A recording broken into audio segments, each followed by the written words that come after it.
get you. One, two, put it out there.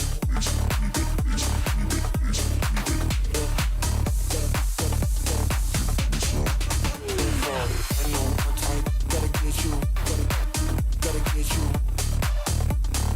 One, two, put it out there.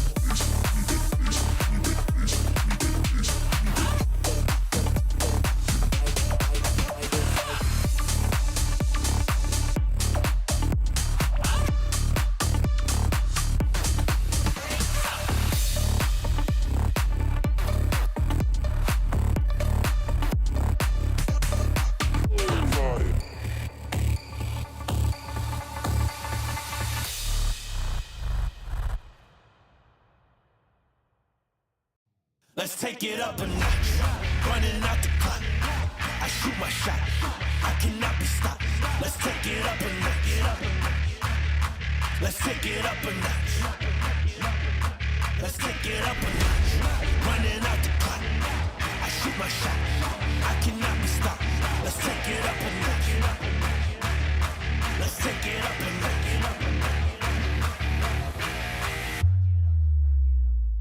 Let's take it up a notch.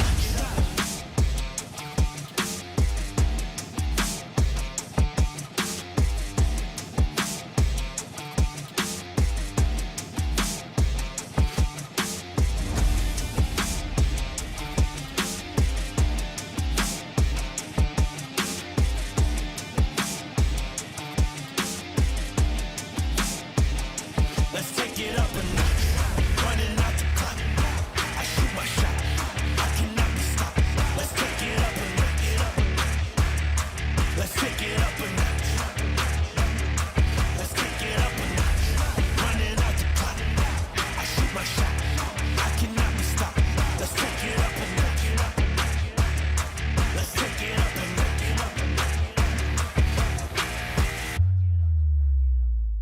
Let's take it up a notch.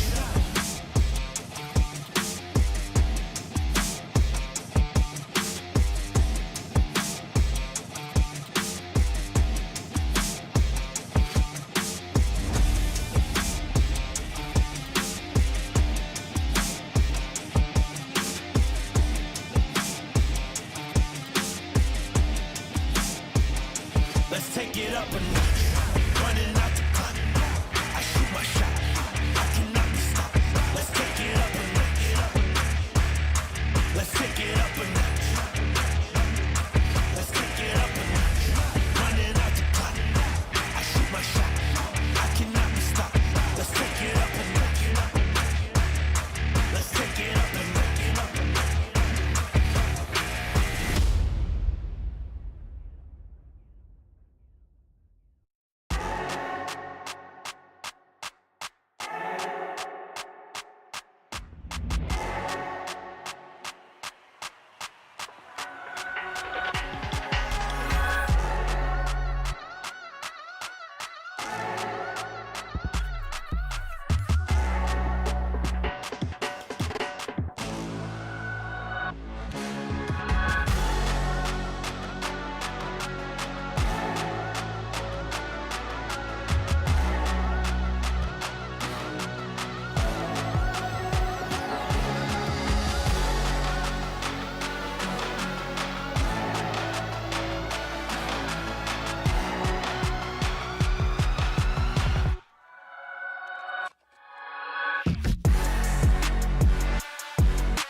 That's just the way it goes. That's just the way it goes. The way it goes. That's just the way it goes. That's just the way it goes. That's just the way it goes. The way it goes. That's just the ballin', spotting, rollins.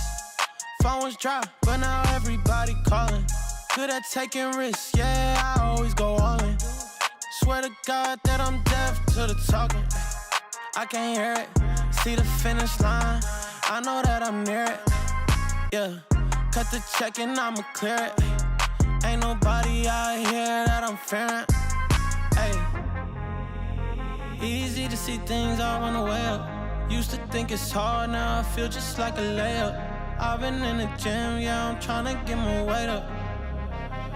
That's just the way it goes. That's just the way it goes. That's just the way it goes. The way it goes. That's just the way it goes. That's just the way it goes. That's just the way it goes. The way it goes. That's just the way it goes. That's just the way it goes. That's just the way it goes. The way it goes. That's just the way it goes. That's just the way it goes. That's just the way it goes. The way it goes. That's just the. Hey, you ain't real. It's like you got a few disguises. Walk in the room, I know I'ma be the flyest. She like me, yeah, it's hard for her to hide it. One-on-one, ain't nobody like this. Got this far by doing me, I'm everything I knew I'd be. I don't care what we used to be, no, yeah. They try and get close to me, you can't get what you want from me. I got this vision you can't see, no. Easy to see things all on the way up. Used to think it's hard, now I feel just like a layup. I've been in the gym, yeah, I'm tryna get my weight up. That's just the way it goes. That's just the way it goes. That's just the way it goes. The way it goes. That's just the way it goes. That's just the way it goes. That's just the way it goes. The way it goes. That's just the way it goes. That's just the way it goes. That's just the way it goes. The way it goes. That's just the way it goes. That's just the way it goes. That's just the way it goes. The way it goes. That's just the.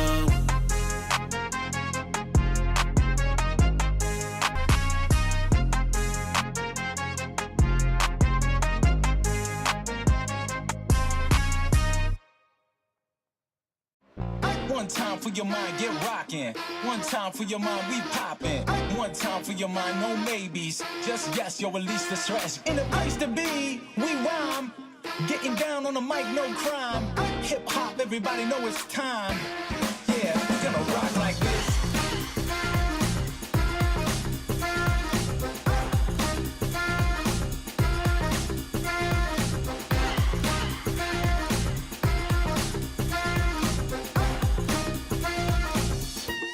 Yeah, we're gonna rock like this. Yeah, we're gonna rock like this. We're gonna rock like this. Yeah, we're gonna rock like this. We're gonna rock like this. I just can't stop. No, no. Yeah, you got me, yeah. Ooh, no, I just can't stop. No, nothing you could do.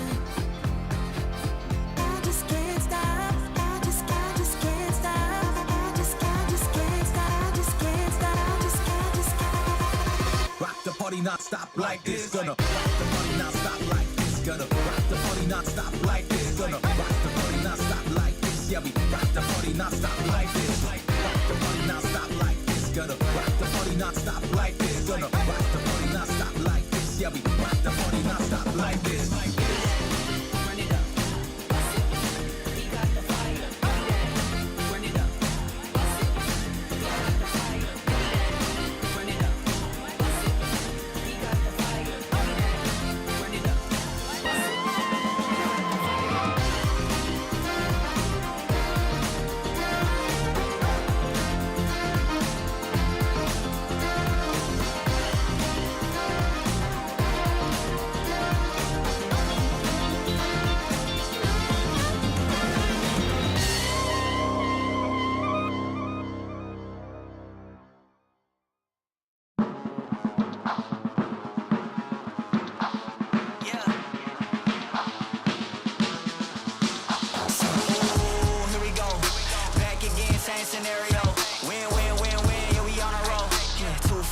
we like 10 and 0. I should probably tell them something that they didn't know. Back then we was down with nowhere to go. Shit, might have been down, but we didn't fold. Now we running it like some intervals. Ooh, what now? Tell me who you see when you look straight up. Like, wait, who us now? What you gon' do when we pull up on you? Like, ooh, touchdown. You already know what it is when I come through you. Ooh, shut down. Say, ooh, shut down. Say, ooh, what now? Tell me who you see when you look straight up. Like, wait, who us now? What you gon' do when we pull up on you? Like, ooh, touchdown. You already know what it is when we come through you. Ooh, shut down. Ooh, shut down.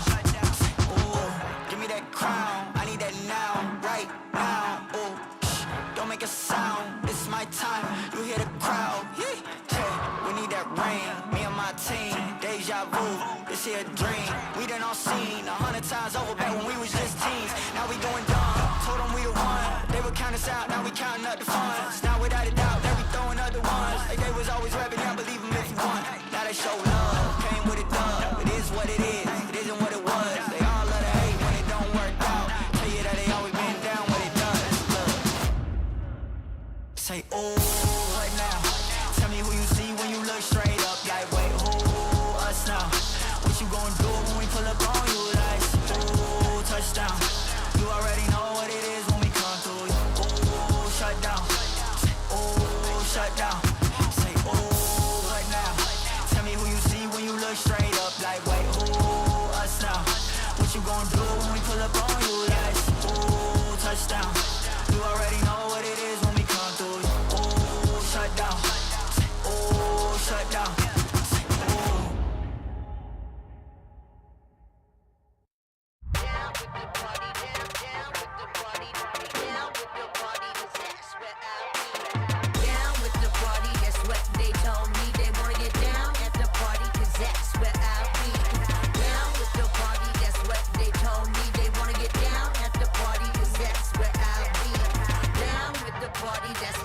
Told me they wanna get down at the party, cause that's where I'll be. Down with the party, that's what they told me. They wanna get down at the party, cause that's where I'll be.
Yeah, it's a whole lot of ice on me. Don't stand too close, cause you don't if you say that you might know me. No, you lying, you don't know me, dog. Yeah, it's a whole lot of ice on me. Don't stand too close, cause you don't if you say that you might know me. You know you don't know me, dog. Spent a bag on the whip, parked in valet. Just took another trip, skipped a drive, called my pilot, then jet down to LA. Yeah, tell me, who you know like this? Let the beat bang, turned off the light switch. I was in the VIP and met a straight to Costa Rica. Yeah. It's a whole lot of ice on me. Don't stand too close, cause you don't if you say that you might know me. No, you lying, you don't know me, dog. Yeah, it's a whole lot of ice on me. Don't stand too close, cause you don't if you say that you might know me. You know you don't know me, dog. Step back, homie, don't let this freezer go dripping. Cause these jewels might mess around and flood the whole kitchen. Took a bit to get it, was on a mission. And now it's platinum plaques, back to back. I spent a couple mil, you spent a whole rack.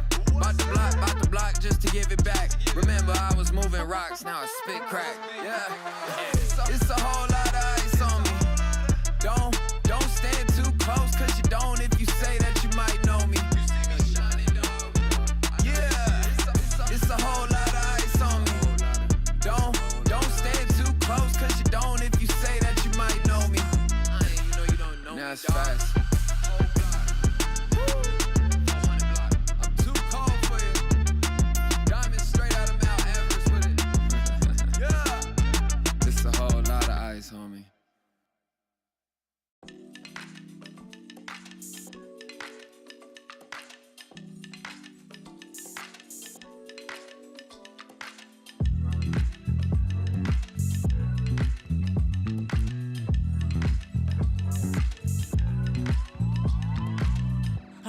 You're stressing right, you need some meditation. Don't let them ruin your vibe, no time for rumination. Let's leave it all behind, take a flight, aviation. Want you, girl, by my side, let me show my appreciation. I want you here with me, I miss your body, baby. No, I cannot believe that you're still single, lady. Wishing I could retreat.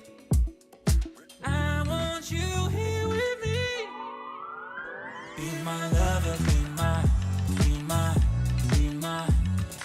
trophy, be my woman, be my lover, be my trophy, be my, the only one I want, be my preliminary. Let me caress the way I think it's necessary. Monday, Tuesday, Wednesday, babe, 7 days, are you ready? I don't need to say you know it, girl, you're extraordinary. I want you here with me, I miss your body, baby. No, I cannot believe that you're still single, lady. Wishing I could retreat. I want you here with me. Be my lover, be my trophy, be my woman, be my lover, be my trophy, be my.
a champion. Ain't nothing that can't be done. Oh yeah. I put it all on the line. Definition of divine. Yeah, I feel like a champion. Ain't nothing that can't be done. They told me I wouldn't be nothing. Came on now, I'm second to none. I need me a trophy, I need me a ring. I'm not with the bull, but keep it a beam. You know what it is, you know what I mean. Shit, all I do is win, win, win, win. Haters wanna hate, they ain't made top 10. Double, triple team, what they need to defend. I juke left and I'm gone with the win. I'm gone with it. I feel like a champion. A champion. Ain't nothing that can't be done. Oh yeah. I put it all on the line. Definition of divine. I feel like a champion. A champion. Ain't nothing that can't be done. Oh yeah. I put it all on the line. Definition of divine. Feel like a champ, MVP status. Yeah, the win been guaranteed. So let's see about it. If you gon' speak about it, then be about it. If you don't bring that energy, no, I can't be around it. Nah, I'ma shoot my shot, I'ma stick it, watch. At the tippy top, I cannot take no loss. 2 seconds on the clock, they gotta give me the rock. I got a game on what? Yeah, I got a game on lock. I feel like a champion. A champion. Ain't nothing that can't be done. Oh yeah. I put it all on the line. Definition of divine. I feel like a champion. A champion. Ain't nothing that can't be done. Oh yeah. I put it all on the line. Definition of divine.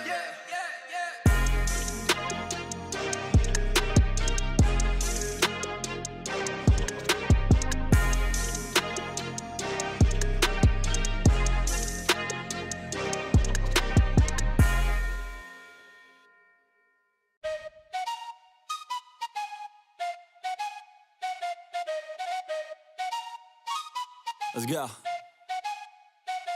I got big dreams, I'ma do big things. Yeah, you see me on the big screen looking so clean. I don't move slow, I move fast right past anybody taking life for granted, yeah that's too bad. I'd be grateful for everything that I have. You only got this life, you don't get it back. Make the most of it, become the best that I can. Everybody look at me, I got a plan. You gotta work hard, play hard, do it from the start. Cause how you do anything is everything is art. Stay consistent and do it every day. Don't let fatigue get in your way. Cause 10% of something is better than nothing. You better do something if you wanna be something. I can feel my stomach rumbling, I'm hungry. Big things coming, I ain't bluffing, yeah. No, I don't wanna stay the same, yeah. So I keep pushing through the pain, yeah. That's the only way to make a change, yeah. So I fight every day and train, yeah. It'll all be worth it. One day it'll all be worth it. So I keep pushing through the pain, yeah. That's the only way to make a change, yeah. I've had enough, I'm making my own luck. Adrenaline, my drug, I'm sick of feeling stuck. I got this, will not quit to the top, I promise. Cause I've had enough.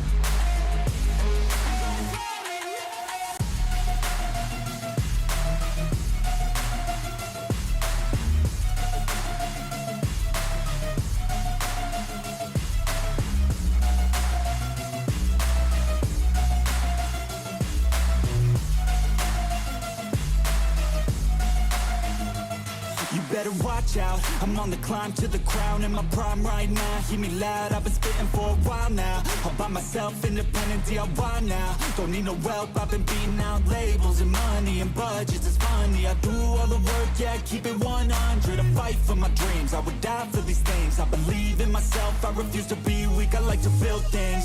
Empires out of buildings, I wanna leave a legacy of helping others finally feel things. Of motivating and killing, depression, exhaustion, we need some healing. I work through the pain, I like seeing gains. I keep my head down, buried, walk through the flames. Yeah, I do this every day, even when when I feel drained. A true man pushes through, you don't hear complaints. No, I don't wanna stay the same, yeah. So I keep pushing through the pain, yeah. That's the only way to make a change, yeah. So I fight every day and train, yeah. It'll all be worth it. One day it'll all be worth it. So I keep pushing through the pain, yeah. That's the only way to make a change, yeah.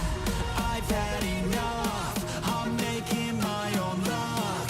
Adrenaline, my drug, I'm sick of feeling stuck. I got this, yeah, I got this. Will not quit to the top, I promise. Cause I've had enough.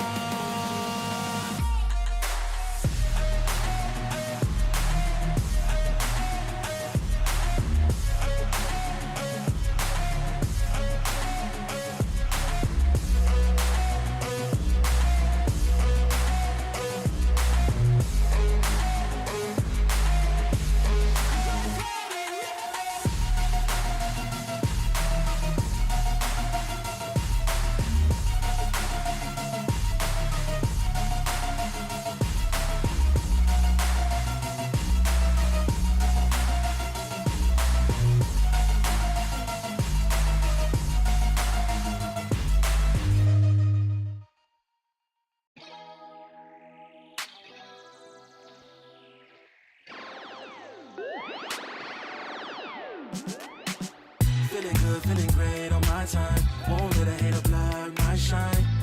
I'm just living my life. Too busy chasing good vibes. Chasing good vibes. Chasing good vibes. Chasing good vibes. Too busy chasing good vibes. I'm feeling good, feeling great now. A hater can't play with my day now. Get that negativity out of my face now. In my city, I'm the man of my state now. Yeah, I'm living life to the fullest. Baby girl, you're talking to the realest. Energy and joy, you can't steal it. Good vibes all around. Baby, tell me, can you feel it? I woke up, so I'm blessed. Just another chapter in the test. I know I'm doing better than the rest. Got a smile on my face, showing teeth for the crest. It's no sweat, I'm a vibe in my own right. Go time in the sun, yes, I'm gon' shine. So fine, got a baddie on my phone line. Feeling good, feeling great, chasing these good vibes. Feeling good, feeling great on my time. Won't let a hater block my shine. I'm just living my life. Too busy chasing good vibes. Chasing good vibes. Chasing good vibes. Chasing good vibes. Too busy chasing good vibes.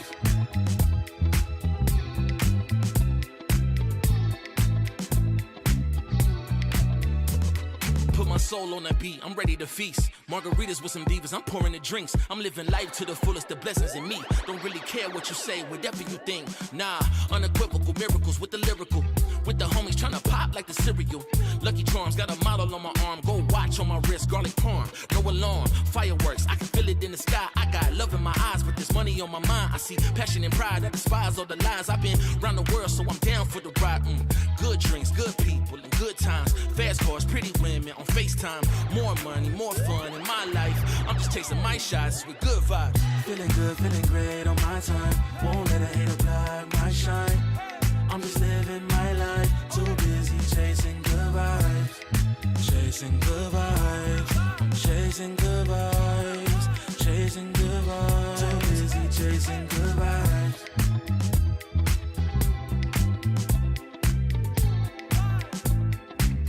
Too busy chasing good vibes.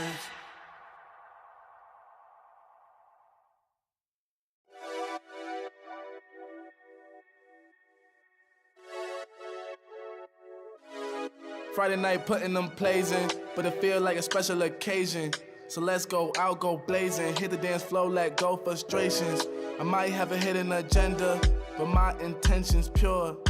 I'll give you all that I got, and I hope that you don't need more. It's okay, just take my hand now. Damn near sweating your hair out. You got me creasing my sneakers. That's usually something I care about. Couldn't see the path, but it's clear now. You was in my dreams, but you here now. And I just want a little dance and a reason to change my plans. All I want is for you to dance with me, with your hands in the air where I can see. I don't know if we'll get another chance, you'll see. So I hope that you'll just come dance with me. We outside, did you hear what? I call called the ride cause I'm going up. And it's something mixy going in my cup. Don't say much cause they know what's up. You know it get cold on the late night. We getting all close like it's day night. You looking so fly, you can take flight. Now I got this feeling that I can't fight. Your curves got my urges flaring. You got me by the collar and I'm not caring. You see how the people can't stop staring. I'm trying to make you mine and I'm not sharing. Okay, let's bring it back a bit. She said you can have whatever if you ask for it. Well, I just wanna have a little dance and a reason to change my plans. All I want is for you to dance with me, with your hands in the air where I can see. I don't know if we'll get another chance, you'll see. So I hope that you'll just come dance with me.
up some drinks and then we repeat.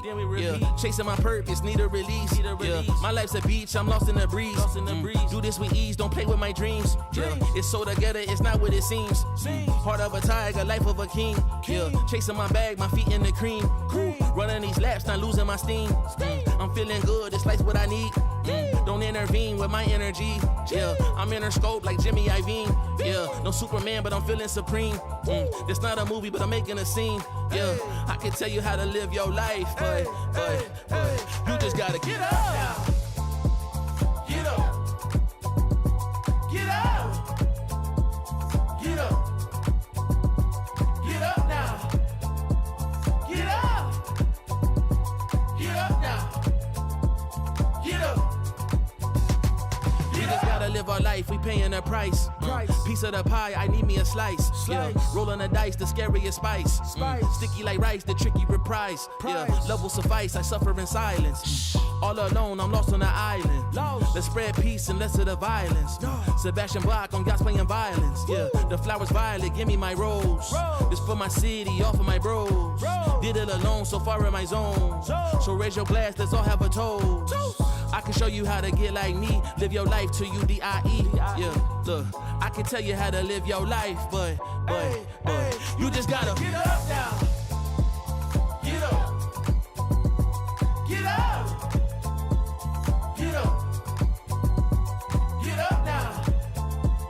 Get up. Get up now. Get up. Get up.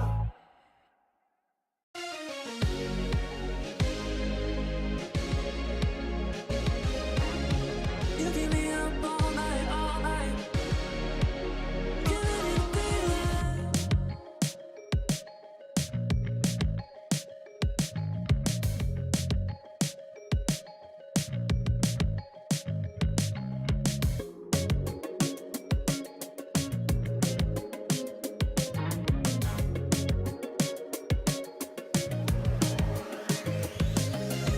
You keep me up all night, all night. You keep me up, you oh my God. You keep me up all night, all night. You keep me up, you giving it daylight. You keep me up all night, all night. You keep me up, you oh my God. You keep me up all night, all night. You keep me up.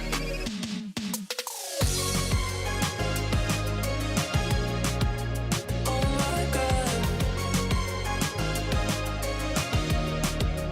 Giving it daylight. Oh my God. Giving it daylight.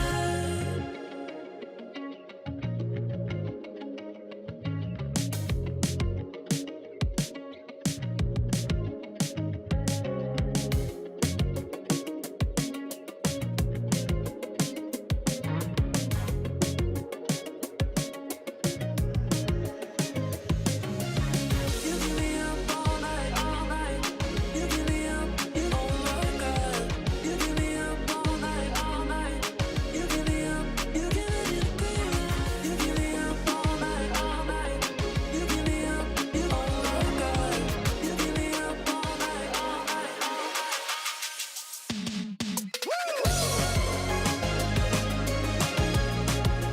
Oh my God. Giving it daylight. Oh my God. Giving it daylight. You keep me up all night, all night. You keep me up, you oh my God. You keep me up all night, all night. You keep me up, giving it daylight.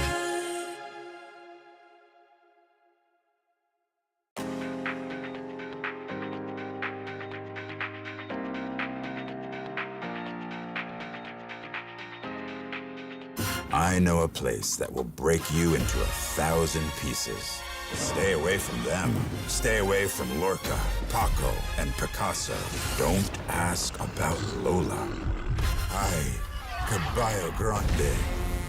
Ay, Dolor de Nieve. But in spite of everything, it occurs to you to visit Andalusia. Don't say I didn't warn you. Be careful of the Andalusian crush.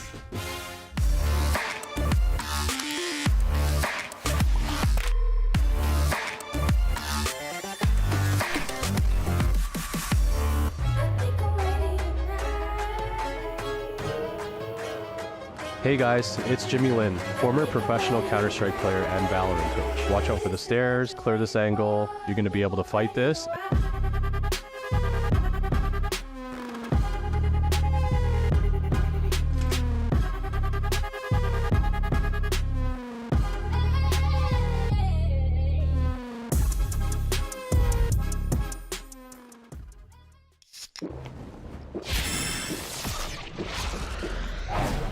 Red Bull gives you wings.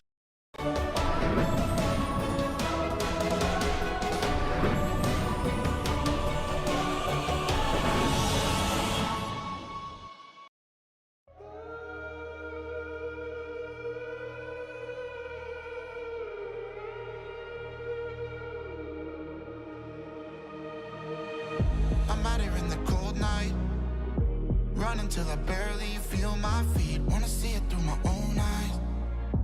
There's no going back, and I'm not afraid anymore. Cause I know I'm gonna be the last one standing. Yeah, I'm not afraid anymore. Yeah, I don't wanna wait anymore. I'm ready to fall, I'm ready to rise up. I will do what it takes, I'll run blind straight into the flames. Watch me burn, alone in the shadows. I'll carry you home on my back. If it's you or me, then I'll take the shot. Still they say I'm the villain. I scream and nobody listens. Still they say I'm the villain. Too bad you can't take me down. See that I'm surrounded by predators. It's critical, they got me in my element. It's dirty how you trying to keep it elegant.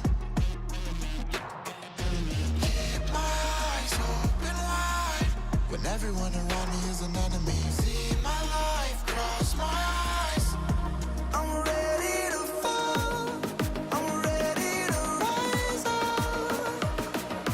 I will do what it takes. If it's you or me, then I'll take the shot. Still they say I'm the villain. I scream and nobody listens. Still they say I'm the villain. Too bad you can't take me down.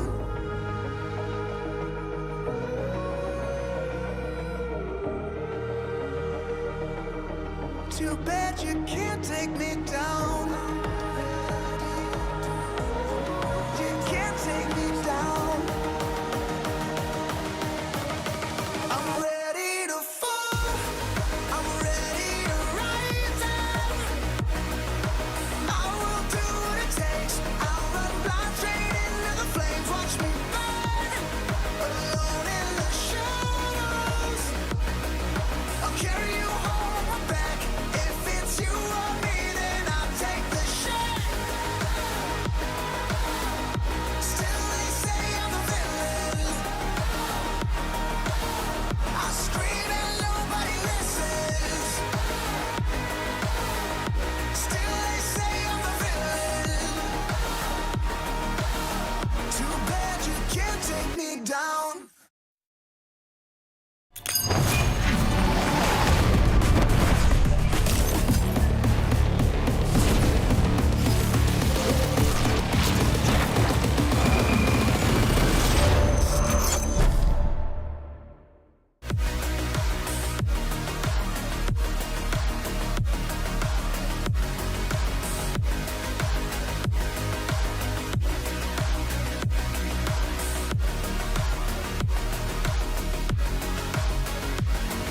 Hello, everyone, and welcome back to the Riot Games Arena, live from Berlin, Germany, where we are closing out the opening week of Stage 1 here in VCT EMEA. I am your host, Yingsu, and I'm joined once again by Kakuka and Bone Cold. Bone Cold, it's your last day here.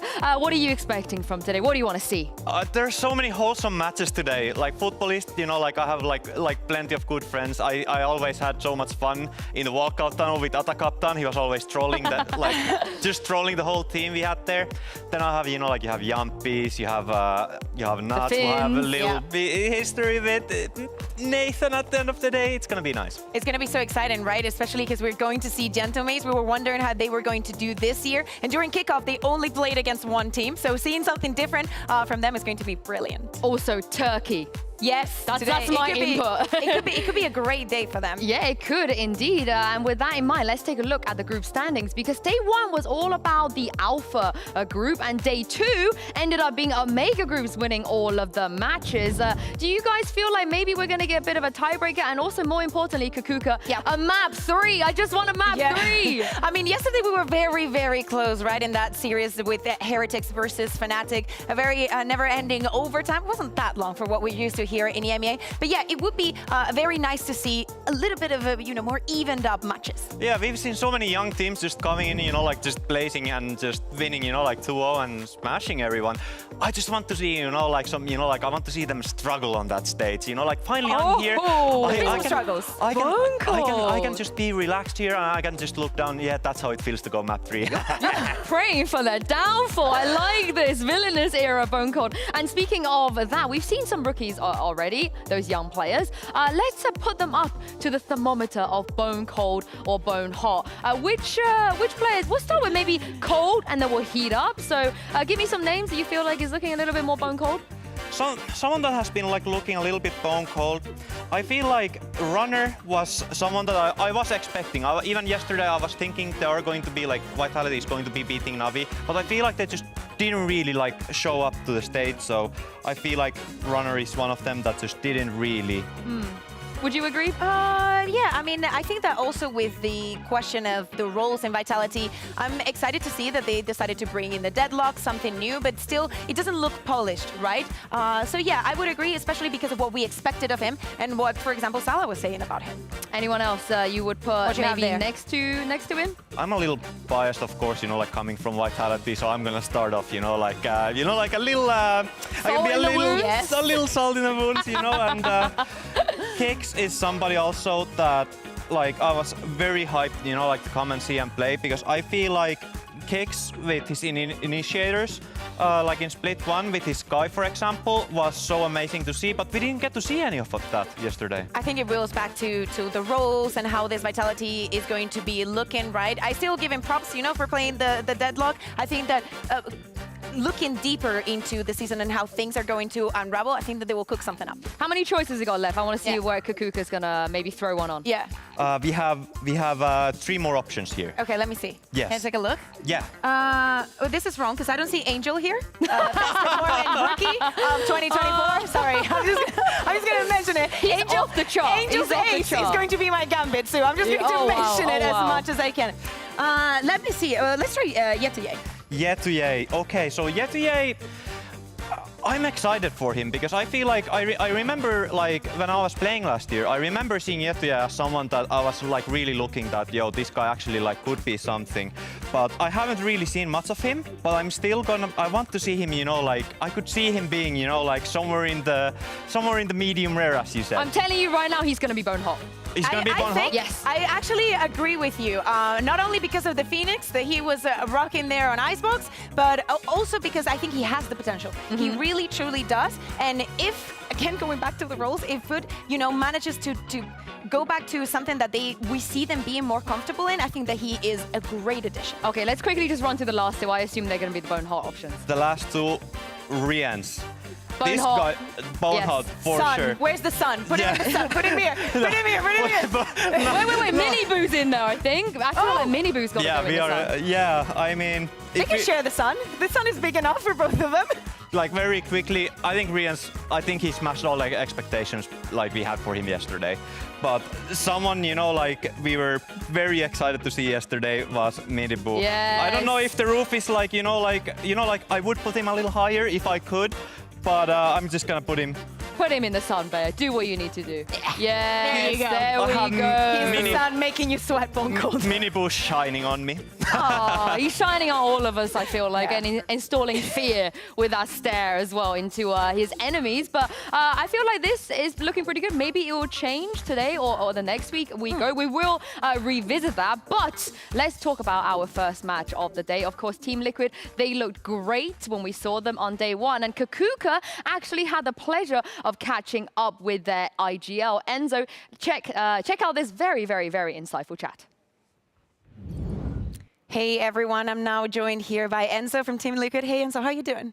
I'm good. Perfect. Okay. Thank you. Good to have you here. We wanted to talk about and for you to give us some insight on something that is very important in the game and you were very successful in the other day, and that is the bonus rounds. So first of all, what do you think is key for a team to have a good bonus round? So when you play, you win your pistol round, then you win your anti-eco, and you have to play your bonus round with not very good weapons like Stingers, Spectres, maybe Bulldog, maybe a Guardian if you're lucky, but you have to do something with these guns that are less good than the Vandals and the Phantoms in front of you. So what you want to do is basically, because you have bad guns, you want to close the distance as much as you can, you want to be as bursty as you can, and you just want to explode on them and be surprising, but without necessarily rushing. You can rush if you want, you can decide to take your time also, but what you want to achieve, if you can, is be as bursty and close the distance. That's what you want to do. And do you like to have a pre-planned idea in your head, or do you like to react based on your opponent and how things have gone in those first two rounds? I do not want to be readable, so it's both of them. I want to be adaptive to what happens, but having a plan in mind, having an idea, and changing it whenever you want to change it is fine. So usually there is always a plan, yeah. Okay, lovely. I'm going to show you a round now that we're talking about the success that you had the other day against Koi. This is round number 15. Of course, it's a bonus for you, and we're just going to relay, and I want you to tell me what is going through your head, what are the calls like, and everything within the team. All right. So that's indeed round 15. We have, as you can see, 2 Bulldogs, 1 Stinger, and 1 more Bulldog and a Ghost on Yampi. The call was made about doing a B-split together. So we take mid, we smoke the vent, we have a pressure wall on the B side of the map together. So I'm dogging to try to understand what's going on in front of us, and we see there's many people, and Geo dies. So we decide to take our time, and we can see heavy resistance in mid. So this is the reason why they come out on the B side of the map together, because it's very heavy in mid, so they have a window of opportunity to go together. And right now I'm telling them, guys, wait for my flash. I'm flashing for them, and they're fighting on that flash right here. Then Ayas gets an opportunity into the danger, what we call danger, the guy floating out from heaven, and he kills one, and then the round is basically over because Mystic is gonna kill one in the smoke right now. Yeah, so I think he gets to see him right before, you know, the smoke is popping. Right, how important do you think, for example, is having that Viper wall? Because we see a lot of Viper these days. Do you think that is the kind of util that you can use to put that kind of pressure and create your own space? So you will create pressure with that kind of wall. You can do the same on A as well, but it forces them to kind of try to match it, kind of try to understand, okay, are they out? Can they be out? It's a bit scary, so they have to do something about it. Sometimes the answer is to put more pressure B main, especially if you play a breach, you want to go and take B main instantly, for example, and then you beat the Viper. That's one way to do it. It depends on your composition, depends on what you do. But yeah, it's basically putting pressure, and they have to deal with it, do something about it, and that's why we use different walls and try to play around it, yeah. Well, thank you very, very much. You're playing today, so best of luck for you. Thank you. Honestly, this whole obsession Mitch has with Enzo, I get it now. I get it. That was an incredible breakdown. What did you guys take away from what he had to share there? I love the fact that he's so honest, first of all, and that he's so willing to, like, he looks back at it and he knows exactly what he's thinking in each moment and how the calls are made and how everything gets to work. So it's not only, even though he says, I like to do things on the fly, there is a very clear plan, or at least in his head, even when he looks back, he knows exactly what's going on. Yeah, I feel like he's very concise. Something that I really liked about what he said was the fact that, you know, like he wants to be adaptive, but have, you know, like something, you know, like as a backup. I feel like that is something very important to have as an IGL, to be able to be flexible on those rounds, to have, you know, like to be able to adapt during the round, and also have, you know, like that, to be secure. and have those strategies in the back of their minds. I mean, winning 2 bonus rounds in a best of 3, and you're halfway there to a win. You have to give it to them. This is the thing with Liquid, though. Are they back? Are we a little bit, you know, a little bit cope at this point to just be like, they're back now, they're a contender? I think it was a good show-in. I am more scared about Koi in this regard because even though these rounds were very good, there were some others where Koi just making a lot of unforced mistakes, and I think that is going to be in their backs throughout the rest of the season if they don't manage to polish them. Yeah, let's quickly move on to Foot here because we haven't seen them just yet. We are going to dive a little bit deeper in just a moment about some of the players, but the game plan they came into kickoff with, what do we think? Did we like it? Did we not like it? What do you think, Buncold? Sorry, I kind of... Wait, can you repeat the question? Foot, kickoff, yay, nay. I'm going to keep it like the super, plan, super you know, concise. the what they showed. Different comms, players and some agents. I mean, something that was like quite interesting to see last split was seeing CNED on some like agents like Raze and Yoru, and I think we saw some Omen in there as well. It's nice to actually see my boy, you know, like playing, you know, like some other agents, you know, like being a little flexible. Yeah, I'm glad you mentioned that because we actually did hear from CNED and Mr. Fallen during kickoff about Foot's roles. Let's take a quick look back at what they had to say. What is going on with the comms? What is going on with the agents? What is going on with everything? Well, I guess we'll start with you, CNED. Okay, so I think there's an obvious agent that's missing. I'm not sure if you remember Jet, you know, the one that dashes. No, I didn't see her in a while. Yeah, so why? Do you miss her? You don't like Jet anymore? What's up? Okay, how can I explain this? Like in the how we play actually, I want to be supportive for my team, you know. So like for example in Lotus, maybe we tried Jet, but it wasn't that how we expected. And I said like we can maybe play Yoru because it's like I think it's not OP, I will say, but it came from you, the idea? Yes. It's time. And what do you think about that, Fallen? I am glad to hear that from CNED there. And this is a really nice board we put together. Kakuka, any comments on CNED's agent pool right now? So I see a couple, you know, like the Killjoy and the Sage that was from last year. I love the fact that we forgot about the Omen because it is something that I want to forget about, and I bet everybody at home as well. But if we focus on the 3 duelists and 1 sentinel there in chamber that CNED has been playing this year, it feels a little bit lackluster. I love the fact that he's the one coming up with the ideas he was saying in the video, but it's another situation of it's still not ready. I think that he's putting too much on his plate, and you would know, right? Especially knowing that what happened to CNED once chamber was introduced into the game and how it affected Ascent. Yeah, even back then, you know, like I feel like he wasn't even like ready to play chamber, even though it was, you know, like everything about, you know, like chamber and the operator, everything was played out for the chamber players. Even back then, we felt that, you know, like he wasn't really like ready for the chamber. All right, well, I have a solution. Gaius, Foot, CNED, hear me out. Are you guys ready for this? I could fix your role issues, your comps, your season. I got you. It's very, very simple. Ta-da! Remember her? I mean, I think that you have to ask CNED if he remembers Jet, but I think that seeing him playing Jet, it will be something that we're all expecting and that he might be a little bit scared of, because if he has put all that time into introducing new agents into his pool, like the Raze, the Chamber, etc., maybe he doesn't feel as comfortable knowing how strong some of these new players are going in with the duelist role. Bone code CNED on Jet. No, like you can look up any interview when I was playing with CNED. After any games, I was always just saying, yeah, CNED on Jet, absolutely amazing. Like I've never seen anyone play like that. I remember every single tournament we played, I always was saying that CNED on Jet, unbelievable. Never seen anything like that. This is what we want to see. This is what we want to see. Well, Team Liquid are looking like they are back on form, and it's time to see just how good they will be up here on the stage against Foot.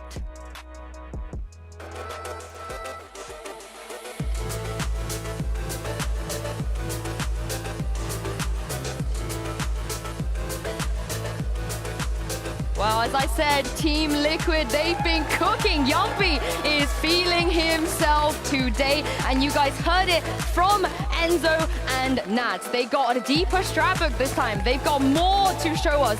The Liquid we saw 2 days ago, it is not the final form of Team Liquid, and this is going to be quite scary if you are on the other side facing this. But let's not forget, Foot, they made every international event last year. They know how to get there, and they have this man, a former world champion CNED. I just want to see him back on Jet today. But hey, we will see what we're going to get in just a moment. This is the thing. Bone Cold, you've been there with CNED. You know what he can do and how he can turn a team around. But how much pressure do you think will be on his shoulders today? I think there will be a lot on his shoulders. I want to see a game plan that is revolving around CNED. I want to see CNED flow, you know, like very fluid, like running around the map, him being set up. That is something that I really want to see from CNED, because that's something I didn't see when he was playing back in Navi. Last year, Foot were one of the big surprises of EMEA. The way that we were, learning with them time after time and week after week. And if we take a look at the maps here today, apparently they're going to go back into just banning that breeze is what they were banning. Banning during a kickoff, and Team Liquid is going to decide to no bind. Yeah, no bind. The split is coming up first, and Icebox. We didn't really get to talk about this very quickly, but Cracks, the best KO player, the most comfortable KO player, moved away from that KO as well. And looking at this map pool, the split, the Icebox, and the Decider of Lotus, is there room for that KO? Should we be seeing that today, Bro? I feel like every single map there is room. Split, you could kind of be, you know, like it could be like a 50-50 if we can see the KO. But Lotus and Icebox, 100%, that is something where I want to see Kirax on KO. Here's the thing, on Split, we saw that composition. We talked about the chamber. When they played during kickoff, CNED was on that agent, and Cracks was actually on Raze. Is that something that we want to see again, or we want them to go back into a more standardized, or maybe, you know, again, with all the best teams in the world coming in to EMEA, maybe with some Cracks, they've changed some things up. Well, let's see here. No. Okay. That's all right. Okay, I think we do have to address here, Bone Cold. Liquid choosing to start on the defense.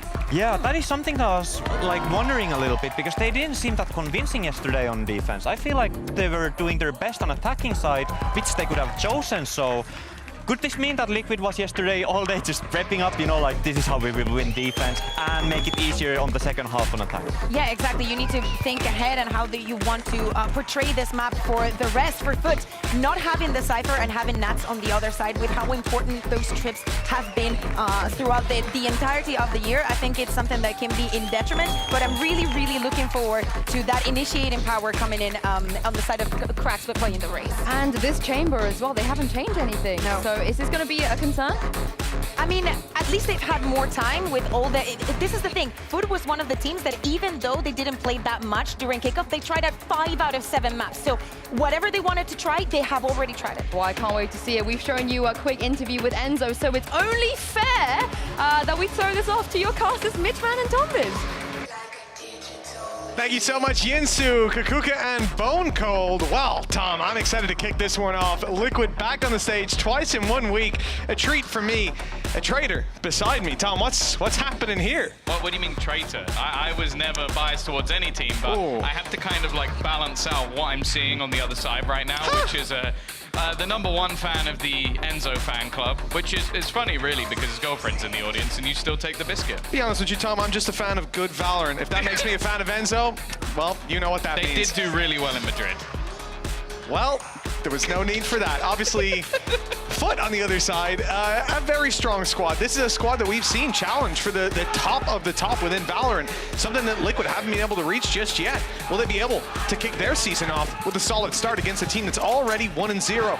Team Liquid, 2 games in 1 week. It's also a bit of a challenge, something that most teams will have to grasp and deal with later on. Liquid defensive side with Foot on the attack, and the barriers have already gone up. They went for a little bit of an attack inside B main, but Enzo's been forced back, and that's going to be his flash used up already. Yeah, we haven't seen anything from Foot so far. That's sort of the major advantage they've had of not having to play those double games. For Liquid, well, we've seen them, of their last 4 matches, play Koi 3 times. And so it's not a massive learning curve for how they've been playing so far. I feel like Koi is definitely down the bottom of most people's list Cracks, though, looking to try and lead that charge. Counter-utility being expended in an attempt to slow him down.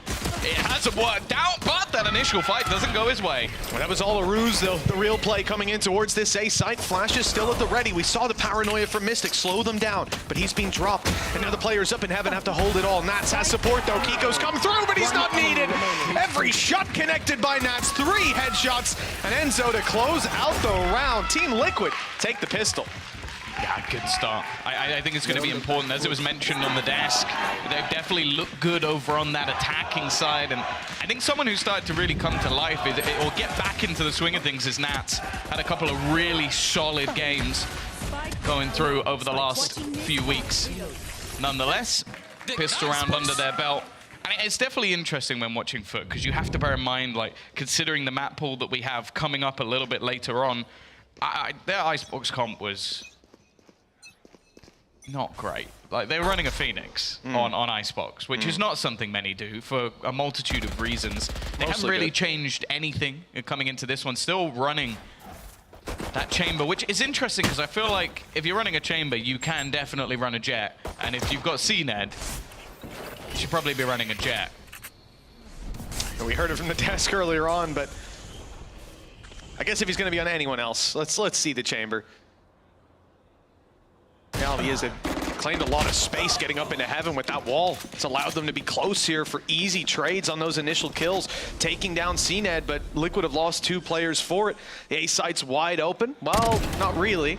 Yumpy had come through heaven, and that was the spot they were planting for. A little bit of an oversight, having lost the control. No safe plant means now they're delayed, and these Liquid players can find an easier time to break back through, but a stinger in the hands of Yedije. He's very low, but it might not matter. All they need to do is win a couple more individual fights. The numbers by their side, but not anymore. Kiko pulls it back to a 2v2. Spike's still not planted. But a flank underway from Adacaptain's caught Yumpy with a classic. This is a messy round, but Foot are thriving in this chaos. The drop down from Kiko isolates one, and now he's got the second in towards main. Tucked in the corner, has to try to reposition, and somehow Adacaptain wins that with a classic. 1-1, and I am perplexed by what I've just witnessed. That's a rough start for Liquid. I want to delete this round from my brain, like, genuinely. Don't get me wrong, some decent trading points, but it just seemed like, yeah, I thought that he'd lost it at this point because you're a classic going up against a rifle, and I don't know, Adacaptain up to Adacaptain things, but that is just a horrific start to the game for Liquid. Get yourself the pistol under your belt, lose to what was, just a headhunter and some classics? Yep. That was it. Yeah, Adacaptain's positioning was fantastic to grab a kill for free. How he gets away with another is inconceivable, and now it seems like the return is there.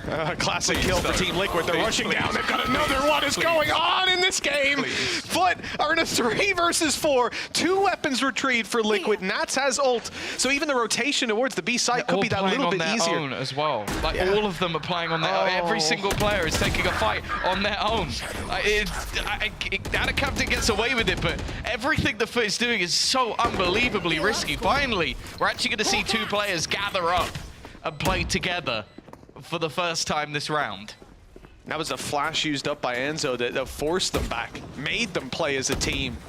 Adacaptain couldn't take that fight alone. Now, Team Liquid look to set their sights on the site. Move in towards the spike. Smoke still online, one used just now, but that angle, it works perhaps to Mr. Fallen's favor. It's all down to timing and wall bangs apparently as Adacaptain picks another, and those rifles now look a little more valuable saved through. Enzo's running for the hills while Nats chases them down to grab an extra kill or go down to the spike. Either way, same result. He'll have money for the next. 2-1 in favor of Foot. And, well, a head-scratcher of a start. This isn't normal Valorant, that's for sure. I think we'll level out pretty soon. Yeah, it's not been the most enjoyable either. I mean, even still, this round easily could have gone back in the other direction. The fact that Liquid managed to kill off 3 players is not too bad. Still, the finances are going to be fine for the side of Foot. And while most of the kills have gone to Adacaptain, so he will have himself from the shadows. Mystic has proven that ult can be valuable on this map, but for the most part, not really. Unless he's just going to TP back into the B site, which is probably the most common play you have with that ult. Yeah, just a little bit of recon to reveal up that corner. Make your crosshairs focused on the right as your team breaks out for Foot. That might come into play, but for now they're in a default. Those spams are getting very close and then a little closer. Nice shot by CNED. And Yumpy's utility now out of the round. This is big for blocking and denying a lot of the control. Now Foot can feel much more free to take that space. Or Team Liquid will have to fill in with 3 players to cover it. Yeah, it does look like they're expecting 4 the players. push to continue in this direction.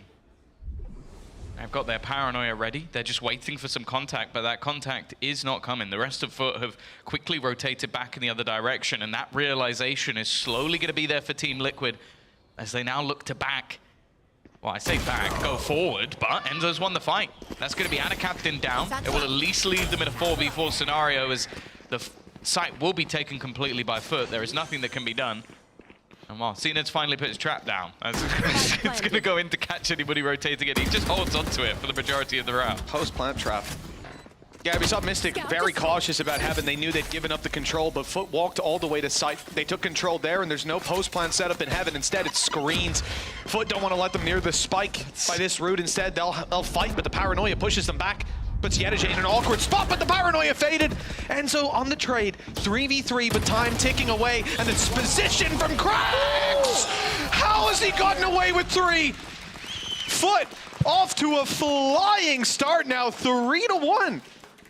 He is someone that just seems to have the ability to miss the easy kill and then hit the most insane ones. That's the mantra of Cracks, and he is someone I've been looking forward to seeing back on the stage again. Definitely had some underwhelming performances. Obviously, a lot of what we saw from him last year was KO. Yeah. Pretty much every single map. It's weird for me to not see him on a KO even now. It does seem like he's fleshing out his map pool a little bit more, or his agent pool. Once again, we're going to see this push coming through from Liquid. They are wanting to try and remove middle control from their opposition, trying to push their opponents back. Mr. Fallen is waiting. There's a lot of players on the other side, though. He does have the support. God, that timing, terrible, though. You know, Liquid have been big fans of these mid-crunches. We saw it in the last series on Split as well. I think it might have even been a pistol round crunch off the back of the paranoia. They attempted it in round 4. This time, a much more aggressive face to begin the round. But once again, they fall back. And this space is taken freely by Foot. Little committed, a boom bot to clear a corner, a shift walk in, a ton of control. With Heaven actually given up, and that's an interesting facet to Liquid here. They're playing full retake on A. They want the fight on mid. Funnily enough, Foot came there, and now they're left to not quite retake it, but to retake some control. The fight in Heaven on the back of the paranoia that didn't connect, but Yumpy, he connected, and the trades are good. The numbers are for Liquid. It does mean the site's going to fall in their control. No ultimates available. A very open plant for Mr. Fallen. Ana Captain's been great so far, but he'd need to hit some instantaneous shots. Yedijay thought about going for the same peak with the majority of players there. He's going to have to do something pretty impressive, but he does catch out Kiko. And now there's going to be doubt in the minds of the remaining Liquid players of where they're going to be coming from. The drop down, Mr. Fallen catches another one. They isolate all of the battles. A 2v4, 1 by Foot, and they barely take any damage for it. Just a spectacular read from Yedijay. He stood at the top of the ramp and waited for his chance, and he knew that that would be signaled by Liquid. The second a piece of utility, the nade in this case, was heard, he swung. Because when they throw that utility, where are they going to be looking? Towards the site. He catches only Kiko, who's running in to help his teammates fight the site. Just slices them up perfectly. And I think that's been one of the really interesting things. Obviously, we look at these two teams and how it went at kickoff. For Liquid, they ended up being, eliminated by Koi. Definitely a low point, I think, for Liquid as an organization as a whole. For Foot, we were looking at it in a similar vein. When they got eliminated, we were going, oh, they've lost to Heretics, they've lost to KC. Those are the two teams who sent to Masters. So I'm kind of, it's almost some rose-tinted glasses. I'm going, maybe they weren't as bad as they seemed. But the one player who was missing a little bit was CNED. On the other side, though, Yedijay was fantastic. Especially coming in as a rookie, so to speak. It doesn't feel like he's a rookie because he played the off-season tournaments. They did well. They beat good teams. But he was a rookie coming into kickoff, and I think he may have even been their best player, in all honesty. So the fact that we're seeing that once again, that he clearly fits very well. And it's very peculiar when you see a world champion and a rookie join a team, and the one I'm questioning right now is the world champion. Right? I mean, look, if we see someone like CNED back on a jet, I think the world will heal immediately. But I'm curious to see, you know, Foot obviously have their ideas for pushing him off this. I don't think it's a secret that he's a pretty good jet player. But I'm expecting to see him put up numbers. We have been for a while. It's been flashes in the pan here and there. Foot fully equipped on this round. Showstopper in the back pocket. CNED's got his ult, but doesn't really need to use it. And on the other side, haven't even mustered an outlaw. The credits would have allowed it, could have allowed it, but instead, it's just going to be a very low buy from this Liquid squad. Even players refusing to upgrade pistols, and Enzo losing his life right off rip. That was their Marshall up top. It will be recovered by Kiko, but it will be avoided by Foot as they shift towards the other side of the map. And again, the attack reads have been fantastic. There was a bait play round 4, a trap set by Liquid on mid. Foot walked towards mid and avoided it. The last round, there was a trap set up on mid. Foot waited 40 seconds and avoided it. And this time, there's a trap set up on A. Foot have avoided it, and they walked into B. The plant will be coming in the next 15 to 20, and it's going to be a tough retake for Liquid as their numbers are thinned out. We need to study CNED's trap usage. Honestly, it's beautiful. There might be someone here. I'm going to place this here, and I'm just going to walk away. It's been like that every round, and then they just break it and carry on. And with the kills, the map control, the orbs they've been taking, we came into this round 2 ultis, now we've got 4. So a lot for Foot to fall back on, not just here, because, you know, it doesn't look like that's a nice shot. Yeah, it doesn't look like they'll need any of those ultis. But the next round, when Liquid eventually invest their credits, yeah, they're going to be up against a stacked arsenal. Yeah, I think we have to also talk about the context of this matchup. Sure, it's super early in the season, but with tough groups, I think a lot of expectations for both these teams right now being around the middle of the table. You're looking at your KC and Heretics being off to a flying start, Na'Vi looking pretty good. I think expectations for Fnatic to eventually come back and climb up. New Vitality roster as well. The expectation is, where do Liquid and Foot sit within this? And if this is going to be a sort of a steamroll, as it seems to be in these first few rounds, I think there'll be serious worries for Liquid, even though they've already won themselves a match. It's one of the matches I think expectations were towards the bottom of the table, if that's where Liquid are going to sit. So, looking for a response. They've definitely got a star-studded roster, but a lot of them yet to come online. And although we do love Enzo, if he's at the top of the board, that can be a little bit of a scary prospect for the rest of the team. Yeah, one of the best players in the world for sure, but we don't expect him to have a Nats and Kiko combined sort of performance. Yeah, no. 5 to 1 is a tough position to sit. Foot already have a great attack side built up. The foundations are there, and they've got more to work with. Wisely avoiding that showstopper. Mystic backs out. Traps destroyed. The shot in the back site, but it's being given up. Liquid want the retake on the B site, or perhaps the spams on the cross, but oh no, in fact, they want to get involved right here and now. Showstopper in, and it's found one, but Ada Captain got him first, and CNED's doubled up. This is looking like a Foot round. Good response by Nats to keep it doable. I'm worried about that Viper's Pit, though. Spike planted. I don't know if there's necessarily a spot to really use it.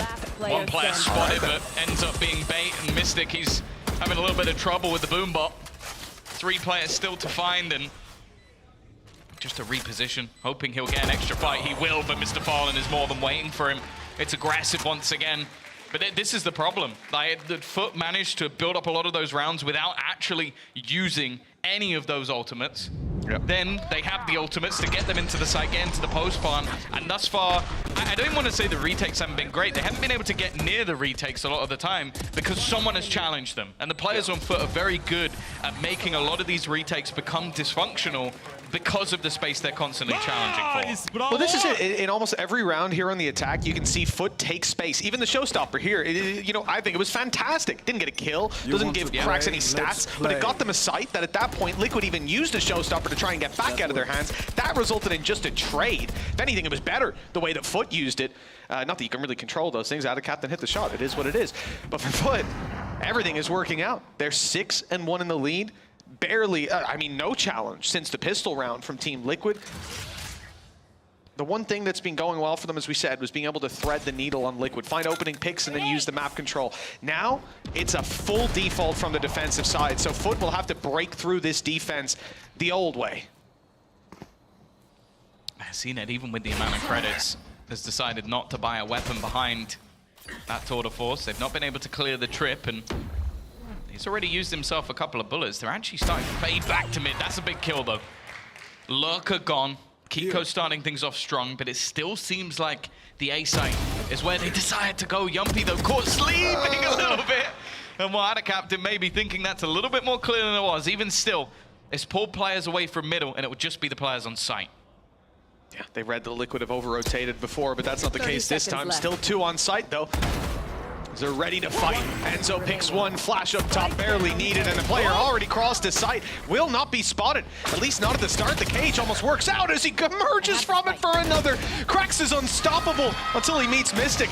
2 rounds on the board for Liquid at last. I'm going to be honest, I was even scared with Mystic running through that smoke, because when those first few shots didn't hit, it gives another 1v1 that you have to be scared that Krax could win, but there is a response. Liquid back onto the boards. Again, some audacious plays coming through the side of Foot, but they have so many credits to play with. Like, they are coming back in with still even post-buy every single player around that 4,000 mark or above.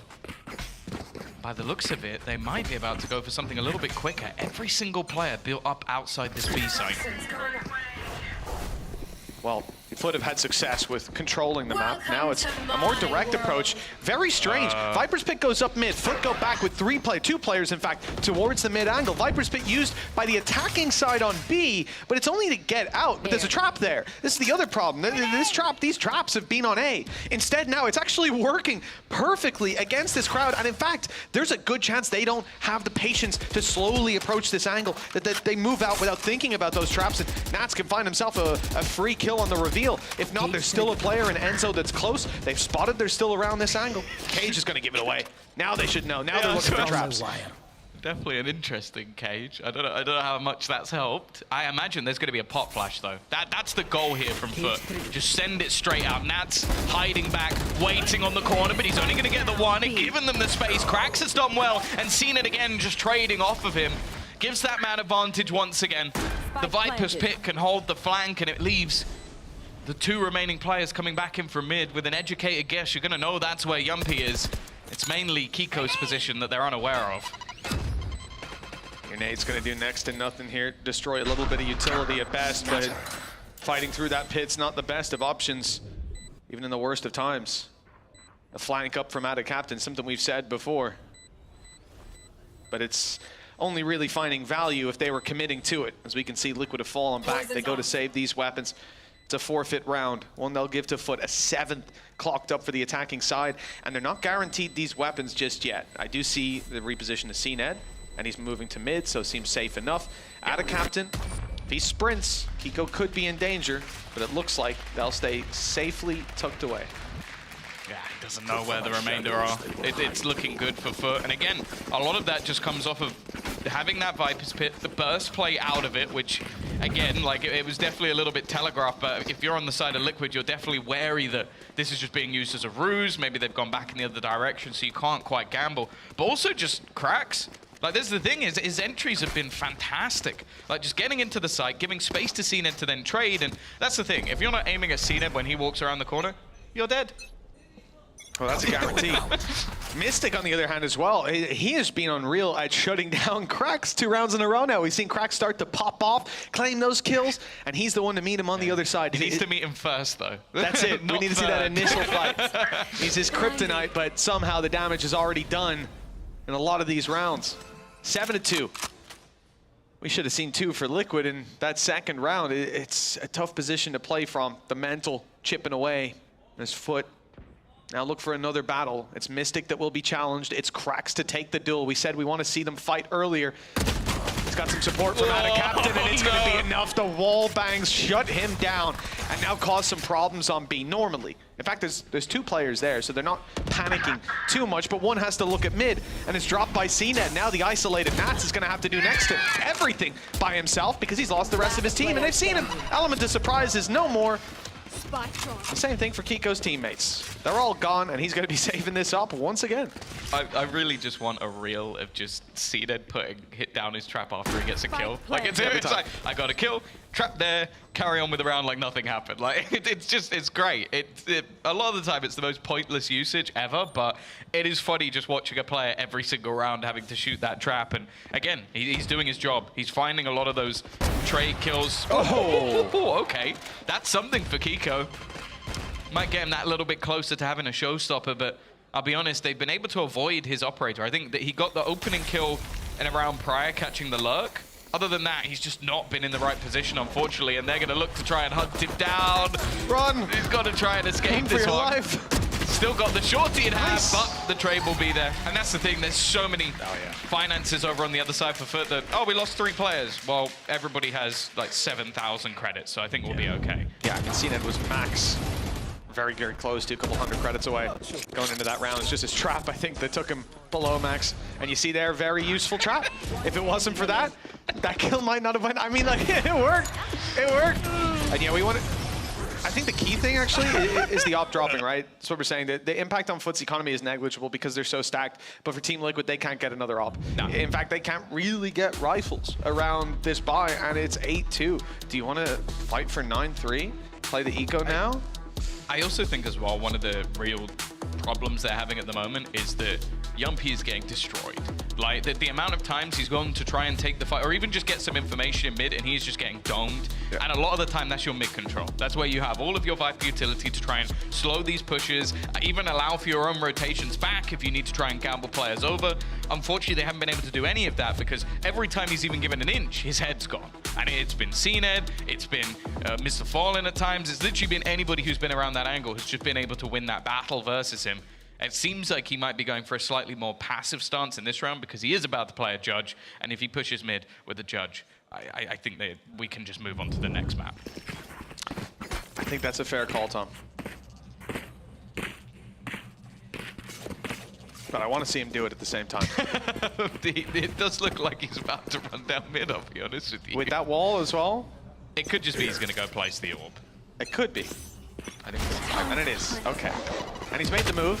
That sound is heard towards A. They know there's players in and around this area. Showstopper used up again for nothing but for the space. That's the idea. You don't always need the kill once you get the crowd control. Nats controlled into the back of elbow and now trapped a little bit. CNED already dropping one with Mr. Fallen following, and the site control now theirs. There's a drop out of heaven, but that's caught immediately. Way too many bodies here to leave a blind side that big. And okay, Mystic does take down Yedege. It's doable. It's winnable on some level, but Kiko needs to stay alive here. He's got a distraction up top. Somehow they still clear him. Wow. Well, that is, I don't know if it's clairvoyance for CNED, but damn good work clearing that corner. That could have been a disaster if they engaged the heaven fight first. Wait, it's also just how he manages to get both, because those are two completely opposite angles. He has to almost look completely the wrong way to kill off the player in the corner, and then has to instantly snap back up to heaven, because Mystic was there ready to try a trade, but he's just on one at the moment. That's the thing, you take away a lot of the aspects of the abilities and just allow this man to point and shoot, and he's top of the board. The only thing I can think is one of his teammates saw him. Otherwise, that's the smartest, the best use of game sense I've ever seen. We've always said that, though. Synced up with the server. We've seen it in the past. If you just allow this guy to shoot, he will do things where you're like, either he heard something I didn't hear, or he's cheating. Yeah. Like those things. That is the only option. He had the info, or he guessed it. Either way, it worked out. And Team Liquid, those 2 rounds, might be finishing the half there. 1 more to fight for. Best case is 3. Remember, this is Foot's map pick, so that's something. But individually right now, Foot just seemed to be on another level. Yeah. Well, this is also a map that Liquid played like a couple of days ago, so it's not one they're shying away from by any stretch, and they won. And well, these battles again, they try something aggressive, they lose the early fights. They try and be passive, they lose the openers. Like, everything that Foot is doing is working, but a lot of it does feel like they're just beating them on an individual level. Like, okay, sure, yeah, the push and pull has been good. They've been able to walk into sites or avoid stacks that haven't been too problematic for them. But when push comes to shove, it does just look like Foot are able to outgun this Liquid side, which, again, like we're talking about a star-studded roster. We're talking about Yumpy, who for a long time has been one of the best players in EMEA. Nats, no access to site. Well, there's been plenty of access to site throughout this game so far. And while Mystic even waiting on the angle, he's not going to find anything. Plant will be denied for a second. There's only 15 left, but down, B. the remaining player of Nats is absolutely nowhere near the 10 action. seconds And if left. it wasn't bad enough, he's got a tour de force to deal with as well. Spike planted. Only a Spectre on Nats too. Can pick up a rifle and give his position away if he so wishes. And he's dead. Oh, he caught him jumping. He's been given a second lease of life, but now there's a tour de force in the hands of CNET staring right at you. You don't get away with that twice. 10 rounds at the half. A half in which Foot lost the pistol round. This is a devastating blow to Liquid to start this series out. And one in which I struggle to even imagine they can come back into this map.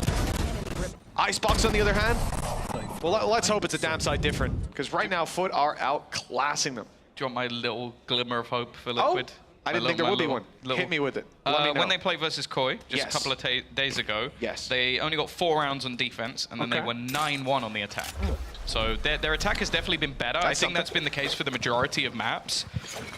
It needs to be even better than that, though, because that's the thing. 9-1 isn't really going to cut it from this point. I mean, the difference between the scoreline we see and the result is, okay, second round, losing to the Classics, that was wild. That happens 1 out of 100 rounds for you, 1 out of 50 maybe, let's be generous.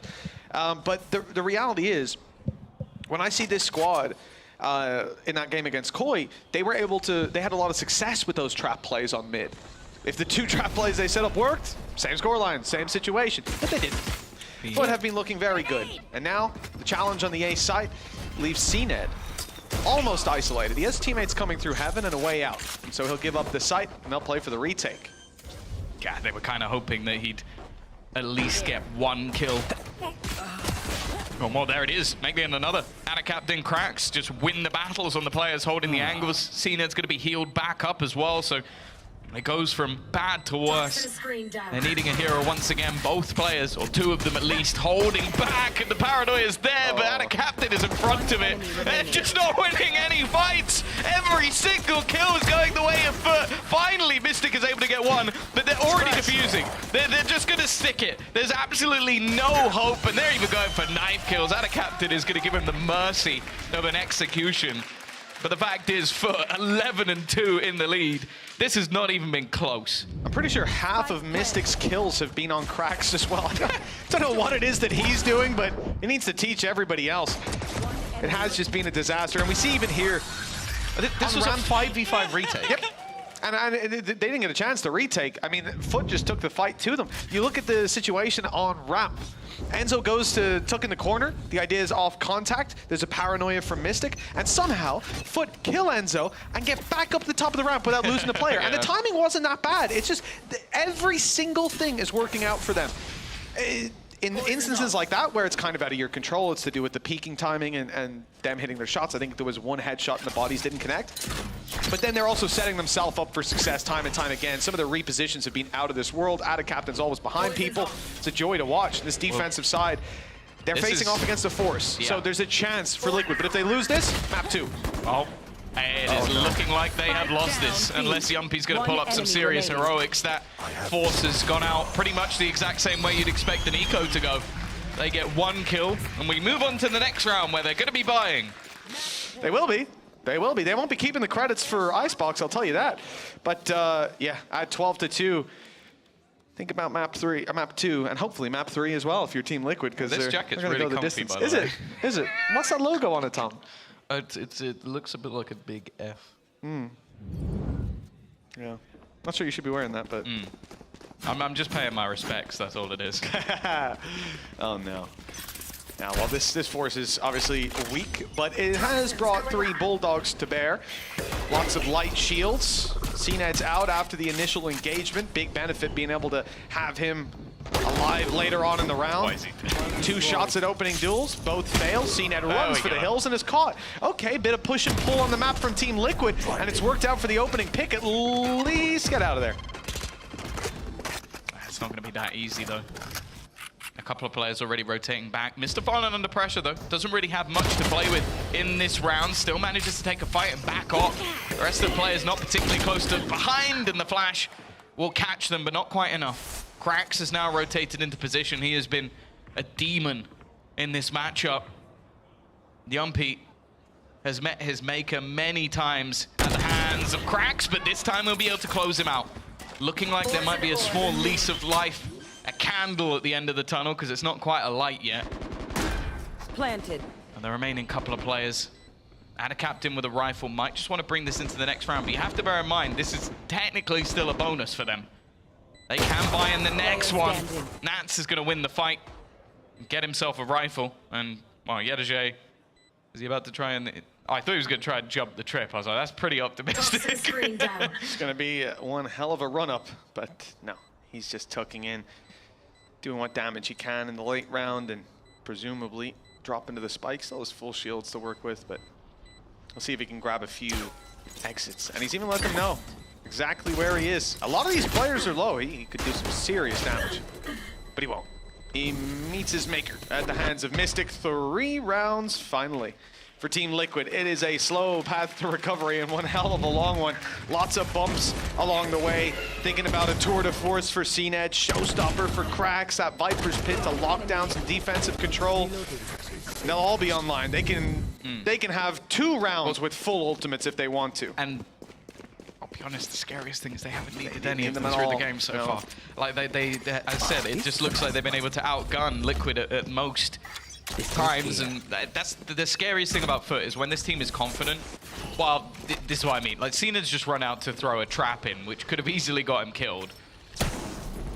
There is someone there. Oh my, okay. Cracks really did want to play this aggressive fight, and Yuppie will take that all day long. 2 easy kills. Down mid.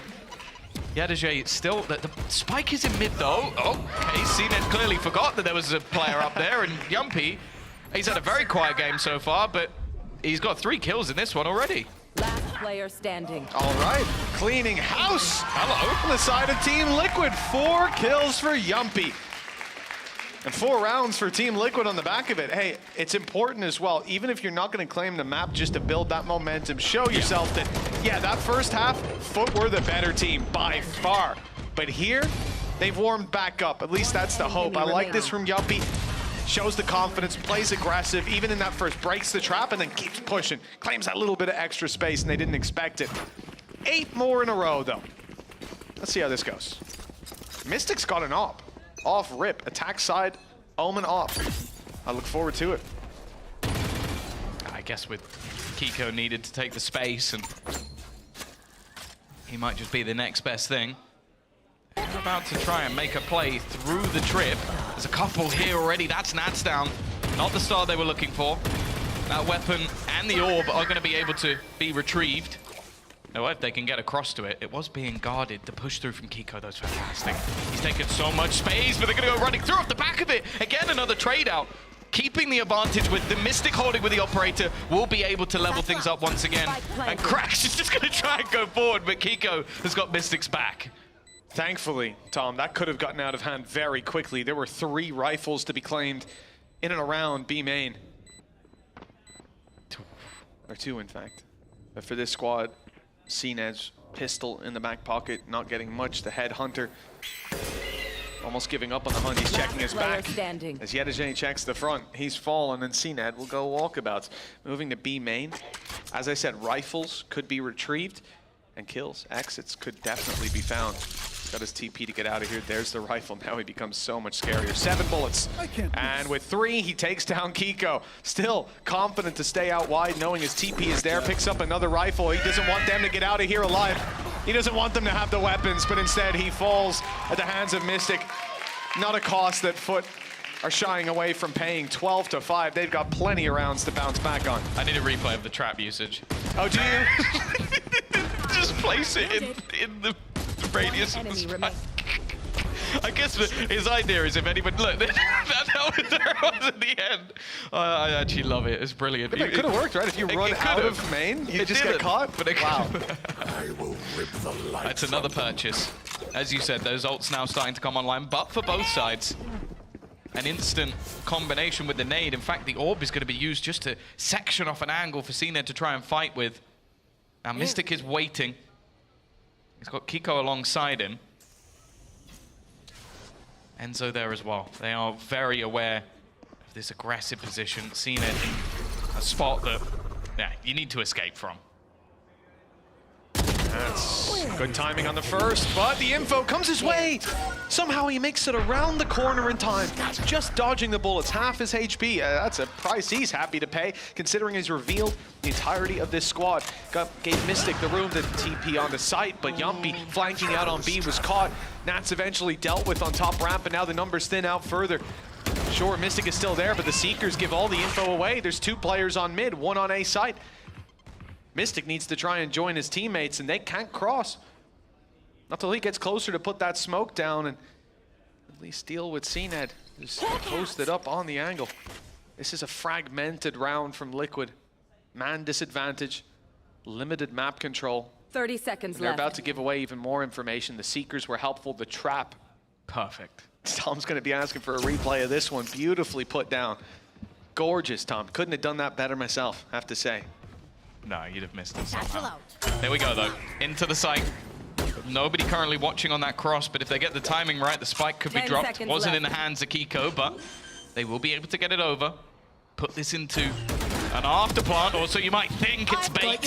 The jump across leaves it down to Enzo within the site, already dead. Mystic, 1 versus 4 to try and keep them in this map, and it is not going to be happening.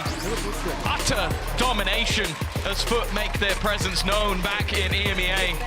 And for the side of Liquid, Mitch, this is not the showing they were hoping for. No, Foot have come in convincingly taking their map pick 13-5. They lost the opening pistol and they give away a total of 5. No doubt about it, their hands were tightly on the reins all throughout map number 1. Will Icebox, Liquid's pick, be any different? Tune in after the break to find out.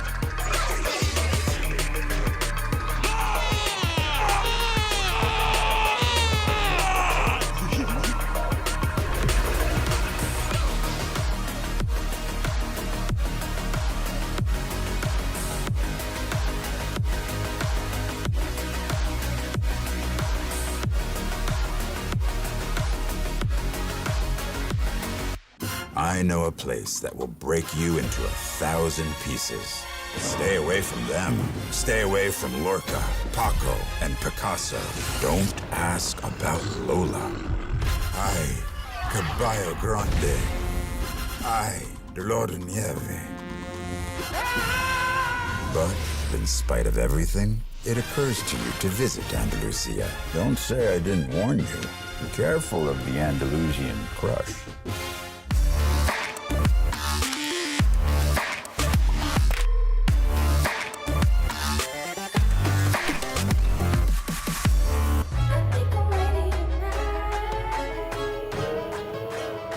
Hey guys, it's Jimmy Lin, former professional Counter-Strike player and VALORANT coach. Watch out for the stairs, clear this angle. You're going to be able to fight this.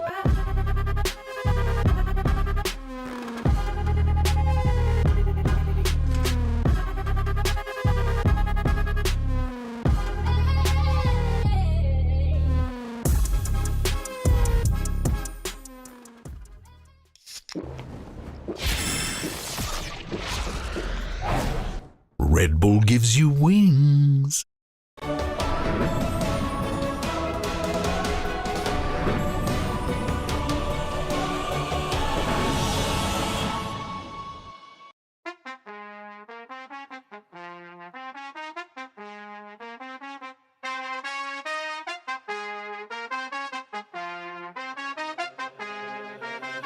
That's just the way it goes. That's just the way it goes. That's just the way it goes. The way it goes. That's just the way it goes. That's just the way it goes. That's just the way it goes. The way it goes. That's just the ballin', spotting, ballin'. Phone was dry, but now everybody calling. Good at taking risks, yeah, I always go all in. Swear to God that I'm deaf to the talking. I can't hear it, see the finish line. I know that I'm near it, yeah. Cut the check and I'ma clear it. Ain't nobody out here that I'm fearing, ayy. Easy to see things all on the way up. Used to think it's hard, now I feel just like a layup. I've been in the gym, yeah, I'm tryna get my weight up. That's just the way it goes, that's just the way it goes. That's just the way it goes, the way it goes. That's just the way it goes, that's just the way it goes. That's just the way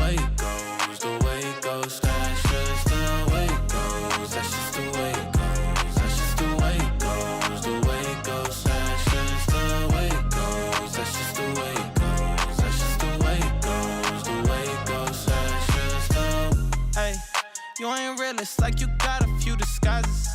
Walk in the room, I know I'ma be the flyest. She like me, yeah, it's hard for her to hide it. One-on-one, ain't nobody like this.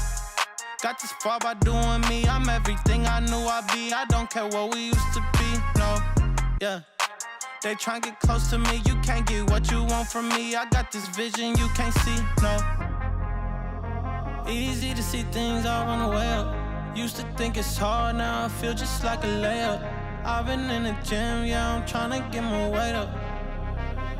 That's just the way it goes, that's just the way it goes, that's just the way it goes, the way it goes. That's just the way it goes, that's just the way it goes, that's just the way it goes, the way it goes. That's just the way it goes, that's just the way it goes, that's just the way it goes, the way it goes. That's just the way it goes, that's just the way it goes, that's just the way it goes, the way it goes. That's just the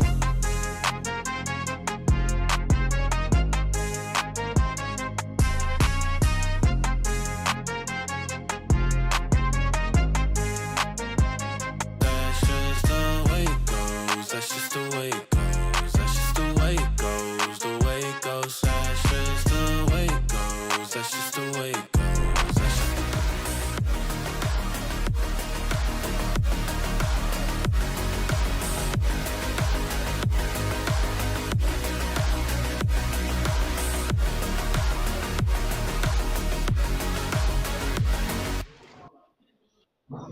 Food! Food! Food! Food! Food! Food! Food! Food! Food!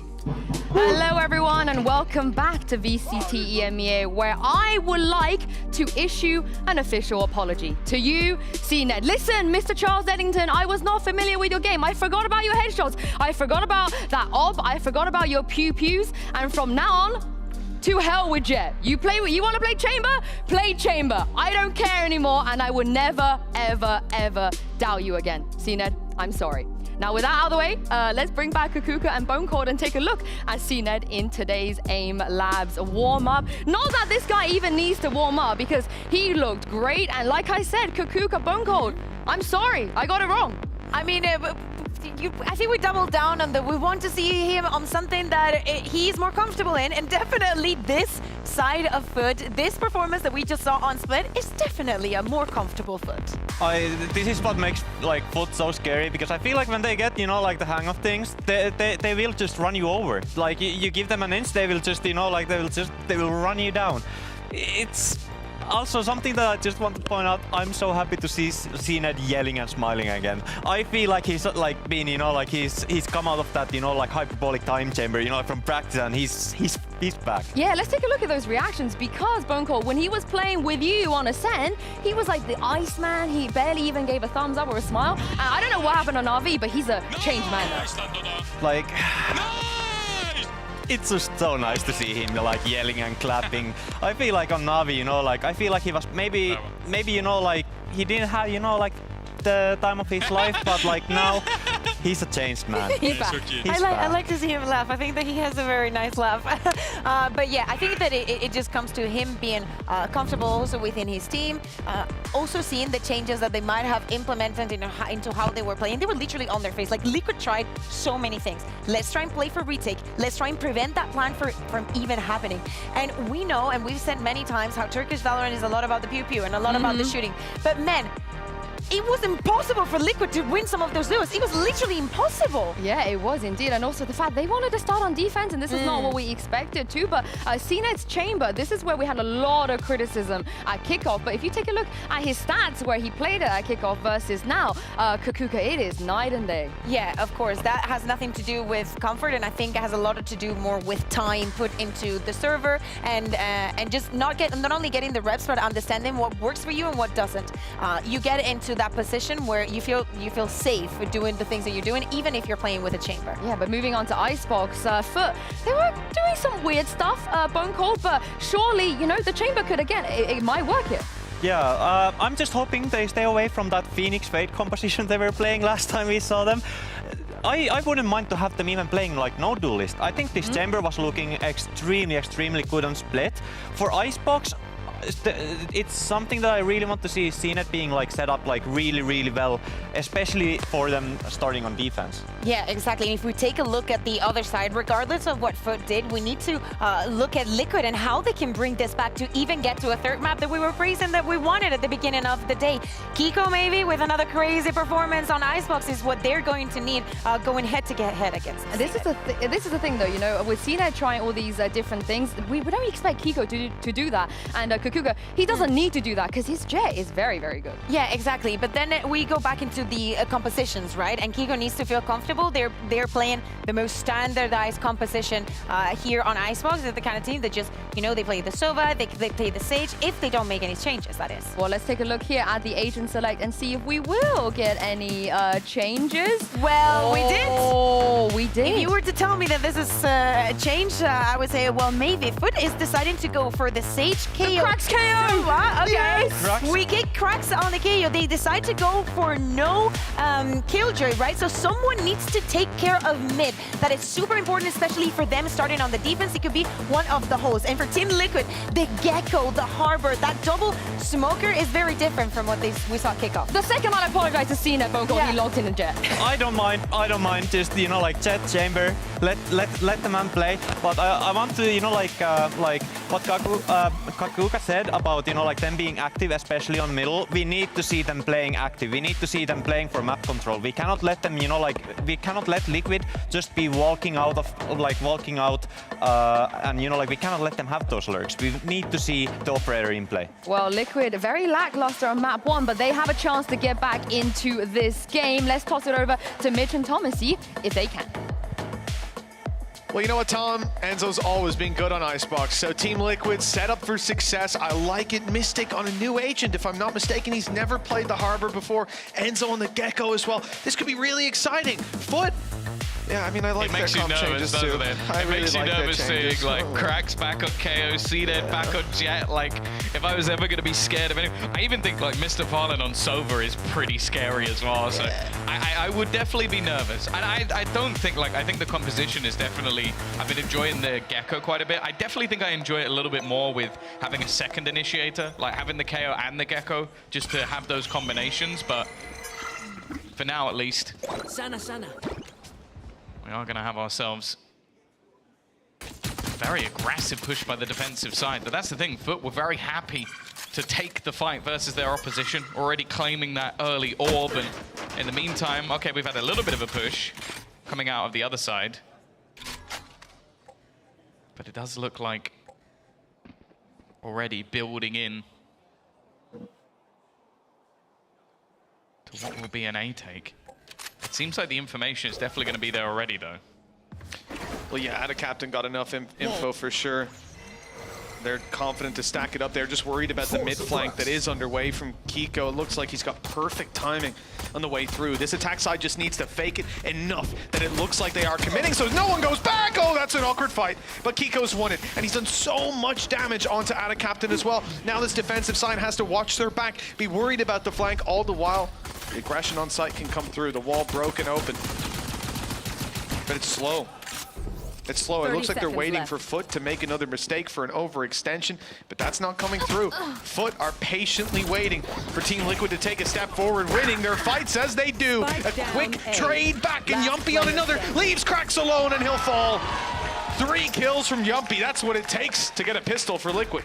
Yeah, I'm happy to see him get off to the races. He had a round in the previous map, but other than that, it was definitely a rough performance from him, and he has been, as said, over the last couple of years, one of the most consistent factors within the VCT.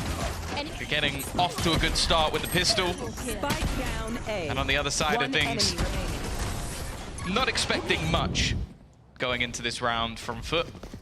You're going to see CNET picking up the Marshal, which can always be problematic, but on the other side, you got the slightly buffed version. Only slightly. Outlaw is incredibly strong. Lots of players close here. Captain, right-click range is perfect, and he's got 2. Not again! That's 3 kills for Foot in a round where they have next to nothing. Captain, He's sneaking away with the weapon as well. He's just rounded the corner in time. Now he's got support. This is why I was worried, and it's just Ada with a classic that's already torn Team Liquid's early round to shreds. Kill from Yedege puts it all down to Yumpy. 3 kills in the last round. And 3 kills needed this time.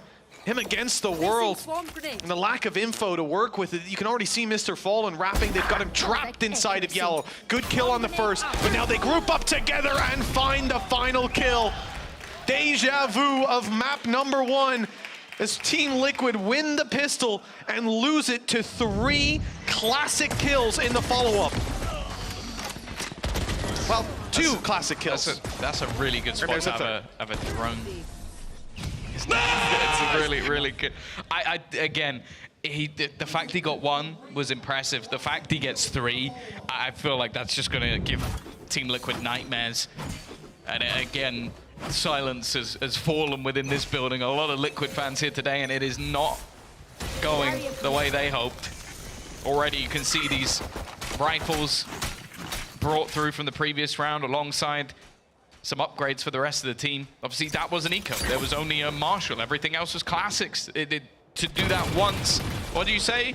1 in 50 times? That's what I said. That's what I settled on. How about twice in 2 maps? Yeah, it's tough. Beating the odds a bit. Twice out of 2. There's only been 2 follow-ups on a pistol for them. So that's it's pretty rough. I think it speaks to Foot's consistency in these rounds, the ability to find those, even if the opportunities are given, to capitalize on it every time is incredible. And he's out of there.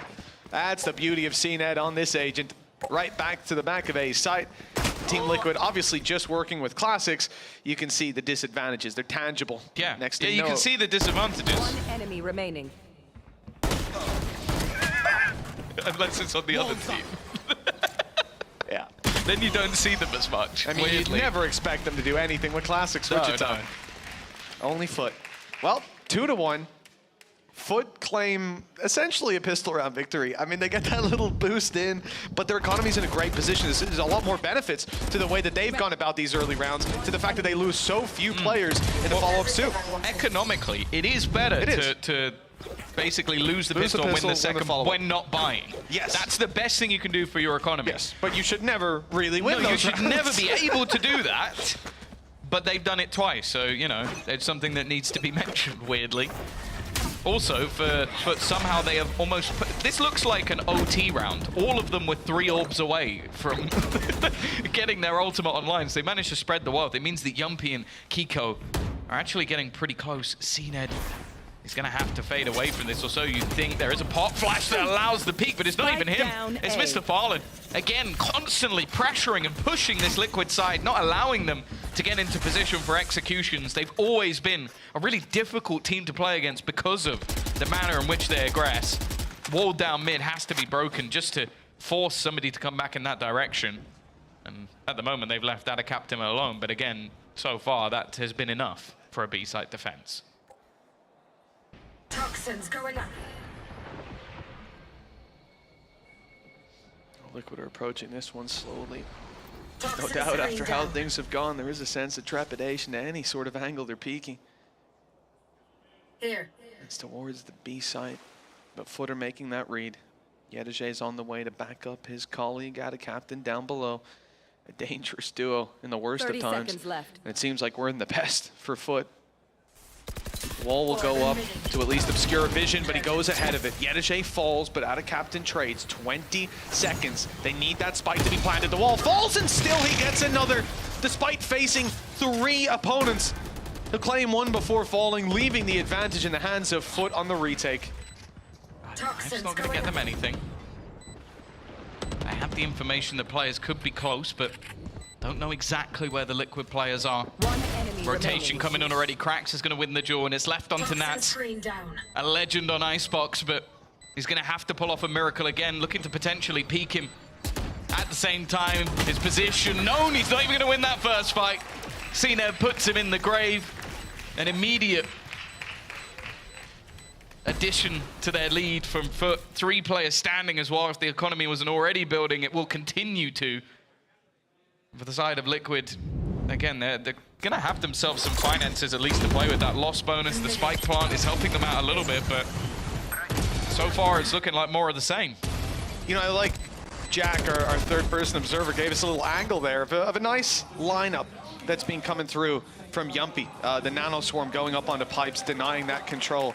But it just doesn't matter. Like, you can place your utility perfectly. When it comes down to it, pound for pound right now, Foot are miles ahead. They are winning. Even the out-of-captain position, how he gets one. The guy is nuts to make that 90-degree flick with 3 players facing him. They had the drop on him. He still drops one.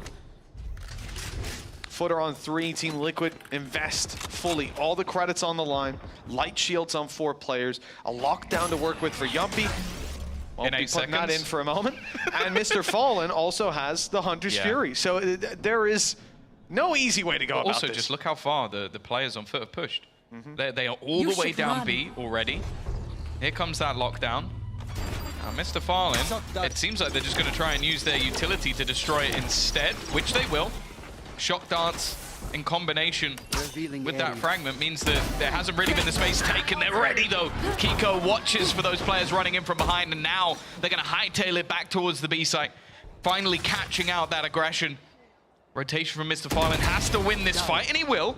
Definitely makes things a little bit more interesting, and the lower that clock gets, the scarier things become, because he still has that Hunter's Fury saved. The thing is, though, it seems like the rotations of which way they've gone is completely wrong, and Nats, being so deep in kitchen, knows it.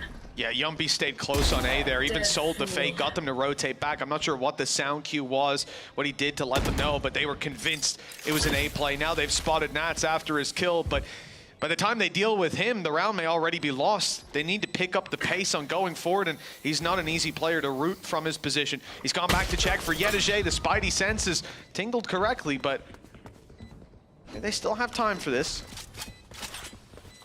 They'd have to get on it very, very quickly. And you imagine Liquid with 3 players, they would be able to deny them. They have utility. I mean, Yedege's going in at least to keep them around for the spike explosion. And they won't be around. That round is closed out nicely by Enzo. A quick double for 2 rounds. So the one benefit of them actually going for that is the fact that that puts both ults of the remaining players online. True. So them going down, if they go down to the spike or anything, or if they save, they're not going to have those ultimates. So now you have 4 of the 5 ults. 1 is 1 away, and that's the Blade Storm for CNED. So even though Liquid have managed this, it's still going to be problematic.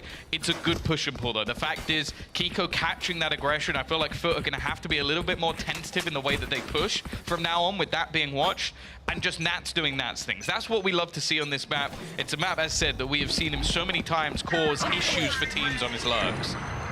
Well, the Viper's Pit is used by Foot off rip, one of their 4 ultimates that's online. Beautiful thing about CNED having an ult too is that he's probably going to have, or being 1 away, he'll have that Blade Storm online by the time he needs it, because he's hitting that first shot 9 times out of 10. Or if he doesn't, he has it next round. So exactly. Worst case scenario, it's free investment. But yeah, they're going to leave him solo. That's the thing. Like, you have this Viper's Pit. The expectation from Foot is definitely that Liquid are going to play through this, because they've left 2 players, both initiators in fact, behind. They've got There's my buddy. the Yedege watching middle, and then the rest is all onto CNED. Now I can only assume with the ults they have, the plan is CNED gets 1 kill, and then they just play retake. This becomes somewhat readable. I mean, it depends on how Foot conclude, but they heard the alarm bot get pulled back from inside of A main. I'm fairly certain it was pulled back. Yumpy is dropped, so it won't be put back into the round. And they're now starting to realize, yes, these rotations have come through. There's no way out. CNED's caught. Blade Storm could have helped that time. Now the numbers are evened up. There's a res online for Yedege. They've got some mid control to work with to fight back through, but yeah, but you're not going to res him. But perhaps one of the future engagements, Yedege's partnered up with Krax, who at least trades him out. No res to play with, but an ult on Krax could still spur them forward, deleting that utility from Enzo, allowing them some space to play with. Great if they had the wall still. Hunter's Fury too. Hello, big connection, and not going to follow up. No kill from it. Enzo left on 7. He still has Dizzy to work with, but suppressed by Krax, who's now closing the distance. They tap the spike, bait out more utility, and bait out a firefight. Enzo down, Mystic swinging, close is caught. This is getting a little risky now, as Nats have to swing to confirm they weren't defusing. 3 kills for Krax, and time is the only enemy remaining. It's against them. Just about 0.13 of a second. Every little detail falls in place for Foot yet again. Oh, that is so unfortunate. You see as well, like the late usage of Thrash to try and deny them the space, the fight back into the round once again, Kiko being able to win that battle and then just trading back and forth. It comes down to Nats. You almost would believe that he has it. And just the final shots being connected by Cracks is going to put them ever further into the lead. And still, even though they lose so many players, they have the finances to buy once again. Use quite a lot of ults though, and one of them's going to come online instantly for the side of Kiko. Looking to try and lead the charge a little bit. Mr. Fon genuinely has no fear. They have gone to grab that orb in the first few seconds of every round. There hasn't been any denial there for it. And one of the main things you'll see thrown out is a, snake bite shock dart. Don't have that to worry about. Shorter Team Liquid just speeding up on the angle. They'll be safe as can be. Kiko on his way through with his Blade Storm in hand, and, well, Enzo has lost his life immediately. Good angle by Cracks. He fades back in the spike plant, at least secure inside the Viper's pit. A wall up to prevent them from even filling in this initial space, so there's a lot of little angles that Foot need to consider on the way back through. This is somewhere that they have the advantage. Yedige has a res if they need it, but getting that Viper's pit dealt with is going to be another problem. They try to take Viper down, but Mystic's the one to fall. Snake bites being fired out, give away the position. They are ruthlessly hunting down Nats, forcing him from his ultimate that will ultimately be dropped by the looks of things. Mr. Fallen back online, but the snake bite gets CNED. Good kill by Nats, followed up with more. 4 to finish. And Team Liquid, well, they're one away from equalizing it. It's a better look. They're fighting early, and that's what we didn't see from them on Split. Yeah, I think as well, just again, Nats getting into the game. He is someone who, as said, in some of their kickoff runs and some of the matches, they look good. He was one of the pinnacle players for them. And coming out with a 4K when things got dangerously close. That's the thing, fighting back through that pit. And he's able to just clean them up so low after that point. Snakebite as well to deny any defusal. And now finally, after what has been a tough road, they have managed to break the economy. Now this does still come with the piece of the puzzle that is CNED's Blade Storm. But definitely a much easier round than the ones they've been facing off against in the last few. It should be. It should be, Tom. Captain's gone for a stinger, not a classic, so I'm feeling a little bit safer about how this one will play out.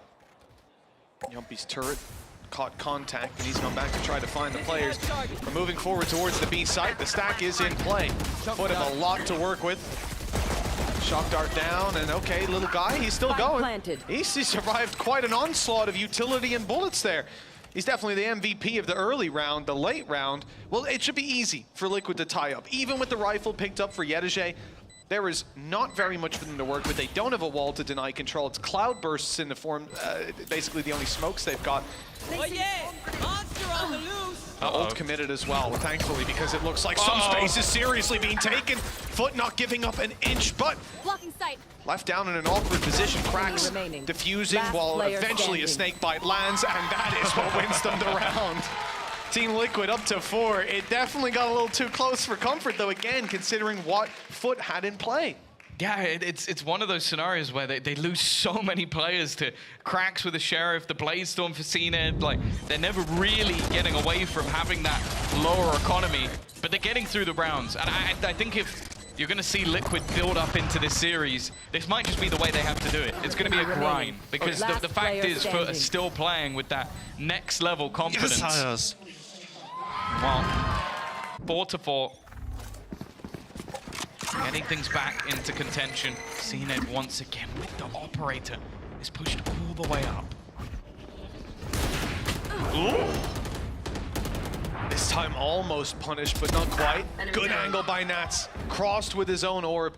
And they thought Yedige had enough of it covered, but a small gap left open. And it's capitalized on. Team Liquid have the advantage to play with. CNED's op was spotted and pushed back without an opening duel. Everything's going right at the start, and Nats has managed to sneak away with another kill. Cracks now down. He turns his attention back to the tube. Yedige's down below it, waiting for him on the other side of the orb, actually. Caught a little angle. Out of Captain, 10 HP. Good wall bang, good punish.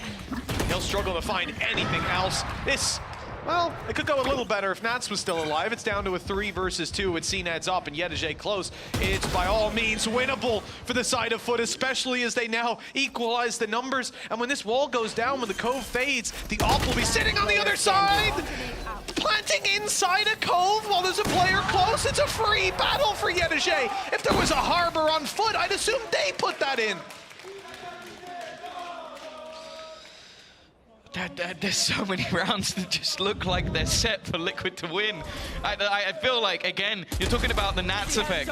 He manages to lurk his way through, get 2 openers for the squad, and okay, he goes down, but it's this that just, he does the same thing twice within the same Cove that they put down, and then Cena's just waiting on the other side. Like, these are just errors coming out from Liquid, and sure, you need the gall of someone like Yedajay to play into that twice and not expect somebody to be waiting, but you cannot allow him to get away with that. Foot are even going to be the ones to take a pause.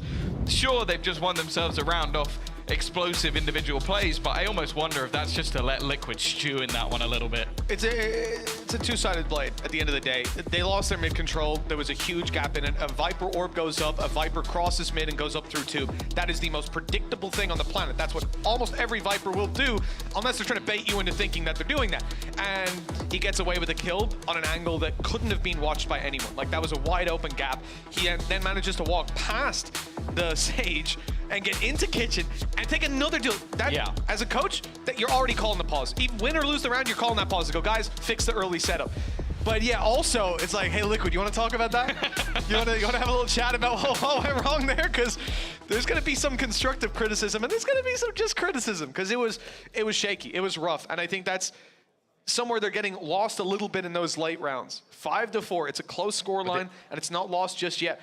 This is also where the damage, well, no, it's not even that. This is where the damage of losing 4 players to pistols, you now have nothing. Like, there's been no reserve cash ever built up for Liquid because they're losing so much in rounds that you did good. They should be able to keep cleaner. I mean, the best example being the anti-eco not long ago, and they come down to 1 player left alive. Bladestorm was in play there, sure, but didn't even have that much impact, all things considered.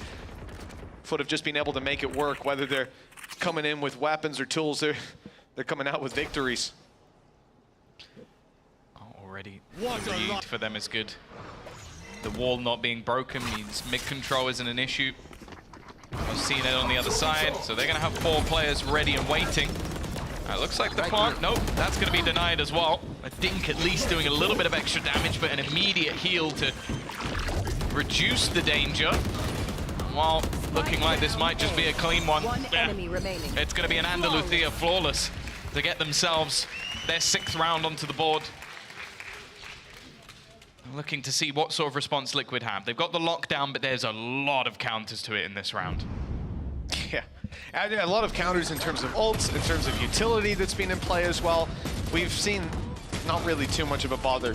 Like, this is definitely, if I look at Split, I would say, despite knowing Liquid have played it, even up against Koi a couple days ago, like we discussed in that map, it looked like Liquid were not ready to play it. It looked like they had some trap ideas, but again, the push and pull of the map and control just was not there when it comes to, and also individually, Foot were just smashing. Oh no, oh no. Somehow you know Yedajay is going to win that fight almost every time. Foot have been insane in early battles.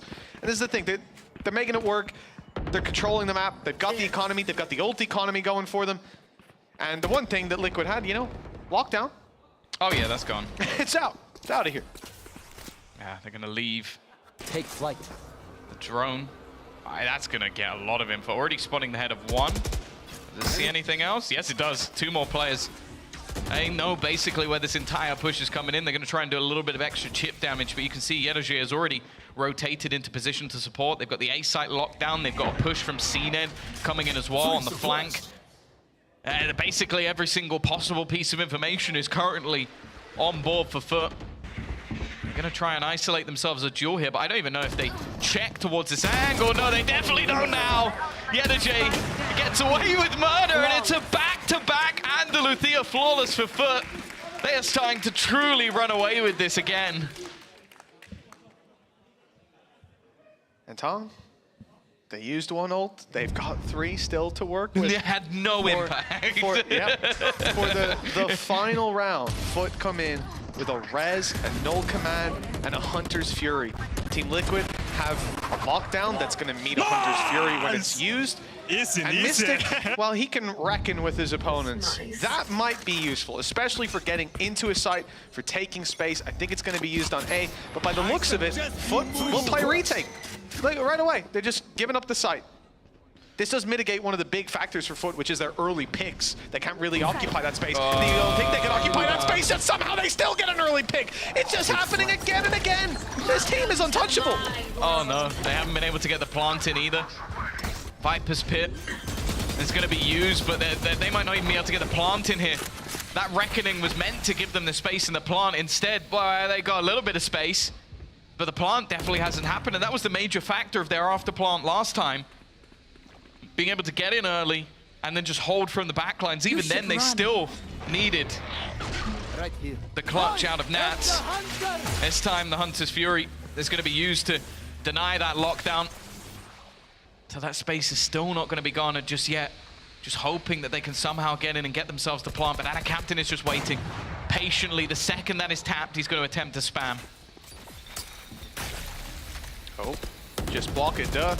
Now he's up close in a safe spot. They're going to try to make their way out. The spam doesn't work out, but CNET up top, or down below, in fact, able to find one. It's Cracks supporting, and that same line of fire, they barely need to move. Liquid walk into their open, waiting hands. Not a bad idea to play the backside push. Execution different, as it has been nothing but execution from this Foot side. Double the rounds of Team Liquid at the half, Tom. Give me the hope, you know, defensive side, Team Liquid. It's all gonna be different. Why? Spike down A. I'll be honest with you. Oh no, Tom, don't do that to me. Don't do that to me. I'm more worried for them now. Look, even look at the scoreboard for Foot. It's not even like one player's just going ham. I guess, okay, if I'm giving you some hope, I'm looking at Kiko. Okay. Because in their first matchup, when they played against Koyan, they scraped the win on Icebox. He had 37 kills. This kid can frag. Putting him onto that sort of defensive side, having the setup of Enzo as well, like this Gecko allows for those flashes into aggressive peaks. It can work out for him. We've also seen some glimmers of hope from Nats and Yumpy at times as well, so if they can come online, there's still opportunity. Well, there's some chances for Team Liquid. This scoreline isn't damning. It's the last map and the way some of these rounds have gone that make me worried. Foot find pistols in their hands yet again. A terrifying concept for Team Liquid. Now need to try to win this pistol to inject some round, well, inject one round based on how we've seen it go so far. Let's not get our hopes up, not get too far ahead of ourselves. Good stuff from Yumpy, a 3K in the last pistol, 2 in this. Will it be enough? The damage being dished out as we speak, leaving Mr. Fallen all alone with a classic in hand. 2 players staring at him, and a clean response from Team Liquid. Another pistol, their second of the map, now secured. The follow-up though, Tom, that's where the questions are. Keep your pistols again. Because they win the pistols, they just lose the second round. So if you play the second round as a pistol, then you're just playing another pistol, then you win. That's true. Just as a pistol. Actually, the majority of rounds in this series have been off pistols. So they should only play. In fact, round 5, I still want to see pistols. 6 pistols. Okay. 9K in the bank. You've lost me a little bit there. I'm just trying anything, Tom. It's the start that they needed. And again, I don't want to say it, but there's barely anything invested for Foot. Great. Good. Now, a lot of what they were able to do was on their defense, so you kind of hope that there's going to be that conversion here. Enemy kill. Kiko well placed. That will be the start that they need. And normally it's sort of snowballed when they've lost these rounds. It hasn't been like trades in a lot of these cases. He doesn't actually have any support. That's the only thing that is worrying me. There is absolutely no one nearby. Finally, Yumpy's going to sort of switch his positioning, and they'll get Enzo into mid instead. And now I think it looks a lot less damning than it could have done. Yeah. Well, especially he's made it out of that spot, having burned his dash up early, didn't find contact, couldn't use it to escape then. I was a little bit worried. Now it's time to play a little bit of blind darts. Oh no, they've pushed through the wall. They've taken the fight to them. Good for the start, but Enzo's unchecked up top and a snake bite. Someone's cosplaying safe on the stage. Yedajay's gone down and Cracks is all alone. 1v4, Sheriff in hand, and players wrapping all around. They did it. Night and Sweet Dreams. Team Liquid have won a follow-up to a pistol. Fantastic. Maybe this is the turning of the tide. It could be.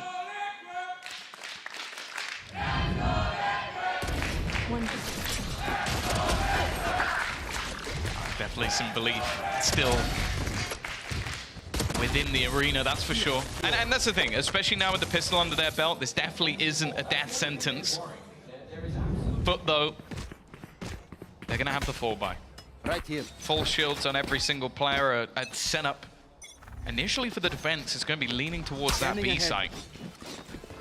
Looking like they want to try and take similar control away to what was there for the other side, but I guess without the early aggression, they've decided immediately to try and stack back up over on A. That's where the drone's coming through. That's where the majority of the players are. But the spike's still on the ground, and 2 players have deep pushed B already.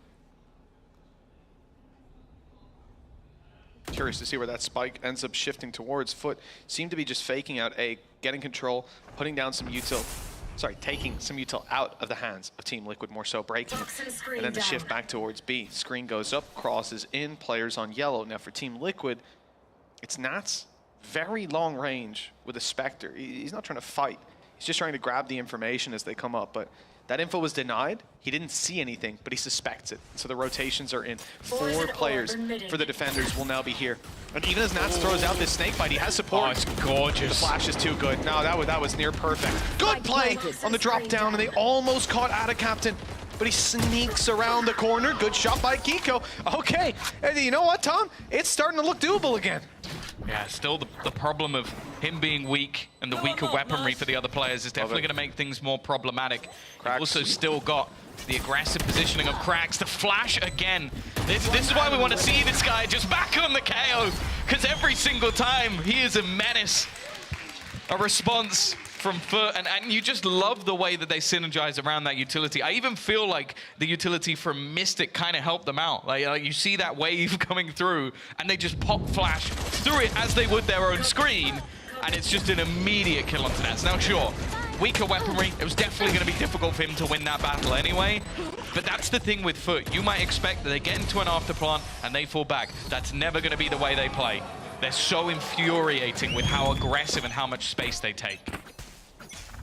It's interesting as well, the mosh pit on back yellow. I think the idea was to get the player to swing to the right. Instead he goes left, round the back, and Cracks is able to find all that space. 44 HP on CNED, early spams, but he's put back up. Oh no! After making it through Decay, Nats. 1 kill. Position known, Snakebite denies the plant for a while. It will buy some time. The mid plays. I thought Mr. Fallen might be flanking. Oh, they put that there on purpose. 100%. I was looking at that wall and saying that's got a ridiculously big gap in it. Oh, okay. A nice kill to take down Cena, but still so much they have to do. He's going to have his Thrash online. That might be able to clear some of the space as his teammates look to get that a little bit closer.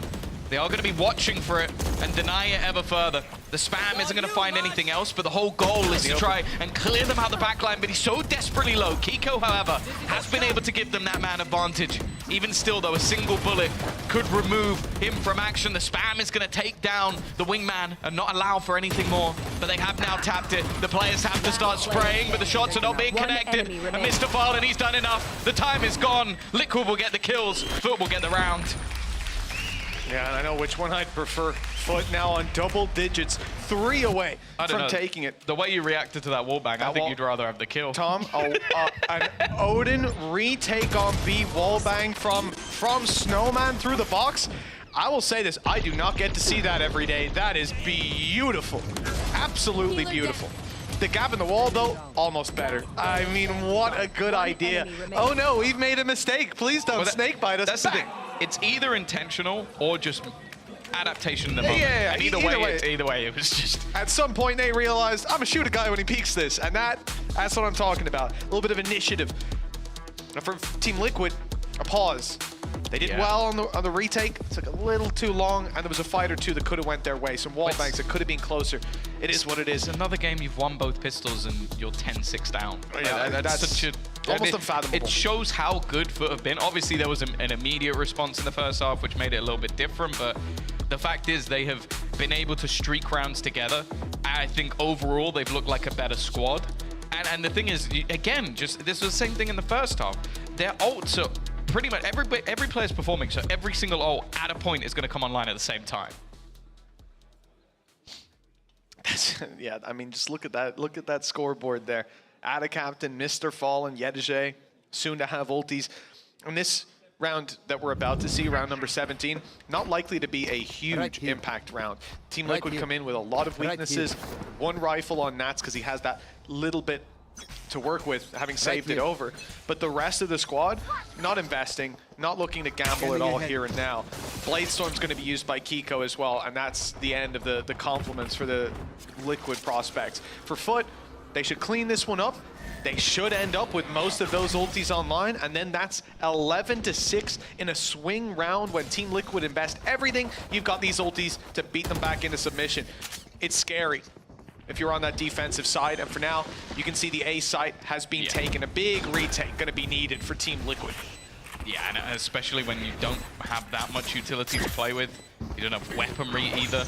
Like, how you're going to push these players out of the deeper positions in the post plant is going to be so difficult. And bear in mind, they held on to a lot of their util because you didn't have anything to stop them. So it's not looking great. Yedege doesn't have much to lose, so he's just going to play aggressively with the Stinger, already clearing out a couple. Kiko does well, but he needs to do so much more. Third kill already on the books.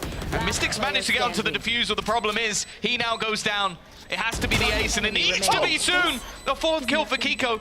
At minimum needs to get this to half. Cracks just looking to try and go for the peak, but he's just playing with the timer. It is a nice attempt from Kiko. He'll make this one costly, but again, Foot are the ones to take the round.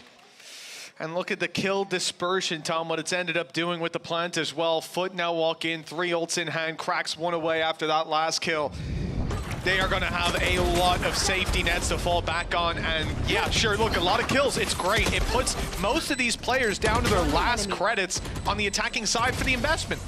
It's also 11-6 if they win this round. That simply doesn't matter. And for Team Liquid, potentially, they've bought themselves one anti-eco, which, if we look at the win rates, that's not even as good as it might seem. So this is a very precarious position for this defensive side to be in, and that's when Kiko goes, screw it, I'm sending it. Hasn't even activated his dash. There it is eventually. He's round the side, and he's been caught and dealt with. That was a I like big the cost idea. right Like, I like the idea with the high tide. Yeah, the problem is they have a res.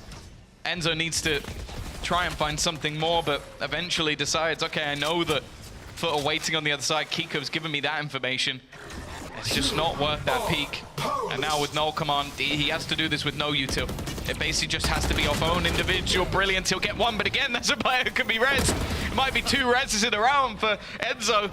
No kills, even though he's managed to drop a couple of players. And it keeps things in a 4 versus 3. Straight away, we're going to see that reckoning, but a response, I like it. The ult is going to deny any space, and Nats goes down with it. Mystic's been able to sneak his way out, though. That's the one major benefit. He's got a little bit further than they might expect, but look how far they're going. They're just leaving. They've used all of their util. They've used everything to take that site. And the only thing that's going to stand in their way is Yumpy, who's made the early read. But these B-side defenses have been tough.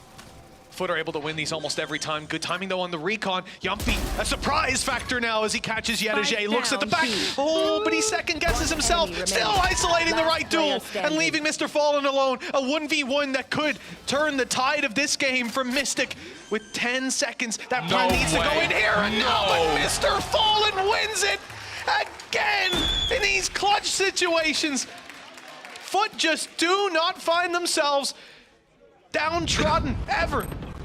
My man is about to release some sort of pyramid scheme of how to become an alpha male, because with seconds left on the clock, he fake plants and just dips Mystic, moves himself top of the board as well. And but this is the thing, this is what we talk about with fragging IGLs. Mr. Fallen just hits different. He really does. He's 17-12 right now. After the whole conversation, hey, listen, you're right. That's what he deserves. You think about the conversation today. We started it out. CNET, one of the best players in the world, world champion. All we want to see is this guy back on Jet. Screw the other agents. Sue turned around the whiteboard, showed us Jet is the solution. This is where he can be the best. He's 14-12. He's trailing Mr. Fallen. You mentioned it starting out this map as well. CNET scary. Cracks, that was what I was worried about. And you said Mr. Fallen on the Sova. He can be terrifying too. Hey, listen, you're spot on that one. The entirety of this Foot squad is terrifying. Even Yedege, just a few rounds ago, had a massive round, tearing them apart. He's only 13-12. They're all doing their part. Yeah, they're all such difficult players to play against. And Liquid, well, it's a pause but it's a pause that needs to be 6 rounds in a row. It wouldn't be the craziest comeback we've seen on this map, but true. With the way things have been going, it might just be. You win both pistols, you're still on 6 rounds, your opponents have hit 12, and Marcinet's about to come in with the Blade Storm. And for the positives, they have a lockdown. Oh, hooray! Get out Good. of my way! Revealing area. Good. I saw the way things have gone. I'm almost more terrified of CNET's classic. I am his Blades, and perhaps I'm right to be. Blades dealt with immediately. Mystic falls, though. Good trade on the back of the flash from Enzo. Kiko able to grab another, and they are hightailing it out of there. No longer wanting to commit to the fight with the Turkish squad. Instead, Team Liquid play defense, and Foot, man disadvantage. Kiko on the corner as well, looking to double up those advantages. 4 versus 2. And the pull around from Mr. Fallen, well, he'll have to get a lot of value off this flash. Some space taken, but Enzo shuts him down. Yeah, puts them down to just cracks. Still someone you have to be careful of. He's definitely been looking good back on the KO. The guns are out already as they just hold onto the angle, but Kiko still there. And that's the thing. He has been a real difference maker, even though this defensive side hasn't been fantastic. I think in the first half he had 6 kills. He's had 14 in the second half, and it still hasn't looked that different. But we're starting to see that now. I like the aggressive stance, like with how Foot have been able to just get into these sites, get into after plants and play those posts. Just wanting to take it to them a little bit. Show that they still have that individual skill to match up versus the Turkish powerhouse. And well, you said you were afraid of something. Yeah, pistols on Foot. I just feel bad, man. I'm feeling terrified with what they're bringing to the table because Team Liquid have lost these rounds again and again. Rifles in their hand. And Foot closing the distance. 4 players on the choke. Nats up close. Good swing, and he's dropped. Oh no, not again. The deja vu's already hitting, but Enzo with 2 kills, 3 kills in fact. It looks like we finally tied a bow in this one. I took a moment. Those spams through the smoke, but he's 28 HP. Oh, he's 26. There's no way that he gets away with this one, and the flank even being watched by Yumpy. Big ult round for Team Liquid 2, building up Thrash on Enzo. And this kill should be quick, it should be clean. We move on, 12-8, 4 more needed for Team Liquid to bring us to an overtime and keep this series alive. Yeah, again, thankfully for them, a lot of these wins have not been coming off the back of ultimates. So they're still gonna have Thrash, they're still gonna have Lockdown. Finances building, but again, it doesn't matter so much as long as they're getting buys onto the board. And on the other side of things, you've only really got that Viper's Pit available to them. It still does feel, though, that this is just moments away from Foot closing it. Similarly to the last map, like, you had a few moments, you had a few sort of breathers for Liquid where you go, okay, they look like they're finally getting into things, and then just sledgehammer. Yeah. But have woken up. I got eyes here. Whenever they've needed to, whenever things have looked good for Liquid and the sun's starting to shine yet again. Or is that gray cloud? We'll sneak up by Foot, but this is all being watched by Killjoy Utility, so nothing to worry about really. It's just a window peek up top. And Yumpy's going to be caught by that, of course. Now mid is wide open. Even being watched by Nats, he can't determine very much. They could already be up to again. I feel like every time he has it, he's immediately dead. It's never really had that impact. Kiko trying to put himself in. Honestly, it seems like they might try and avoid him, and I don't mind it because he's been so good in this second half. Another kill, 21 to his name. As I said, I feel like that 37 might be needed if they're going to close out this series, but in the meantime, hightailing it back towards the B site. Viper's Pit is available, and Yadajay still hanging around. This fight could be absolutely everything. He's not quite looking the right way, but he still manages to win it. One off having that res online, but it might not be needed. Mr. Farley looking to take it into his own hands, and Yadajay from the back will be there to close it. Foot might have gone out of kickoff with a whimper, but they have come back looking as fearsome as ever with a 2-0 victory over Liquid. An unbelievable scoreline for this squad, Tom. Liquid came in, they looked okay in their opening matchup. We're starting to figure out where we gauge them on this stage. But I know exactly what I think of Foot after that one. This is just as terrifying a squad as ever.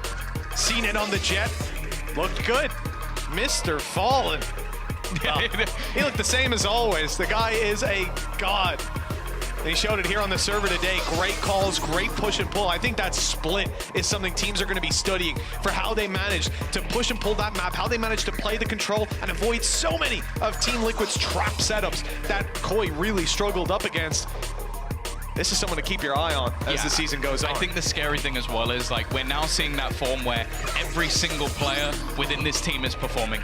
Like the youngster of Yedajay doesn't look a foot out of place. He looks fantastic as he comes in with the team.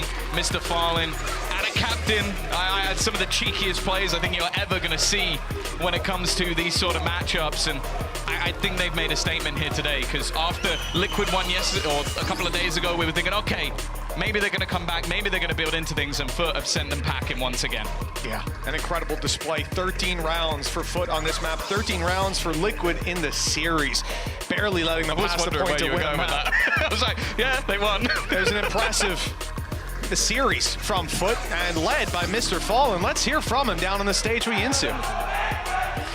That is right. I'm now joined by Mr. Farlin, the IGL of Foot. First of all, congratulations on that win. I'm not sure if you're aware, no Turkish team has ever beaten Team Liquid. That has never happened. You guys played against them a lot of times as well, and I believe you only got a map against them the last few times you played against them. On the finals, I guess. How did you manage to beat them today so convincingly?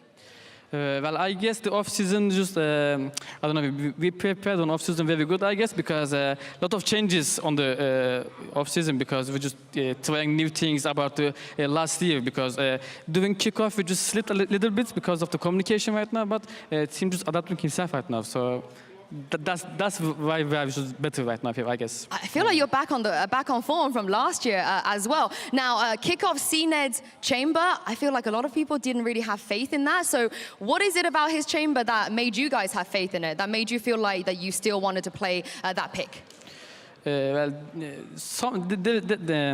how can I say? There are some maps you can just play on the waves, you know, because just doesn't want to split right now, no one else plays. So we're just talking each other and I don't know who's going to play chamber. We just maybe try cracks on chamber, but he plays on waves. So why not? If he can feel it, then he feels it. That's all. You guys feel confident about it? Yes, that's why we're disciplined right now. Yeah, I mean, it's CNED as well. I feel like bad that I even doubted him as well. But just as we, expected the weird things from you guys, you decided to bring it back. The KO, the jet. I honestly thought we were never going to see that again from you guys. So do you feel like that was because of some of the things you learned at kickoff that you felt like maybe you have to still put CNED on the jet sometimes and cracks on the KO sometimes?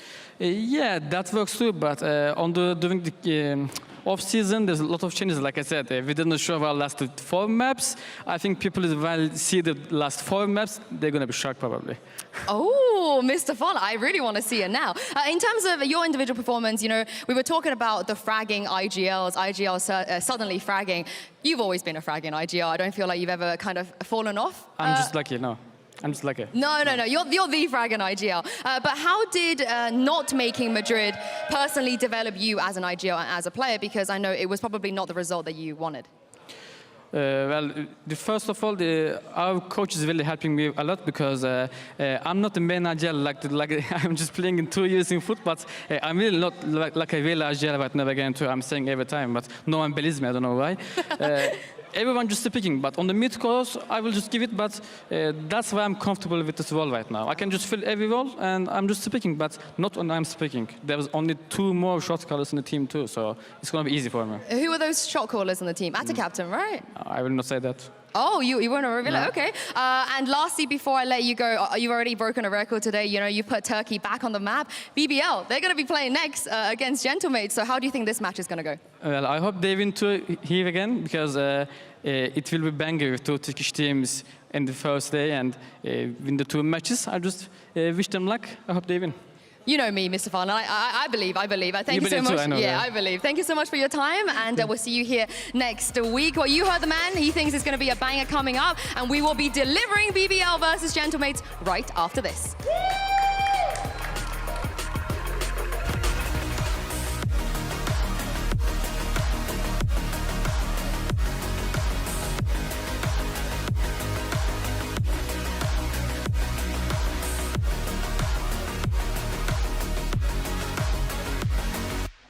I know a place that will break you into 1,000 pieces.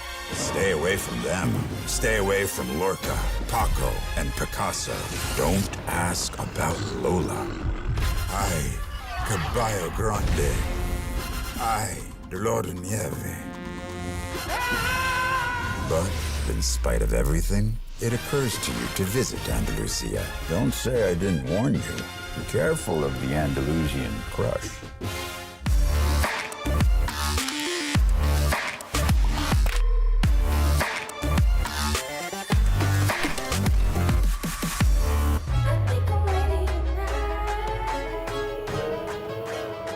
Hey guys, it's Jimmy Lin, former professional Counter-Strike player and VALORANT coach. Watch out for the stairs, clear this angle. You're going to be able to fight this.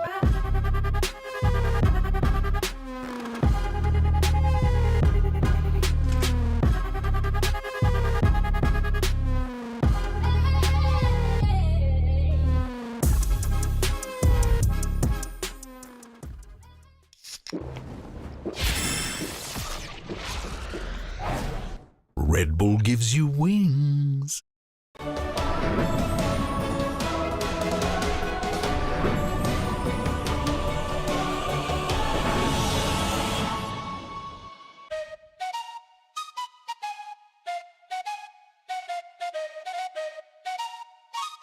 Let's go.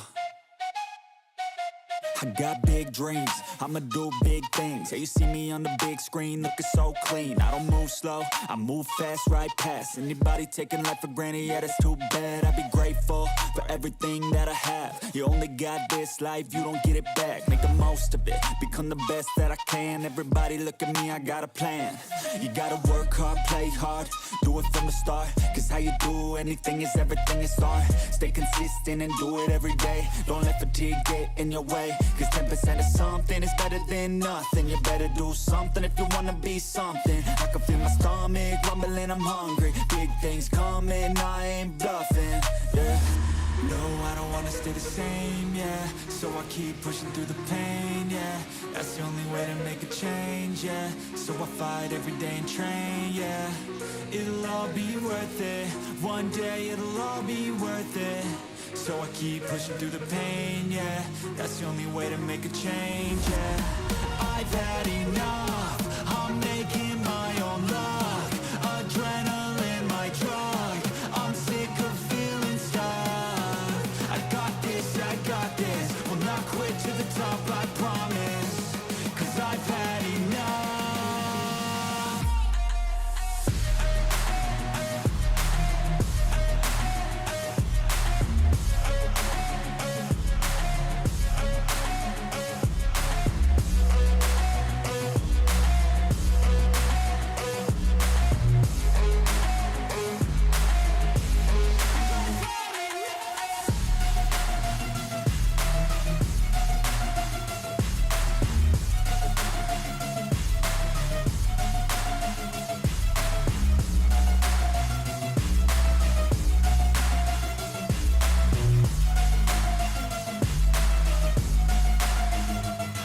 Better watch out, I'm on the climb to the crown. In my prime right now, hear me loud. I've been spitting for a while now. All by myself, independent DIY now. Don't need no help, I've been beating out labels and money and budgets. It's funny, I do all the work, yeah, keep it 100. I fight for my dreams, I would die for these things. I believe in myself, I refuse to be weak. I like to build things, empires out of buildings. I wanna leave a legacy of helping others finally feel things, of motivating and killing depression, exhaustion. We need some healing. I work through the pain, I like seeing gains. I keep my head down, buried, walk through the flames. Yeah, I do this every day, even when I feel drained. A true man pushes through, you don't hear complaints. No, I don't wanna stay the same, yeah. So I keep pushing through the pain, yeah. That's the only way to make a change, yeah. So I fight every day.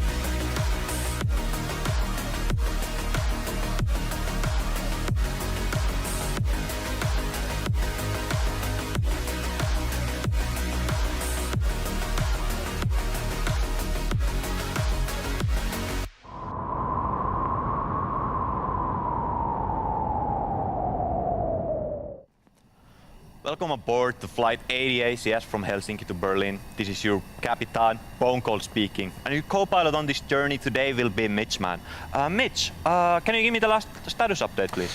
Oh, yes, sir. All cargo is being loaded and the final passengers have just boarded. All accounted for except for one.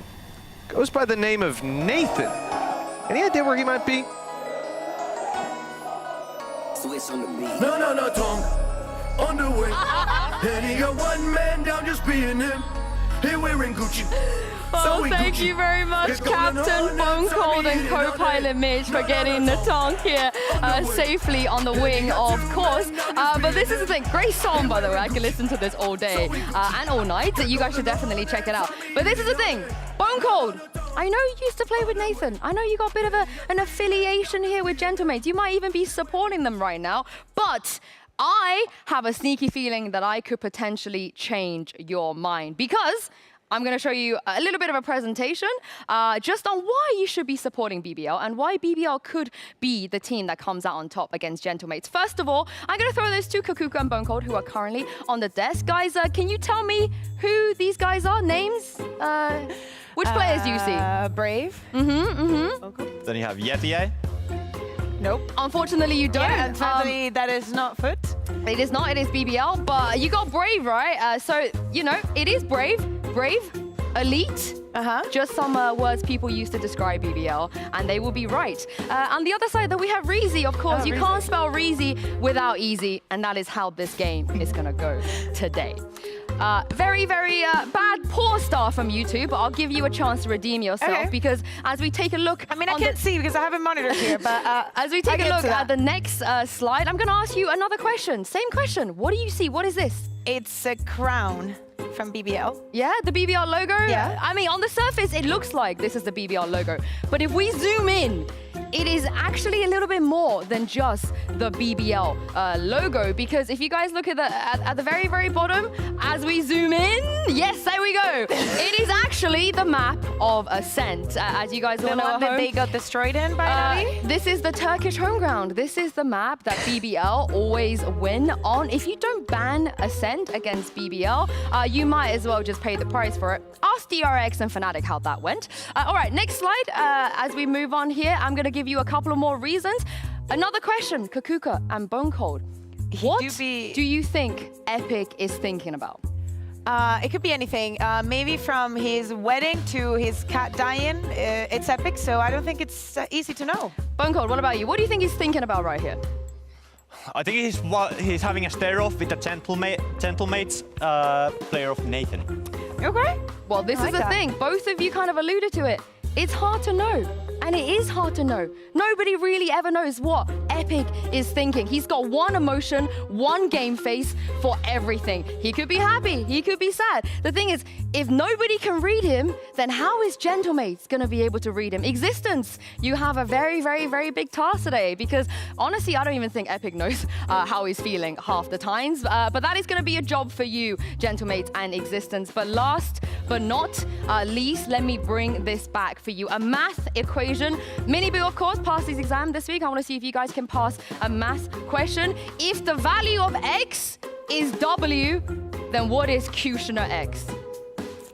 That is Cutioner W. Hey, Bone Cold. Ding, ding, ding, ding, ding. Cutioner W. That's how math work. Cutioner W. It does. X equals W. Cutioner W. What about the Cutioner? Hey, yo, let me just do the punchline. Holy moly. Cutioner W indeed. He's going to bring home those wins, baby. Forza, BBL, I rest my case. And now, if you weren't already supporting BBL, I feel like you have to after that. Yes, I will give you guys a chance to make a case for Gentlemates as well. Kakuka, I believe you have prepared something too. I am so ready for this. So, I know you're good at presentations. I consider myself even better. Okay, I'm going to give you the floor. I'm going to give you the floor. If there is a world which this can be, because I have it. I have not only the proof, but also exactly what we need to know about Gentlemates. Do you guys recognize this? Huh? What are you Have you seen it doing, before? Kakuka? I got the strap book Take these from Spanish Existence. people out. Hear me How out. dare Okay, Spanish so- people could team so about it a was French just team? a joke. It was a joke. Thank you very much. Here it is. Hello everyone, I'm Ita, one of the French caster here. So I'm gonna speak a bit about Gentlemates because of course it's a French team, so I have the job to do it. So first of all, Gentlemates is all about, as a French guy, I'm very proud to see Gentlemates in the VCT EMEA, of course. Production, you can go on, you can press the buttons to see what's happening here. So yeah. Gentlemates, here it is. Very nice logo, by the way. I think it's maybe better than VBL. What do you think, Desk? What's the thing between the logo of VBL and Gentlemates? Its logo is a lot more, you know, it's urban, it's new, it's exciting. Yeah, really original, but you have to know, for those who know, of course, Gentlemates are from France, so of course, when you hear France, you have a lot of things going on. We have the French Bulldogs, which is a very cute dogs, of course, that's gonna appear here on the time. And we are nice people. We all know that French are used to be nice with everyone, so we are always like this, good mood. I think I said basically everything about France. Oh no, oh yeah, okay. There is the baguette, of course. There is the baguette. So let's talk about Gentlemates more precisely now. Let's talk about the players, which we all love here. We have the chance to have a fully French roster. Let's start with Beyaz. Beyaz, of course, is a great IGL, very smiley, good energy with the team. He's always smiling, guys. But you have to know, this guy is cooking inside and outside of the game, of course, because he has some huge cooking skills. As you can see here, he can like do some lamb ribs for you guys. So here is a very good guy. Let's go Natank now. Very flexible player, and of course, impeccable jawline. Look at this. This guy is very handsome, Natank, and we love him, of course. Next player is, of course, Takas. We all know that. We used to know it because he was one of the MVPs of the Challengers France League, of course. And, I mean, Jet is literally made for him. So there is no chance Kushanovic can beat this guy, okay? So Takas, let's go. And for the next player, Whalers, of course. Whalers! Which is, we know, a very experienced player because he used to compete in other scenes. Also, a controller master. Why? Because he plays Omen, but also is a master man with the control pad. So that's why he can also do many things with a mouse and keyboard. Next for Logan, very consistent on Sentinel War, very talented also. But you have to know, guys, that Logan has a playoff mode. He literally can expand his domain into playoffs and do just like 30 kills per map during playoffs. So be careful of Logan. He's maybe the most dangerous guy in this team. That's all for me. Thank you for your attention. I hope my beloved French supporter is agreeing with me. 07, guys. Wow. Okay. I mean, I'm gonna invite Ita back to the desk to join us, Bone Cold. I feel that was a fantastic presentation, by the way. Exceptional. But you're already biased. You already have a horse in this race. So I want you to objectively say which one was more persuasive. It has to be Ita's presentation about Gentlemates. I just feel like, you know, like there was a little bit more, you know, like thought, you know, like put into it. I like the fact, you know, like Beyaz is cooking. I saw, you know, like the very gentle and a good mate of mine, Nathan, was up there. How did kickoff go?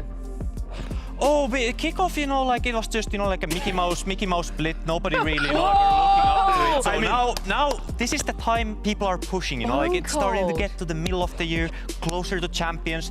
This is where the players start playing, you know? You are really in your villainous era, I feel like. You came in bone hot today, I feel like, not bone cold. But all jokes aside, I'm actually a huge Gentlemates fan. So much so, I bought the Gentlemates bundle. And I feel like if we take a look at the leaderboard, I think I contributed a little bit to their success. Did you expect them to be this high up? To be honest, no. I thought KC would be maybe much higher, but it's a pleasure to have two French teams being in the top 3 for the classic bundle. So keep buying. Vitality, we got to push them in. Vitality, right? yeah, but you know, Vitality has now a huge story. They're here since a long time. We have to let the little places for the little clubs. What bundle did you buy? Sentinels. Oh, get him off! Security! I'm so sorry, Security, come and get him off the desk right now. I bought it because they won the Masters Madrid, but I will, of course, buy every bundle I like. Zelsis got to you, I like Fnatic bundle, I like the Gentlemates bundle, and the KC one, and the T1 one, and every bundle. You're just naming every single team. Bonko, what about you? Which bundle did you buy? I did not buy a single bundle. If I would actually have the chance, I would actually also get the Sentinels, but. What is going on today? You guys, Zelsus has got to you. I feel like the marketing is working. No, like the marketing, absolutely brilliant. I just love to see Zelsus, you know, like jumping on the stage. Well, I'm gonna use this opportunity to say buy the BBL bundle. Everybody, make sure you do it. Turkey on top. I'm biased. Blah blah blah. But let's talk a little bit about this matchup here, because after what happened at kickoff, you know, some of the showing we saw from both teams, you can't help but feel like this might be a slightly more towards the mid-table, or maybe even lower than that, kind of head-to-head. Would you say that's fair in terms of the quality we saw? Yeah, I would. I feel like both of the teams will come in with very, very like low expectations. I don't feel like neither of the teams have that much pressure coming into the match. So that is one of the biggest reasons I think we will actually see like very exciting gameplay today, like from both teams. I think for Gentlemen it's pretty hard to say, because during the kickoff they were facing Vitality 2 times and they did very good and very bad at the same time. So I feel like if they don't win 2-0 today, it's going to be hard for them. The challenge is very high this year. Oh, you think this could be, if they have to come out looking good? I think it's 2-0 for BBL or 2-0 for Gentlemen. Of course I play for Gentlemen. Oh wow, I feel like we're going to get 3 maps. What do you think? I think it's going to be a close match, to be honest. I feel like both of the teams really, really want to get, you know, like back into the action and actually, you know, like start off like very strong. So I feel like it's just going to be, you know, like an absolute battle out there. I will have to say though, you know, we hear about the France versus Spain rivalry, even like within the regions. Is there a Turkey versus France rivalry? Does that exist? I think it is, I think, because we have also Beyaz as Turkish player. We have some French-Turkish here, a lot in France. So, I mean, KC won against Foot last time, so I guess that there is a starting on something, in a way. Oh, that's, I feel like this maybe we give another kind of depth to it. If this game is a good game, we get 3 maps, and we can definitively be like, oh, maybe France versus Maybe France Turkey? is the nemesis of Turkish teams. I mean, Foot just beat Liquid, and Liquid have never lost to a Turkish team before. So I feel like maybe today we're going to get a little bit of record, a breakup. But before we throw to the walkouts, very quick prediction. Scoreline. You think 2-0, Gentlemen? Gentlemen, 2-0, let's go! I'm going to say 2-1. Nathan will come up clutch in the third map. Oh, that's a very, very specific prediction. We'll see what happens in just a moment, because this is going to be a great battle of fan base, of clout, and of course on the server. Returning to VCT EMEA, here's BBL and Gentlemen.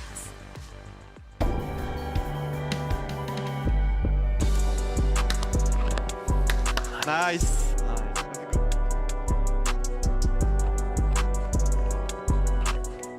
For Forza BBL, they are back here on the stage. Not the greatest showing we saw of them at kickoff, but this is a long season and they will have an opportunity to fight for a spot at Masters and become the Turkish team that everybody wants to see them be. But on the other side, however, it is Gentlemates. They earned their way into VCT. They promoted through Ascension, and they have 5 fantastic players behind a legendary coach of existence. As Ita said, you want to see them come out here strong. They just faced Vitality. They didn't get to show everything they wanted to do. But my question for you is, what is in those notes? The notes we see Existence bring on stage, bring backstage, in the coaching room all the time. What is on there? He's already been like this. I think Existence has a huge experience in the coaching scene now, so I think he did some great cookings for us. I'm very excited to see what he's going to do with those notes, maybe some exotic compositions. Speaking of those compositions, Bonecon, you know, we've already seen some teams that are leaning into the wacky, weird stuff, and some other teams that aren't so much. As we take a look at the map vetoes, do you think Gentlemen should keep cooking or maybe dial it back a little bit? I wouldn't mind coming into the new split with some exciting like new maps and like strategies. I feel like both of the teams like are very happy to bring in like new stuff, especially when it's a matchup like this where I feel like you don't get like that much pressure. You're not playing against, you know, like the last split's top of the table teams. I feel like you can bring, you know, like something new out here. I mean, you say that we get Ascent right off the bat, and I was going really hard in BBL's Ascent. Are you worried at all? I mean, I know they lost a kickoff, but it's BBL's Ascent. Yeah, I have to say I'm a bit afraid of the Ascent one, but the Sunset is good because they showed a really nice face on it with the release composition, with the Yo, with the Phoenix and Natong. So yeah, Ascent's gonna be hard. Maybe it's gonna be 3 maps, I guess. With the Ascent, I think Turkish people are the best on Ascent. Oh yeah, it's just their home ground. I'm glad you mentioned the Phoenix, because how do you play against Nathan's Phoenix? I mean, it's hard because you just need to expect him to be behind every single corner ready to flash. So like if I was in BBL's shoes, I would love to see them being very meticulous, clearing him out if he would be on the Phoenix. I would like to see 3 people trying to clear him out very, very slowly. Don't give him a chance. I mean, with this pick, he can literally play for himself. He can do whatever he wants. He has like white card to do, okay, night tank, go kill. Oh, we'll see. Let's see as we take a look at Agent Select if we are going to get that Phoenix pick. Maybe even a breach because this is existent. Holy moly! Full Phoenix Yoru! And the Cypher on Logan as well. Yeah. What, do you like it? Yeah. No, I didn't expect the Yoru, but I'm glad. No, I feel like Gentlemates will go hard on this one. I love the fact that now you have Takas and Nathan that can go absolutely wild. You can be playing on both sides, you can play for yourself, you have fast rotations. This is gonna be nice. The thing is Logan as well. Logan is on Cypher. He's always be more comfortable on this pick than Killjoy, so I think he's gonna cook some sick setups. Is this gonna be good enough against a Turkish Ascent, do you think? I think it is. Oh. I want it. I want to see like convincing Gentlemates today. And what about you, Bunkord? I mean, if there's a composition that will catch you off guard, it is this one. I feel like this is something that can break the consistency of BBL's Ascent. But could this be an overcook too? Do you think maybe they could have gone a little bit too far? There is a chance, but I have the trust that if they have been preparing for this, they could, like, I feel like every single team could go back to the very your bread and butter, like Jet, KO and Soa lineup. So if they're confident on this, I'm confident with them.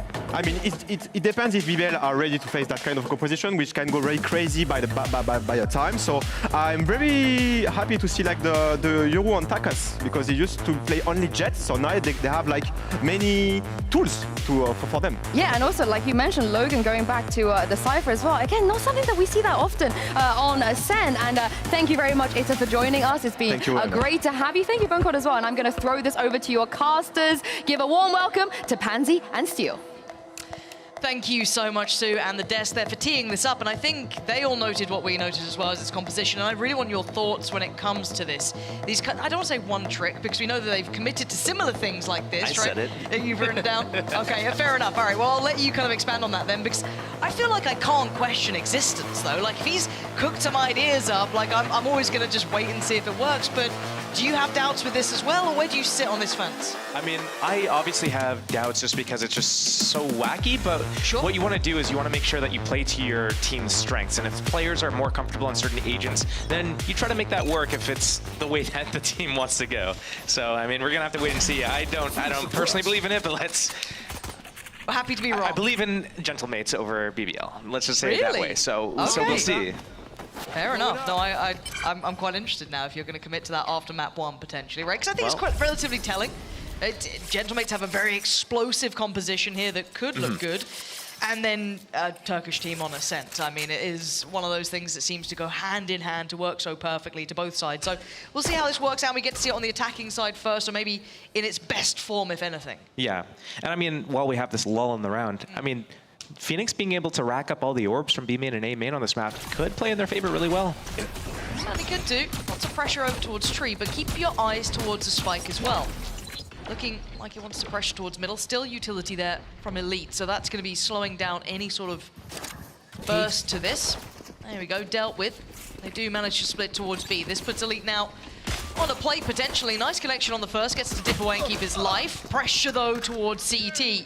The tank going to punish Easy on the cross, and is now down to Elite on the back of the site. Lovely work from him. Again, this guy seemed to be lost for a second, so Whalers and Logan actually get a little bit of a fight back. Plants can be coming down in a 3v2, make it a 2v2. It's on Kushina and Brave to close that gap. Whalers in the tank. Nice little setup here. High and low. May not even need it. They don't in the end. Whalers there, just going to seal it, but again, I don't think we saw the best of that comp coming out just yet. You know, it's first round, but looking decent. Yeah, I mean, I think we're going to see the strengths of them on attack anyways, just because they'll have the double flashers. We saw a really cool opening from them. They collected that Phoenix Orb at A main, moved over back to middle, put a little bit of a pressure towards Cat, make it look like it's an A play. It actually pulled the Silver away. It was just the Killjoy alone on B. If the Killjoy's going to be alone on B there, I think they should not have a Ghost. I think maybe invest in some mollies or molly alarm bot. You can help like stall. If they push you, you can put a molly at one of the doorways. Okay, maybe min-max the potential. Love a little min-max. I do want to see how Takas does here. Nice to see a bit of variety from him. I mean, hopefully it looks good, right? Terrible, it looks atrocious. Elite forced to show his hand early here, and the pressure soon to follow. Now this round, you're looking at small win conditions potentially for BBL. They are only coming in with one Sheriff, that's on Kushina. Beyond that for Gentle, it's a clean round. That's what they're prioritizing. Elite again, similar scenario to that first round here. However, this time they are far better equipped. Nice attempt, but Natank clears it comfortably. And BBL looking for any opportunity. It's going to be Takas to go farming. And he absolutely does. 3 quick kills. That's going to be looking towards the ult here. They should be let the happy Phoenix. with that. Yeah. Natan has his ulti for the next round as well. So that's going to be something to look forward to for their... I mean, effectively, it is their bonus round. It will be, but they have 2 Vandals and 3 Bulldogs. Like, that's not really a bonus round buy. That's a gun round buy. Yeah, that's a full-on buy. Now, costing them 1, it was, I guess, I don't like saying only the Bulldog, but a Bulldog going down isn't the worst thing in the world. If they lost either of those Vandals, that would be rough. But you're right, this isn't really just a bonus round. This was a very heavily invested round 2. Worked out quite nicely for Takas there. We're talking about ults as well, and the tank has his ready, so Takas, that almost second string to this, 2 away from getting his online. On the other side, first chance for a fight back, really. We have full rifles, so if anything, this is pretty much your buy round as much as we're going to get. A real test for the B players here, as it looks like a little bit of a pump. The Omen flash to take B main control, but no instant follow-up. Yeah, I want to see if they fully commit through this. Again, we have seen them now add bodies to this side, though, right? The amount of the first 2 rounds, it was kind of elite soloing this, had some support, but very limited. Now you've got Reezy on the site. You've already got CT with Kushina. So maybe considering, and they're already starting to probe on the rest of the map, right? Oh, and that's huge info. That's pretty much everyone revealed. Yeah, we have deep info here on A main from the Omen. He knows exactly what's up, and he's taking all the space out here as well. So this is going to keep the attackers contained, and he's going to hear this entire rotation. Yeah, Brave just called that. He's heard at least something. Does Takas clear this? I don't think he No, does. no, not a chance in France. Patience working out well there. There was no one else coming through this way, so... Don't give it up, though. Why? You already have the space. You do have the follow-up. Your KO's in a position to fill in the gaps. But it's not worth it. You already know that they're contained towards B. You have like really good positioning on them. You have the man advantage. It's just free. 30 but now, seconds left. Now an option, an opportunity in a 4v4. And the repump towards that B side. They still have to get past all of this utility. And actually, it's dealt really well with the front line of Natank's ult, so that's going to send him back, but now the second pump. This is the one they've got to make stick on the landing. BBL trying to hold the site. Reezy going to find a tank. This is good. BBL, right place, right time. Even with that slight overextend in middle, they're still able to control on the site itself. yeah, really good understanding there from both Brave and Pora to get the deep lines. We have Pora actually peeking off of Catwalk there, getting all the info at middle, and Brave is taking all the info towards A main. As soon as all the attackers are spotted or like heard at B main, that's when he goes for the really deep aggressive. He just runs, literally just full speed all the way to top middle, and that's basically what sealed the deal for the team. BBL getting the first round. Yeah, gonna claim this one. Again, now looking at those ults, Takas didn't manage to convert kill or any sort of value really, so not going to have his ult to depend on in this round, but could potentially get it. Let's see if Takas can maybe build towards it. Again, only coming in with that SMG. Far from ideal, but a pace change potentially through middle. Too surprising here. Receiving a lot of attention, a lot of eyes turning his way, but keep your eyes towards the spike as well. A little bit of push and pull, a lot of pressure, but it is only Takas so far. Does have a teammate by his side in the form of Bayaz, but again, looks like already BBL kind of noting that there's not that much commitment behind this. They shouldn't leave this A site. As already Elite finds Takas, that alleviates all that pressure they were trying to put on them towards middle, but the tank's crept out far. No one's been keeping track on this. They have no idea they could have made it to this point. BBL caught sleeping on the job a little here. Those 2 players in mid had already gone down. They've already been dealt with. This is a little surprise. BBL now going to have to try and work this back in with less than ideal. Reezy, Elite, and Kushina taking a couple of steps. 1 towards Hell, 2 towards Gen, and Whaler's comfortable. No trade there. This is, yeah, looking like it's a save in my mind, but I don't think they're going to be allowed to do that. No gun saved across, and Gentlemates get away with daylight robbery in that round. And I think you hit the nail on the head with that. There was no follow-up behind the Yoru at mid. It was so obvious that it was a fake. There was no one coming through B main. There was no one following up with the Yoru. It was just like almost too obvious. But then caught with their pants down at Garden. It was a great play by Gentlemates, just walking into the site. Absolutely. And then extending all the way through, not closing the door, not running, not like using a bunch of abilities. They walked all the way in, catch them with their pants down, and they're able to secure that round clean. I'm just surprised they get away with a dry site take like that. Hey, you take it when you get it. I'm sure Gentlemates are absolutely chuffed with that one. Do they know? I don't know if anyone spotted this. Oh, he's definitely been seen now. Yeah, Brave gonna opt to dip away. Has to respect that utility out of the tank. Trying to zone out that A main hold, but we've been seeing these fakes coming out from Gentlemates. They can't be too certain. Takas with the ult could potentially apply a lot more pressure, but opting to back away now. That Euro ulti as well in play right now. I think they're going to use that. They can't decide right now. They're running back and forward in spawn. Can't decide which way they want to go with it. But again, there's been no break on the utility towards top middle. No one's really tested deep towards B. Who's next? It's not much cause for a rotation here. Takas has popped the ult, so he's the one to try and get towards the site. Should have noted at least one of these two players. Definitely seen them now. Paranoia doing well. Everything looking solid as a rock. That was a gorgeous execution on the site. Takas teed up for success. And now BBL behind the curve. They were in the right place this time. 30 Didn't seconds fall left. for any pressure elsewhere or that lull in the round, but what are you meant to do here? The only real threat comes from Kushner. 2 Sheriffs otherwise, against 5 standing strong. Beautiful work from Gentlemates here. Great execution there, and you know, a couple of Sheriffs are probably going to look for a little bit of opportunity.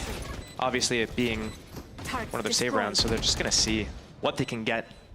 But they don't want to feed the wrong players, right? Yeah, Baton can get his they ulti. can build back, right? They can get them back, and they're so pivotal to these rounds. Is he going to go down? Elite does find one. Elite should be able to get towards lockdown here too. Oh, sharp. But again, 3 rifles going to remain, and the round is going to be Gentlemates. That was, I have to highlight how well done that was. That was very nice to witness. Seeing that kind of utility combination between Whalers and obviously the ult coming out from Takas, just isolating the site, Paranoia, Sen instantly commit to it. These sort of like site takes and these sort of like well-rounded hits, I mean, it's not overly complicated, but it's what I want to see from a team with someone like Existence behind them. This is exactly what I want to be seeing. It was so simple yet so deep. There was so much depth to it, right? We have the Euro just going in. He's way separated from his teammates, but as soon as he gets all the info, he throws a flash at the enemies. Omen follows up with the Paranoia. They can't hear the Euro come out of the ultimate, and then he gets 2 in the back for free. BBL do need to start getting a bit of a grip on this game. It's still early. I love the mixture of conditioning that Gentlemates did here. The Omen shows himself towards A. They put a lot of pressure here, but it's going to be a fake. Yeah, that spike is still over towards B, and I'm waiting to see when Elite fully rotates away. I'm wondering if that utility is going to stay online here. He's close enough now, so again, he should notice that there's still players around. That lockdown is going to be looming, so you can't leave this too late for Gentlemates. They go for the double pump. Again, the tank has gone, guys, the site is completely mine. We could potentially back, but look towards short, Josh. There is an issue there. There is a potential cutoff point here, but Pora already took some damage early on. Yeah, this is just psycho mode, honestly. Like, there's the Phoenix with the ultimates in A site. He's got it secured for free. The rest of the team's going to try to meet up. The KO. Oh, Pora, this is on you. This is all on you.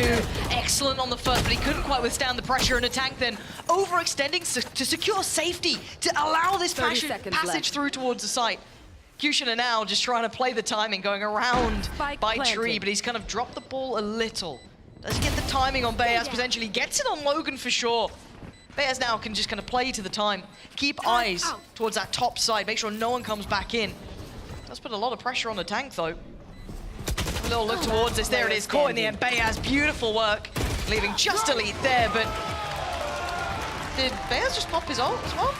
I heard something. I think Bayaz just popped his ult. Got a little excited maybe. Well, that happens. Seen that happen before. Yeah. Hiko's done that. Hiko ult. But I love the idea there behind getting into, when they had the garden control, they understood, hey, Elite's got his Killjoy locked down. If they come into the retake, then they're going to go for the lockdown in garden area. Let's keep this control. Instead of like falling back to the site after we get the spike planted, instead of falling back to A main, let's stay here. Let's have this crossfire that we have set up between tree, between heaven, between the little glass area. Let's make sure that we lock this area down because don't want the enemy to get their lockdown off. Yeah, and it does say it's a Gentlemate's timeout, but I mean, they are up 5-1, but maybe just wanting to check in, being aware of the ults on the other side. I don't know, but I feel as though this would be a BBL timeout, if I'm completely honest. Maybe I shouldn't doubt what I'm seeing on the screen, but maybe I should. For BBL, they have options, even though they are on a very low purchase here. More than anything, it's going to be sheriffs and maybe light armor, bits and pieces. It won't be much beyond that. They do have ults, and they have some very influential ults as well, and they're very close to having Reezy's as well. That's only 2 away for the Hunter's Fury, so that could come out, and they'll have the full stack ready to bring in. But they need to kind of get a grip on this game, Josh. It feels like they're so behind in this now, sitting at a 5-1 scoreline, started off very close, but Gentlemates, their attacking side, yes, obviously this composition is highly favorable to the attack, it feels like, so you're gonna look to try and get as much as you can, obviously, and you're hoping for a very favorable score, but BBL are being very quiet for themselves here. Yeah, very quiet for sure. Gentlemates obviously maxing out all the rounds that they can get on their attack side because going into defense isn't going to be as easy, not with the Cypher. You know, I think the Killjoy pairs a little bit better with the flashers, but still. Jet Knives popped. This is going to be really helpful. No super aggressive plays right now. Ooh. First point of contact over towards Cat. It's got to be Pora now being a little bit more careful. You kind of want to make sure Kushner can play into this, or at least maybe get a trade with someone. Aldrome only going to know Pora. A great shot from him. As Takas gone. Gentlemates losing out a little here. Don't know if they can police that weapon away. It looks like Gentlemates are adjusting where they're heading.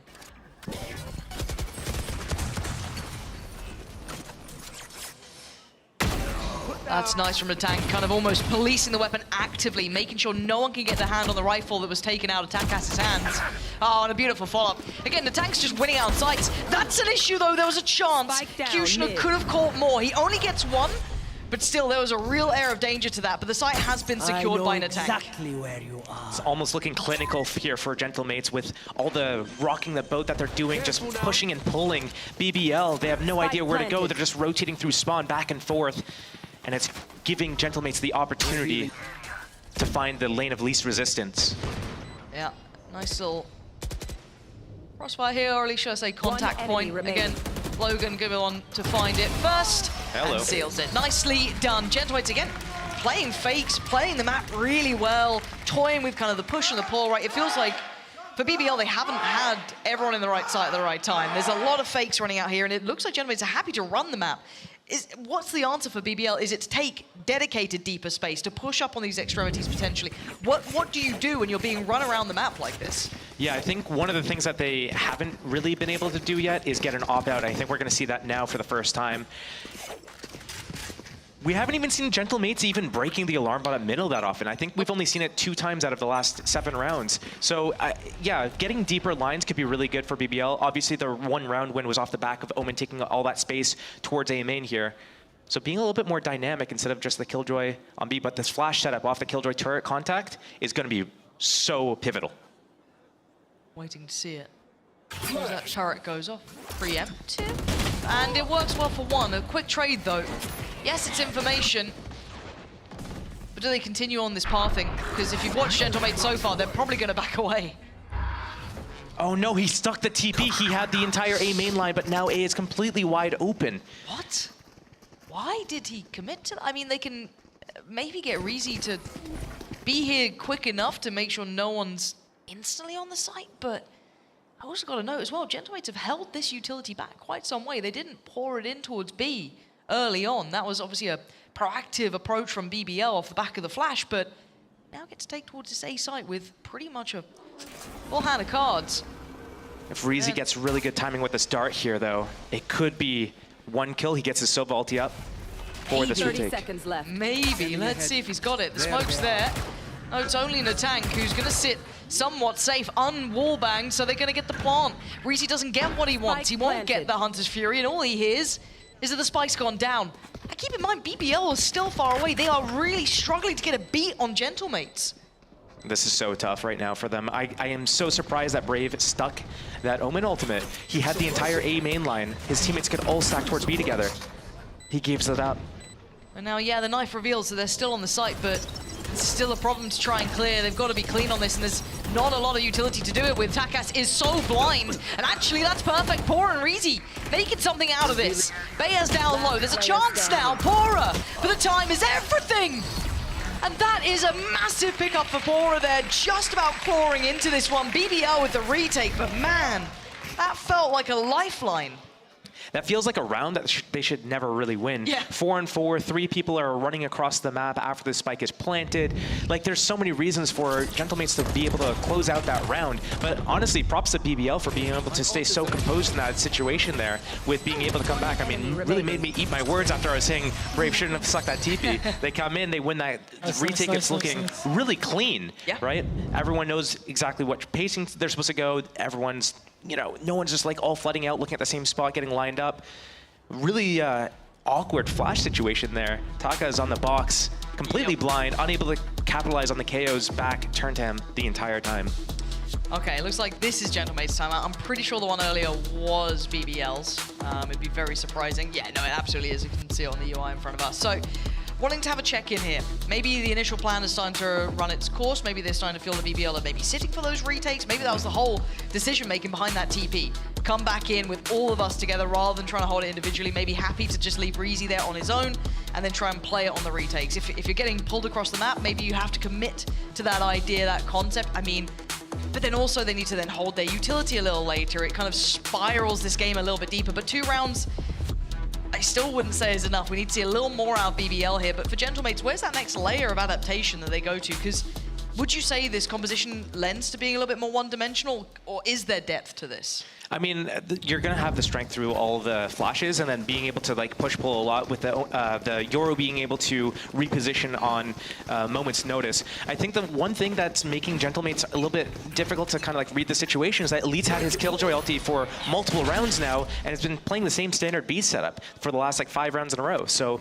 you know, what's going on? Are they going to switch their setup, or are we going to just like have to, you know, what are we going to do to break through this? I think one cool thing about Yoru on this map is that just setting up that clone and breaking that alarm bot at middle is going to be something that is going to allow so much space and freedom for Gentlemates here. Reezy did have the... Oh, that's so well played between Elite and Reezy there. Just off the back of the owl drone coming in. Positioned well to punish Takas. Kushina, gotta be careful. Almost isolated towards CT, but Beyaz with a belter back. This is individual work, but it's paid off. Natank just slipped through on B main. And again, his success on these sites feels almost unfounded at times because Gentlemates are on the other side of the map here. Yeah, and it looks like they're actually going to rotate back towards B with a spike here, but the full rotation has already come in from BBL. They're coming back towards B. They are, and Beyaz didn't get the clean shot he wanted on Pora there. But do they read into this? Because Natank has been soloing sometimes, right? That A side off. Beyaz 30 seconds left. Dead. But this time there's commitment behind it, right? We saw Natank before slip through towards A and they really took their time to come around, but this time BBL going to read into it early. Still a little bit of kit for Brave, could set Kushner in motion, maybe Pora would play into this very paranoid of a late mid presence, but we can see the Gentlemates side. Looking for the spam, he's rewarded. Brave gonna take away Natank, great shot on Logan. This is gonna require heroics and it's not gonna happen. Whalers goes down, BBL getting a grip on this game.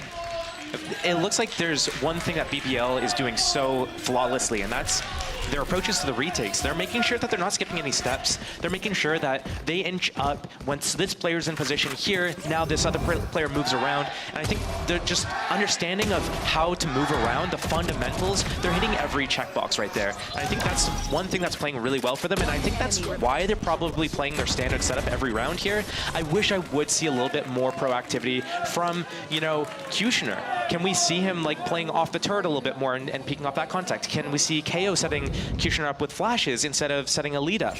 And those are the types of changes that I would like to see from BBL in these early rounds, because they're closing them out. You can see there's some more chip damage. There wasn't. I want to say it looks simplistic an approach so far, but I want to see if there's a fake off the back of this or if there's something in mind. Big early investment towards B, but no commitment behind. Ult is there now for Takas. My ult's ready.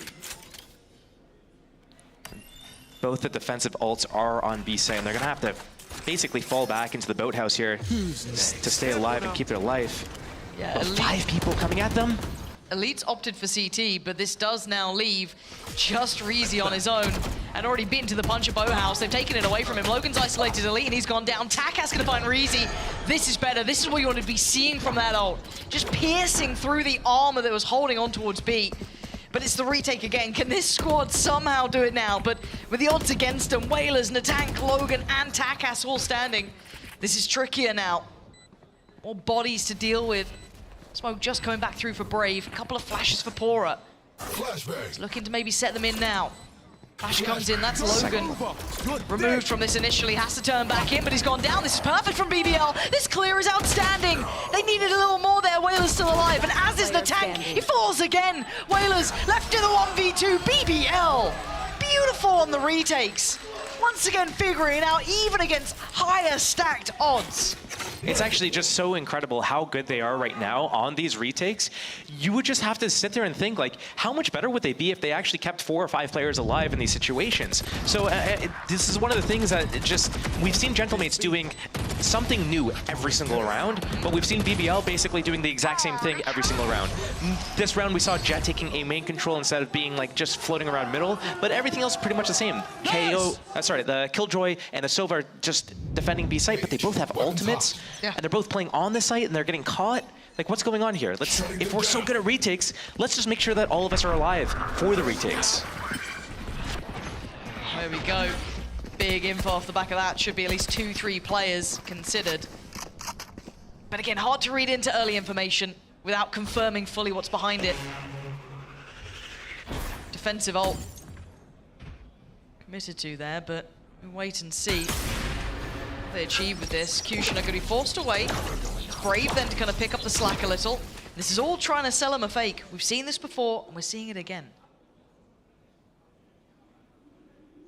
Elite might drop the lockdown on B site preemptively as soon as that Killjoy turret activates. Buy a little bit of space and time for his teammates to rotate in. Again, committing into the site for the defense. Yeah, that ult is just looming over their heads, isn't it? And on the contact, does he drop it? Well, Bayaz is one off his. If he's able to collect this ultimate orb, he can deny this Killjoy ulti for his teammates to run in with it, behind it. Waiting to see if he does. He did not grab it. 30 seconds left. No. They're just waiting it out, and they're going to re-hit with the last 20 seconds. Yeah, again, it only secures for so long. The support's on the way. The smoke has dropped in CT, so that could be an issue for the cross here, but Kushner's not cresting that corner. Maybe expecting a fight, and he's right to. You can see it there.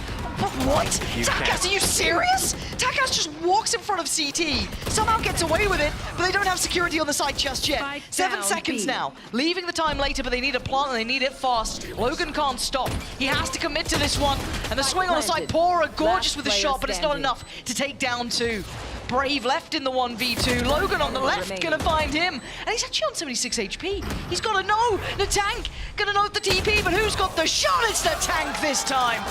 Gentlemates, again, almost letting that slip through the fingertips, but now locking it down and getting up to 7. I'm not impressed or convinced about BBL's defense side right now. I'm not seeing any changes, any adaptations, any depth to their play. Reezy been sitting on his ultimate for multiple rounds. Elite had his from like round 4 or 5 and just use it right now on round, 11. Yeah. We need to, and on the flip side of it, we've seen 2 Phoenix ults, 2 Yoru ults. Running through them. Yeah, I mean, I feel like they've been forgiven with some of their individual heroics here from BBL. Some great retakes, don't get me wrong. Amazing retakes, even against the odds, right? They've been playing against it, but you'd have loved to see maybe prior to that some of that better hold. But still, early pressure and early problems. Sending this through from both sides. You can see them scattering across the map. And it really does little to dissuade either side. No connections. If anything, it's just Gentlemates running, but we know they do this anyway. Alarm bot still up for the defense at middle. They're not worried about that at all. Back to A. There is a judge and a smoke out there, though, so, you know. Ratty little angle to play it on. He does a Kushner. Tucks out that second box. Drone up, dart after. Flashes available. Here you go. 4 up. Yeah, gives away the game and goes down. Comfortable work, light work. Oh dear, Brave makes an attempt again. Like, they are so dangerous individually, but they're just not getting what they need as a collective here. Can this situation somehow work out for BBL though? A 2v3. Whalers lower, plant is in. Time on Gentlemates' side. Camera in play too, that'd be nice. Keeps him a little more secure towards help. It's on Reezy and Elite to do something. Dart back in 10 seconds. They need to get a bit of a move on before that though. They could get a kill prior, that'd be perfect. Gentlemates waiting, expecting now the pressure from heaven, sitting to this crossfire, slipping into it so comfortably, looking like they've learned their lessons here. Gentlemates stabilizing at the end, course correcting after BBL did go on a slight run there. And I don't want to sit here and beat a dead horse. Right. BBL. I'm about to do it though. You're about to do it? I might, yeah. I mean, you know me. It's your redemption arc, all right? The thing is, I want to focus on the next half. Okay. Because right now, I think both teams are probably going to be a little bit stronger on their attacks than they are on their defense. Okay. I think Gentlemates, they do have the flash characters, so they're going to be able to do a lot of like really proactive fights, and they're going to be able to kind of like trap BBL. So if BBL is sitting in an area for too long, they need to watch out.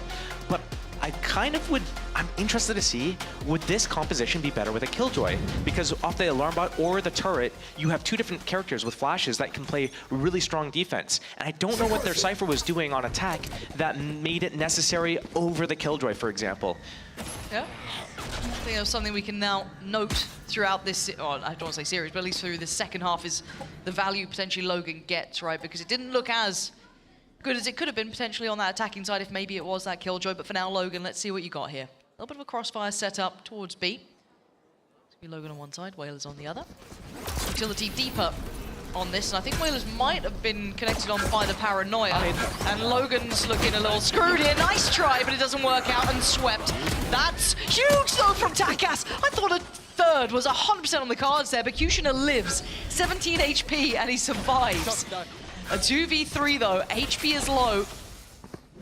The tank's still with a little bit of kit, but that Frenzy having to deal with the door doesn't leave much to subtlety. As he gets played back in, clearing that close corner, making sure no one's around. Kushner probably a little nervous here in these shock darts coming around, but they are off now. Waiting for that lower HP for a swing. Oof. Flash is good, Flash is good, he clears it. The tank gets to switch himself out from the Frenzy and gives himself a 1v1 here off the back of Beaz's work. Is it Elite or is it a tank? The swing's good for Elite. He's going to give BBL the road back here. Great start for BBL into the half, obviously to come back into this second half at a 4-round deficit. But one thing I want to highlight there from Gentlemates, on that 2 versus 3 in the retake, you can understand, like when you see a team understanding a map the way that they do, how they're going for all the spams on the common spots that players play behind, making sure that they're spamming the box, making sure that they're clearing through B main, spamming the tall box, spamming through all the wood walls basically for like the sidewalk, the shocks, the mollies to clear out all those areas.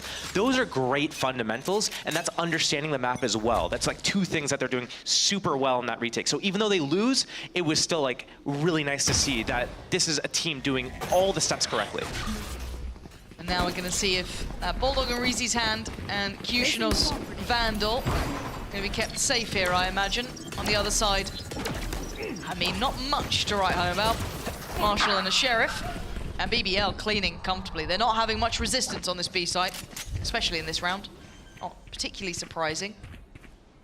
And now down to the last 3 to maybe try and take away some of these weapons, maybe work towards those ults for themselves. But again, Kushner very nearby here. All eyes on CT.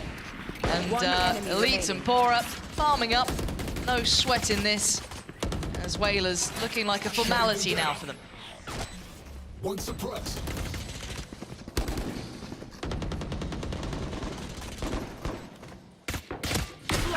There we go. Flawless round. Omen diff. That's exactly what it was. The Andalusia flawless with an Omen diff at the end. But this is a good gateway for BBL to close back in on this game, right? It takes away some of that pressure of if Gentlemates did win that pistol, it'd probably be 10 already, and then you're kind of screwed. You've got 2 rounds to not make mistakes in, essentially. But we're going to see what they can bring through. They already had that Bulldog. They already had a Vandal in the previous round. Going to supplement that, I think, with 1 more Vandal. So this bonus has a little bit of punch to it. Looks like Gentlemates might go for an aggressive B main play here with Yoru on a fast rotate back to A. Obviously, against a bonus round from BBL, they might go for a cat split of some sort. I am interested to see how Gentlemates just approaches the defense to defend against, you know, the standard comp, basically. It was proactive from B at the very start here with a quick rotation from Takas. But the site is already under BBL's control. They've got what they wanted. The plant should be on the way. And looks like actually pretty quick pressure. Almost a pre-take on this. Clone sent in, flash sent high, and they're looking to try and get that pressure building. Logan the first to find it, Executioner to fall, and that's a brilliant play from the tank, just streaming out from the door. Takas then filters down. The spacing, very difficult to handle for BBL. The last 2 players are already forced off the site. Spectre and a Vandal for the attackers here. Have close to a minute to kind of work it, massage it. You don't want to run straight in there. You want to kind of take your time and let the thing simmer. Yeah, really let it marinate for a moment. Let it marinate, yeah. Elite is going to find Bears now. Keep in mind, this will be costly. These weapons being lost would be a problem. 21 bullets remaining for Pora. The tank can't really play out ahead of this. Takas is low. I'm not saying it's necessarily possible, but it could certainly be costly. It's not. Losing out on 1, not the end of the world there, but that was the bonus from BBL. That was the bonus, and I think one of the things that plays into the favor of the defenders on situations like this is when you're on attack and you go for this really explosive play into A, you're using your smokes, your Omen, Paranoia, Jets dashing in, all these abilities are being used, you're using your dart and your drone, you have nothing left for the post plant. And what BBL does is they have super fast B main control. Oh, you guys are on A site, okay, we're grouping up, and as soon as we all get here, we're going. And we still have our Paranoia, we still have our drone, we still have flashes and all these things. Yeah. And what's happening is we have 2 players from BBL playing in A main. They get smoked off. It's a 3 versus 5 on the site. And all this utility still. And just to add insult to injury, the tank's got his ult ready, so a little more expendable if he does want to go for a runabout. But now just kind of holding towards top middle. 3 players dedicated towards this. Looks like the rotation point going to be Bayaz if he does receive any information, just jump spotting from the top of middle, but it's BBL starts showing a little bit of leg towards A, but not really committing behind it. Still got that full setup in play from Logan, so he's not going to be feeling too pressured just yet. Unless they start coming through on tree, which could then open up a chance. This KO ultimate is going to be something that's going to basically disable all the Cypher trips. The kill trips are going to be down. They're going to get disabled. We're going to see another big, like 5 versus 5 retake pretty much. If this hit does continue to come in, they're not even using this ultimate. They've realized that the Cypher's playing the retake here. They're saving this. This is going to disrupt the retake, actually. That's really nice. There it is. See a drone? Yeah, no chance for that pre-take that we saw last time around. Now they get a plant. Now they have 3 players on the side, 1 towards Cat as well. This funnels in Gentlemates. Brave could play this late if he fancies. He gets isolated quickly, though. Elite now, maybe a second string to the boat. Spotting out Whalers and wants to close that gap. It's the tank to be seen as well. They have no idea. Oh, he's done wonders here, but only a 1-for-1 trade out in the end. And actually the tank doubling down. The ult does get invested, but look at Takas then taking over. Even with all that adjustment, even with Pora playing it perfectly, this would need a miracle, and he almost had it. So very close at the end. Pora tried to heat up there. Damn, he almost got away with it, but still, the fuse comes in. Gentlemates get to 10. I liked what we saw from BBL, but it still wasn't quite enough. Yeah, that would have been a player of the week right there, I think. 100%. And, but one of the things that I'm just curious about is, like, why is Brave taking that fight there on Cat? Like, you don't need to. The enemy, you have to force the defense to come and break the door down, and then they're going to go in. But what they're going to do first is, you've come up Cat. You've entered the site from Cat. That's been exposed. What are they going to do? The first step they're going to do on the retake is they're going to clear Cat. So why are you still have your paranoia, you still have a smoke, like, make them commit into like a more difficult fight. You're just giving it to them. I just seen them work that a little bit better. There's a lot of potential off it. That's the sad part too. That could have really changed how that round went. And now you're going to see the knock-on effect in the economy too. Just that Bulldog for Brave and everyone else working with far less. No ults to bank on either.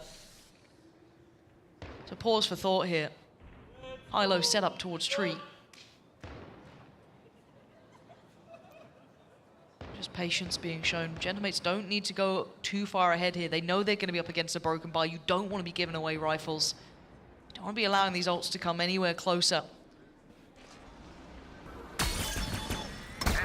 Breezy trying to pull all eyes towards A. Smoke does come through. Very cautious on this approach, and the response from Gentlemates is patience themselves. Pora thinks he has a play here, but the camera's going to spot him if he walks up main. Oh, deactivating the camera. Oh. Jig is up. 30 seconds left. Did manage to catch Logan with a knife, but they need to commit off the back of this now. The spike is here, 25 seconds they gotta go. 2 by Boathouse, 3 by CT. How much can this squad do? These a high flash towards sight, but the paranoia didn't find Logan. But he gets taken down, Elite with a great shot, but it's Natank on the bailout. Quick flash through the wall, and Gentlemates put up their own defense. BBL down to just 1. Natank saving grace there, but does wonders. 11 for Gentlemates. And they got close, but close is not enough. I think BBL really needed to close out the round, the previous round, the round before, because, yeah, putting them onto this Stinger, Sheriff mix by there, and just seeing how explosive Gentlemates is here on their defense, especially on their retakes together, it's just so much utility. So many flashes. They have Yoru flashes, they have Phoenix flashes, they have Omen with a big paranoia coming in, they have the wall to split the site so that they can flood out. What BBL needs to look to do right now is, instead of doing these, like, group hits, they're getting the site for free, no problem. If they can recreate that round that they had a couple of rounds ago, where Brave peeked from Catwalk, if he's just hiding, if they're able to get into a site and keep all that map control, whether it be at B, if they're able to keep like control towards Market and B main and create these crossfires and really just stop Gentlemates from being able to get out, flood out with all those flashes, that's going to be the prime position for BBL to be in. So we're probably going to need to see them using middle a little bit more, exploit the rotations a little bit, and then maintain space and make it very difficult for Gentlemates to be able to just flood onto the site, because they have to go and use more utility and more time to clear out all these other positions.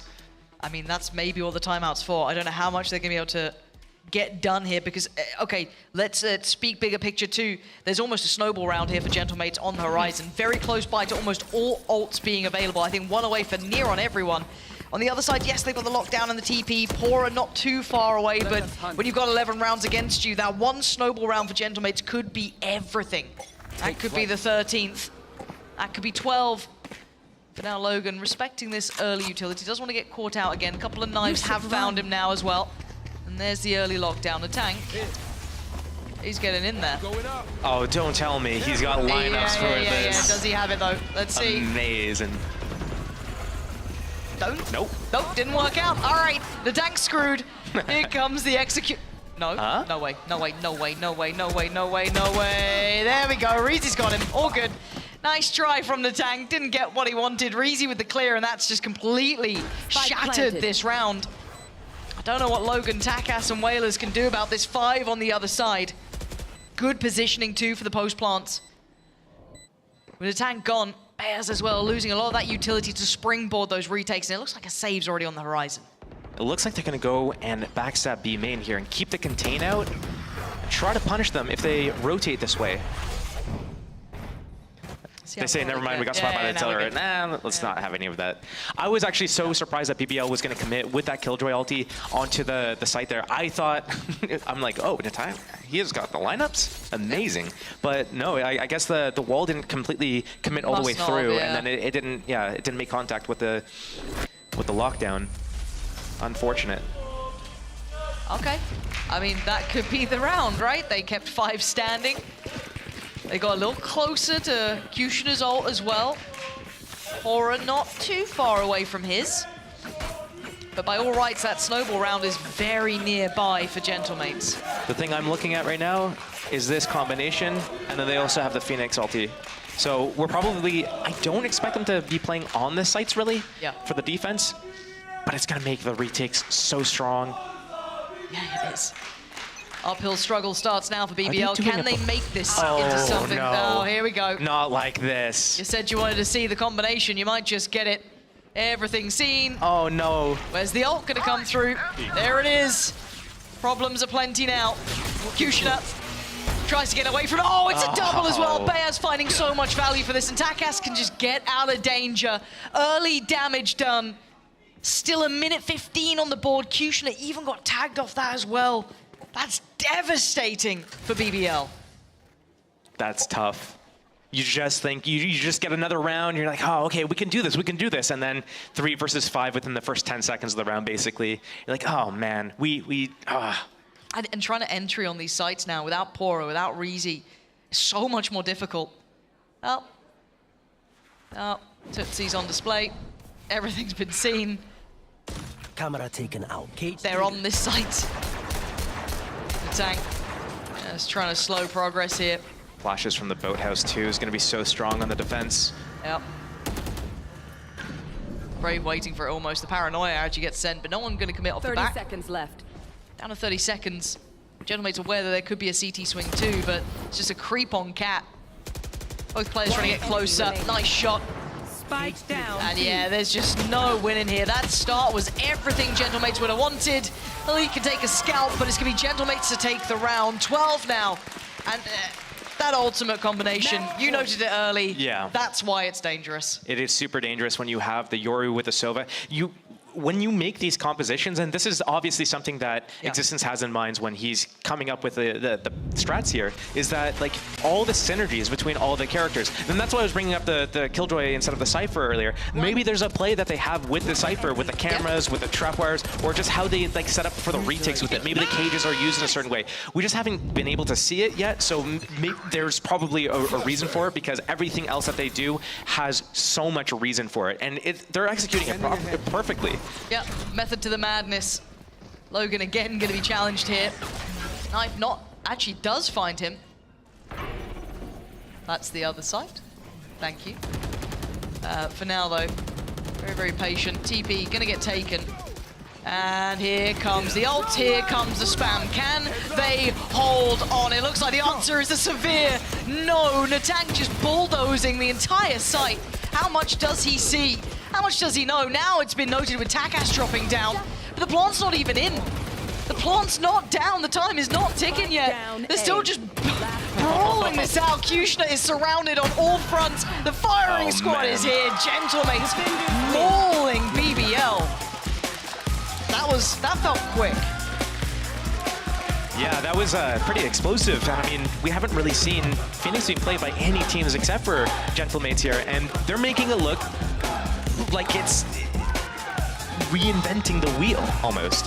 Yeah, BBL not going to be happy with this one, but Gentlemates will be over the moon. A lot of those plans working out well. Don't go anywhere.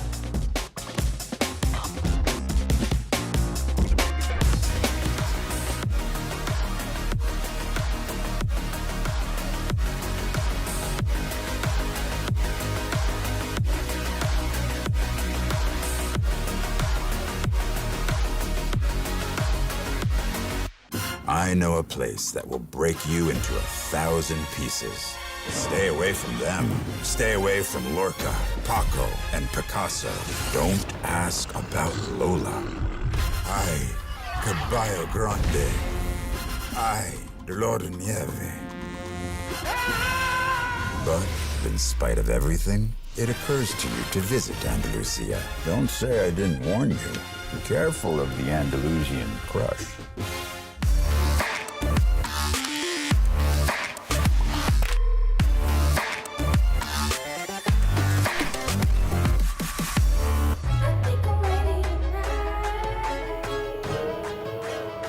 Hey guys, it's Jimmy Lin, former professional Counter-Strike player and Valorant coach. Watch out for the stairs, clear this angle, you're going to be able to fight this.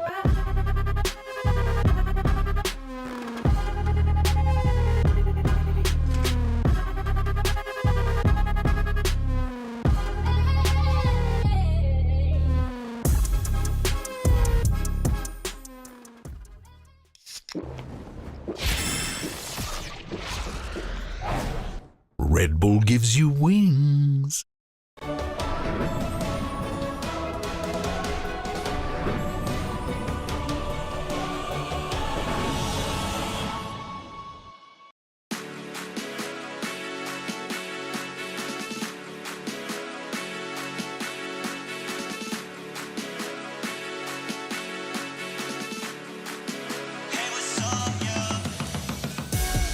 Throwing money fast like, ayy. Yeah, my foot up on the gas like, ayy. Double pump and bring it back like, ayy. Yeah, my amigo got the pack like, ayy. Ayy, like, ayy. Ayy, like, ayy. Yeah, throwing money fast like, ayy. Yeah, my foot up on the gas like, ayy. Oh, don't write, back again. Don't know me, go and ask a friend. Hitting these shows, gotta pack them in. I spin it, I'll make it back again. Shawty, go and bring your baddest friend. We can take it to the back of Benz. Do it like you would for TV. Camera on you like a bag of lens. Shaking it for me, I'm loving the move. First say you bad and yeah, I'm cool. Walking up to it, not thinking it through. Like shawty, tell me what's good with you. Coming with me and she got, ayy, 24 on a watch. You don't know, that's a lot. What she want is what I bought, yeah. If I want it, I'ma get it, yeah. I just talk the way I live it, yeah. I got plenty women, they all wanna ride, even in the city, yeah. But now I pull up in the Aston. For money, I'm made off the back end. High end with the fashion, now broke, so me in the past tense, yeah. Going money fast, like, hey. Yeah, my foot up on the gas, like, hey. Double pump and bring it back, like, hey. Yeah, my amigo got the pack, like, hey.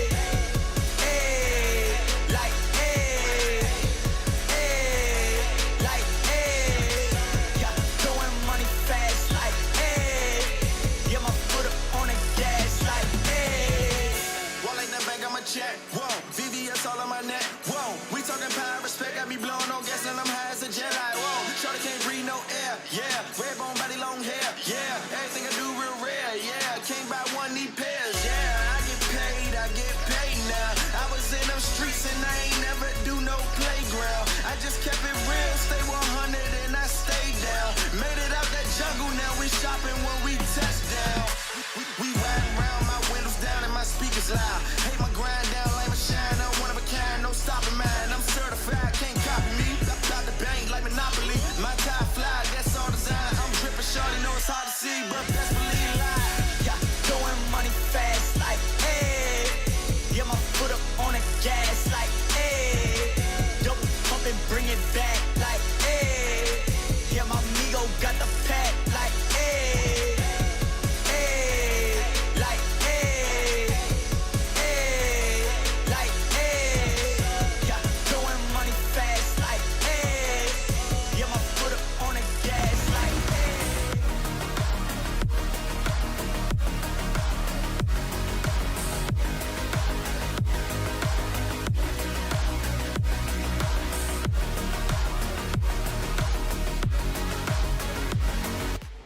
That was a fantastic start from Gentlemates, but let's take a trip down memory lane. Remember these guys, do you? Because I do, and I'm pretty sure these two gentlemen next to me do as well. CNED, welcome to the desk. How does it feel to be reunited with Bone Cold? It's good. Nice to see you, Uncle. We also chat before the show, and yeah, it's nice to see you. It's so nice to see you back together. What about you, Bone Cold? What's this moment like? I was so happy to see CNED winning, showing, you know, like so many emotions, you know, like during the game. So I'm just happy you guys just dominated the match. Yeah, he was hardcore rooting for you when he was watching it with us. But let's talk about this map we just witnessed on Ascent. Of course, BBL, I was kind of hyping them up a little bit. They don't usually lose on Ascent. Do you feel like CNED, the Yoru, was the issue here? They couldn't deal with it? Yeah, I think Yoru and Phoenix was not expected. You know, they were not expecting this comp, and maybe they catch the off guard because yeah, it's like can be difficult to play when you don't know what they are going to do. And what did you think about some of these ultimates we saw out of Takas? We use it also in the back in Navi in 2023 in this Yoru Omen combo. You go with Yoru, you find the players, Omen flash it, you go out of the ult, because when people get Omen ulted, they don't hear you, so it's easy to kill, and it worked very well in this round and generally in the game, I think. Yeah, I mean, I feel like it was super impressive. Something that was like caught my eye really in this game was, I feel like BBL didn't really get to play the game when Gentlemates got to that like when Gentlemates went on defense. The retakes were beautiful from Gentlemates. I feel like they just didn't really get a chance. They didn't get to play. You just, you had a reveal, double flashes, and 3 people fragged out. Yeah, I felt like that was very structured. That's, I guess, the existence thing that we were all expecting. But we've only seen Ascent twice so far here at stage 1. 2 Yorus. Liquid today, Gentlemates as well. As somebody has played a lot of Yoru, CNED, is this the meta breaker if on Ascent? Do you think that this is the new thing that everybody should be doing? I don't think it will fit for every team in the game, I will say, but I think it's good to play because people try to catch the off guard their opponents, because not right now, but in the before, no one was playing in Euro. Everyone was playing Sova, Kaio, or Fate Kaio, and same comp. But with the Euro, you can do some different things, and people will not expect it. You can go as we see, they are doing Euro Sova combo. They are not expecting, they try to stick together when Euro ult to not catch off guard, but then Sova ult comes and you have to separate.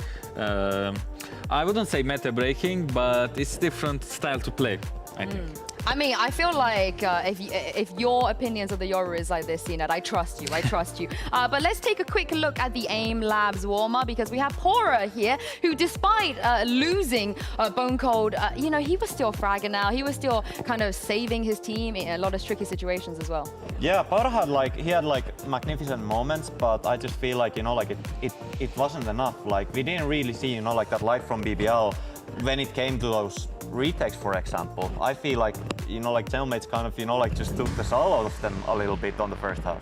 We're so used to seeing you in this, by the way, CNED. We're always looking over your shoulder on your AIM Labs routine. But Pora, he's a player that's been in the scene for such a long time. So talk me through, what you think about him. What's he like? I think I remember I played against him in 2021 in the Masters, in the first Masters, and he played good, but we managed to win. Oh, with the Heretics, Pora. Yeah, with the Heretics, Pora. I remember it was a good game also. We were almost getting comeback, then we managed to win 2 run, and we win the first Master.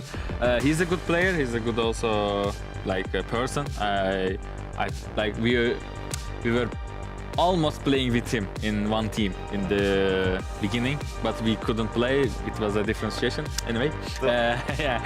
To add to our power back in 2021 when we were playing against him, I remember the only thing NBS, our previous coach from Ascent, was telling us, just check your flank. Do not stop looking at, because he was playing Sentinel back then. He was on Killjoy, and he was, he was basically Nats before Nats became in the scene. He was just lurking every single round. It's true. He was very annoying, I feel back then. He was an absolute rat. It was very annoying to play against. Yeah, I mean, moving on to the second map, of course, that was BBL's pick, and that was the one that I was really confident about, because it's a good bet if you're ever going to bet for BBL when it comes to Ascent. But I feel like Sunset might be a different story. This is where, Existence likes to bring out the Breach as well. If we take a look at the agent select now and see what we are going to get, whether there's going to be changes on either side. And yeah, I mean, Kute on the Neon and Takas on the Neon. We're just playing Neons now, Sino. What do you think about this? Neon, I think Raze is a more safe pick in Sunset, I will say, but Neon is not also surprised. It can be played. As I can understand, if you play Neon, I think you have to play Breach because it's a good combo to use it, but both teams didn't choose it. It's we will see. I don't know how to play, Maybe they will use more Kaio Flash Neon combo in BBL, but yeah, Gentlemen, how we expected to duelist, and I don't know. They're leaning into it. Thank you very much, Asina, for joining us. It's been an absolute pleasure, of course, seeing you reunited with Bone Cold as well. And best of luck in your games next week. But for now, I'm going to toss this back to your casters to take us through Sunset. Over to you, Pansy and Steele. Thank you, Sue. And yeah, CNED and Bone Cold. When was the last time you saw those two together? Do you remember them? It was Breeze or something? It was in the city a couple of years ago. Yeah. Good memories, huh? Good Great memories, yeah. That comeback was actually pretty nuts. I remember casting that one. I was like, oh my god, I'm actually on board. Steel might do something other than an I-Series victory. I don't even think I won an I-Series, so... I think I got a top 2 a couple times. Hey, look, we've all won about 250 pounds from an I-Series. That's true, However, yeah. we can focus on the game in front of us, but okay. Composition-wise, we've got neons on both sides. What are your thoughts on this sort of composition here? Are you that fast? Or you just want to see it kind of in front of you? Well, here's the thing that I see. I see Natank is not on Phoenix. Sure. Therefore, Gentlemates loses, obviously, right? Right. Obviously. Obviously. But I mean, the double duelist, like they've done on other maps, so we're going to see a similar approach. Really explosive, really a lot of these push-pull things that they're going to do. The Neon, especially with the Rays, like they're just going to be able to move so fast. Oh man, they're just going to run it down with the flash as well. Brave's got to get out of there. Nice little, well, I mean, he got slowed down. I think that was Kushner's investment of utility to slow that close down towards Brave, but we know that Gentlemates are happy to run this map back and forth. They will be trying to pull players out of position, pull that utility away. Let's see how it looks when they finally commit towards one of the sites. It does look like they're heading back to that B site here. Only one player will be actually dedicated towards this one, that being Elite, deep towards CT, actually drifting a little closer now. One thing to note is the abilities from Beyaz. They bought double flashes and they used one of them just to get the space on A, and now the B hit comes, the knife, the flashes. Yeah, Elite could make the most of the utility, already kind of sitting back towards CT. And they've already taken the site and they're pressuring quite deep here. Now going to plant deep towards CT side. Falling back, but you can already see the retake starting through Market as well. A little bit of a switch around here. Heavier commitment towards it. Kushner does well, as does Reezy, but still there's Takas and Logan to try and clear. Logan still with that paranoia. Ridiculous he still has it in hand. Same to be said for Brave until then. Takas needs to go clutch now in a 1v2. And he's actually been given a second chance at this one. A tap on the spike, but that's all they need. Elite there. Close it down in the end. Does well to stay alive that long. And BBL, good start. And BBL looking really good on the retakes again. So this is something that they should absolutely try to do more consistently, just like be in those retake situations with players alive. Obviously, it's easy on this map towards B, Elite, or just any Cypher basically. Just live towards that Boba area and you're going to be golden. And I like the idea from Gentlemates there, though. They get into the site, they're out of abilities completely. They're tapped dry. So what do? They extend into Boba, looking for an initial fight. They didn't get anything that they wanted there, so they tried to move back towards Market. I think that just moving around that much kind of bit them a little bit. And now, for BBL, you want to keep this clean, you want to keep those rifles. They heavily invest into these second rounds. Again, Bulldogs out on display. Oh, that's crisp. Elite making light work of 2. Not we feel any pressure now. And on the other side for Gentlemates, any disruption would be ideal, but only that Sheriff with Logan. Rest just on classics. Getting a little bit of a read on the map, and all they've really noticed is Elite is hard to disrupt and remove from B so far. Smoke, 2 flashes, and the nade. That's about all they've got here. So Consolation prize of an ultimate orb on the KO. Yeah, I mean, that seems like it's all he's going to really get here. How do you even close that gap? Look at it. Like, Pora's already waiting. Can't even cross comfortably. The knife isn't anywhere near to even connecting.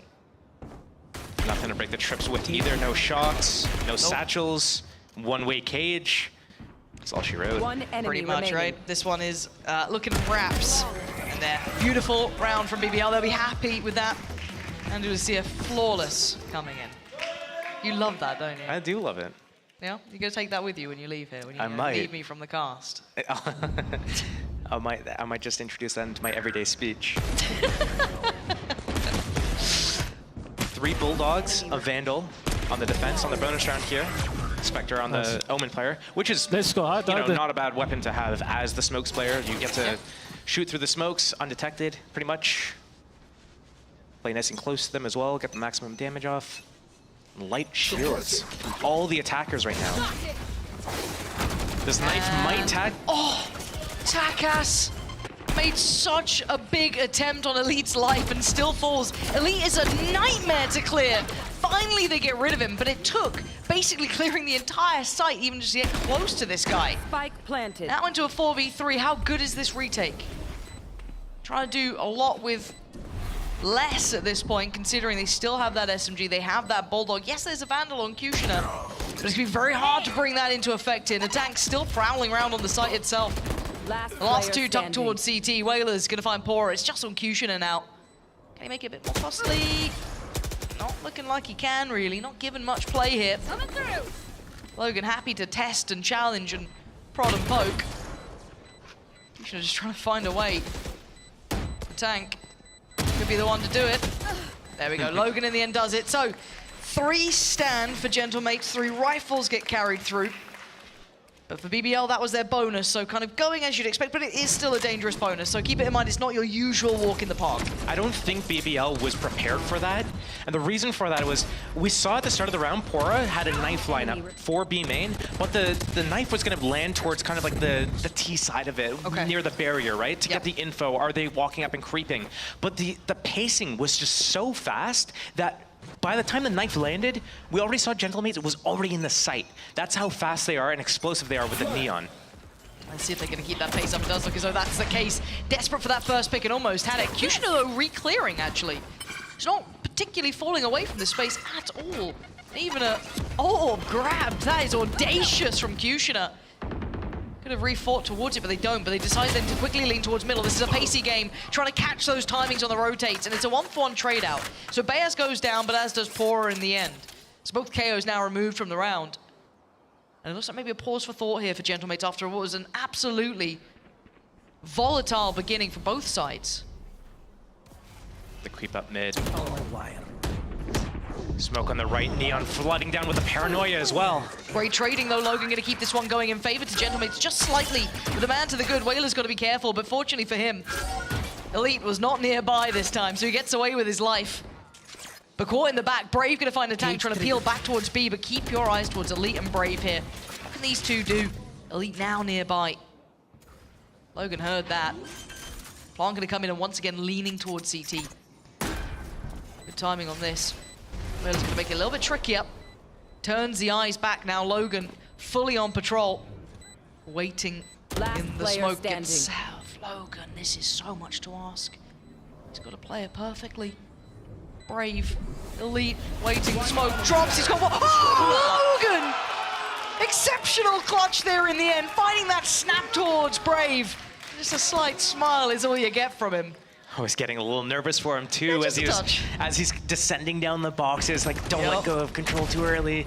And he made it work, he made it work perfectly. Really smart. I was worried there for a moment when Elite did so much towards B main. We saw how pressured Gentlemates was as they're coming out B main. The camera, where is it? He's looking around, left, right, where is it? He can't find it. And I thought when the door broke, is that gonna give away Elite's position? Yeah. Is this gonna be it?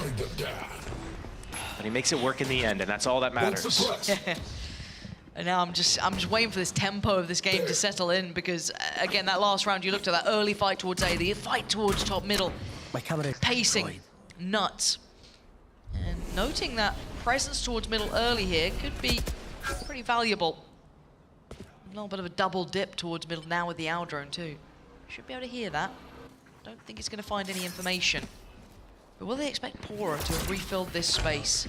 The flashes indicate they might be considering it. Spamming out the box, Pora. Oh, the shoulder showed. Takas all too aware. Now they've got to be cautious around the map. There is still a little bit of threat with these Sheriffs, but not too much. Pora just getting teased there, seeing the tip of the barrel. Couldn't capitalize on it though. Full map control from Brave. He's got that deep line on A. Great stack from BBL. If they're gonna win any opportunity, they're set up for it perfectly. Takas. There we go. So one. There's the swing. Both being checked on here. Popping on the ult though. Kushner only good for one. Thought he might get a little more from that, but running low on time now. 25 seconds. They're trying to make a quick rotation. This is bold. 20 seconds. They got to keep running. That space behind them, Brave might just decide to get as close as possible in this positioning. It's going to be interesting to see if he gets rewarded for it. 13 seconds now. They need this ult to secure safety on the passage. If anyone denied it, they'd be screwed. Clears the back by the box. Brave's position gets given away, but the plant going to come down. Nothing to deny it now. Spike planted. And almost mitigating all those potential threats. Gentlemates can stabilize on the site here. Elite tries to make a go of it, but it's Brave to try and close in. Logan sends him back home. It's Elite and Reezy not finding what they want. Not going to get it here. Elite last one now. No big chances for him. Gentlemates, that was quite late in the day, but they made it work. Keeping 4 alive, potentially see if they can make it out of this round with those 4 standing. They get some stability in this highly volatile game, and they do. Natank as well. That's 4 rifles moving forward. Beyaz with the KO ultimate, ready for use here. Perfect timing as well with a gun round coming out for BBL. I can't believe I pulled the scrawny and you didn't correct me. I would never. You would never? I would never. A good friend would correct me. I'm just not a good friend. I guess. All right. I'm sorry you had to find out this way, Josh. Explosive behind the neon and the rays. Knife, KO ulti. This is a fight. Both sides, they're going for it. Look at this absolute mess of a beginning. It's Tak has to win out. Brave's now looking in trouble. Can Brave make it out of there? Reezy trying to maybe save him. Try and save this man's life. 27 HP. And they're already shifting away. They're already out of here. Josh just pointed at the wrong screen trying to use the telestrator. You happy now I'm calling you out on your mistakes? Thank you. Is that what you wanted? When people hear the fluster, the noises, wind coming through the microphone, that's me pressing the wrong thing. You did great. I'm so proud of you. Thank you. 1 minute though, after all of that high octane beginning, it's starting to become tempered. BBL with the correct read here. Obviously off the back of that deeper positioning from Brave, who stuck around, living up to his moniker. But the plant is now in. TP going to be taken. And we look at this lurk coming out from Takas. 30 HP. How much value? One man get none. 0. And you're right. The timing not quite right for him here. I think Logan didn't actually get hit by the paranoia. Somehow he's still alive. Beyaz on the bailout as well, finding 2. I don't know how Gentlemates just dug their heels into this round. And 1v2 isn't impossible, especially when it's Pora. Mechanically off the charts. But he needs a good start, he gets it. Logan goes down, another 1v1. 8 bullets to play with. And his opposing number on the other side, Beyaz now half achieved. Oh, the timing. Heartbreaking for Pora there, but Beyaz gives him a little wave, lets him know. That's 4 rounds now. Spirits are high. This original fight at B main was so weird. It was just like, which way is it going to go? You have the KO ulti, it's pulsing. Like, you kind of have the advantage. You have the numbers advantage. Are you guys going to go for it? They ended up peeling off, getting back into that A site free. Uh-oh. Josh, as a former Toxic player yourself, how do you feel about this goading that's coming into VALORANT here, giving it on stage? Okay, how do you feel? first of all, it's not former, okay? Sorry, still Toxic player, my bad. There is a definite mental element when it comes to playing competitively, where people... It's not easy to be on a stage with pressure and all this stuff, and if you have the other team goading you as well, oh man, and just running at you right after as well. Yep, they're just turning up the tempo, they're just getting in their faces. If BBL want to play this brawly game, Gentlemates will do it right back to you. Do you know who you're facing? These guys love a bit of it. And now it's on the Executioner, the Vandal in hand. The best chance they had of maybe stopping the rot. Beyaz once again, happy to put himself on the line here. Oh, that's a pixel out of place. That's another player spotted. Can't deal with Brave this time around. But again, for Pora or Brave to do more, that's gonna be tough. Yeah, Brave goes down. I'm pretty sure they're very aware of where Pora was. Yeah, already on 34 HP. He's not gonna get any play to this, is he? It's almost looking like a deja vu from the last map as well. Yeah. Gentlemates just running away with a lead on the attack side. BBL looking really good and really solid on the retakes. Let's just see more of it. They gotta get going though. That's 5 rounds on the trot. What's the opponent you've ever played who's annoyed you the most with goading on stage? That I have played or have played? Like someone on the other side who... Sampus was always pretty decent at it. Yeah? Yeah, Oh, he was nice. pretty decent at it. But back in the days there, you always had the people, like you were in earshot, Yeah, and there yeah, was you like were no close noise enough, canceling, right? and yeah, eye shot, earshot, everything. Oof, quick, pacey beginning. The tank gets left. How? Look at Brave! Look at Brave's face. He's going to be fuming about that. The tank was blind, stunned. Oh, they're in their spawn. They're just running at him. Gentlemates are just making it hurt now. And for BBL, that's devastating, right? Like, I hope, production, if you're listening, if you can, I'm sorry to call you out, I'm just gonna do this to you. I want Brave's camera reaction to that one and how that situation started, because that is enough to just break your back as a team. The crazy thing is, this is round 8 already, yeah? Yeah. And it's like, how many times have we seen an explosive start from Neon or Raze with a KO flash? Yes. It's happened like so many times. It's happened at A, it's happened at B. And on top of that, BBL, they're running a Neon of their own, Kushner, right? Which means that they've probably talked about these explosive plays themselves. They have the KO, they have the Neon. They can go for these explosive plays themselves. So how is it that BBL is getting caught off guard so frequently? At A main, the Brave is getting caught as Omen. Elite at B got caught on round like 2 or 3 or whatever. It can't be like this. You can't have this comp, understand how it plays, and get caught off so often. Yeah, and I think that frustration's starting to really show for BBL here. The tank only on 30 HP. I mean, he's got 4K in the bank.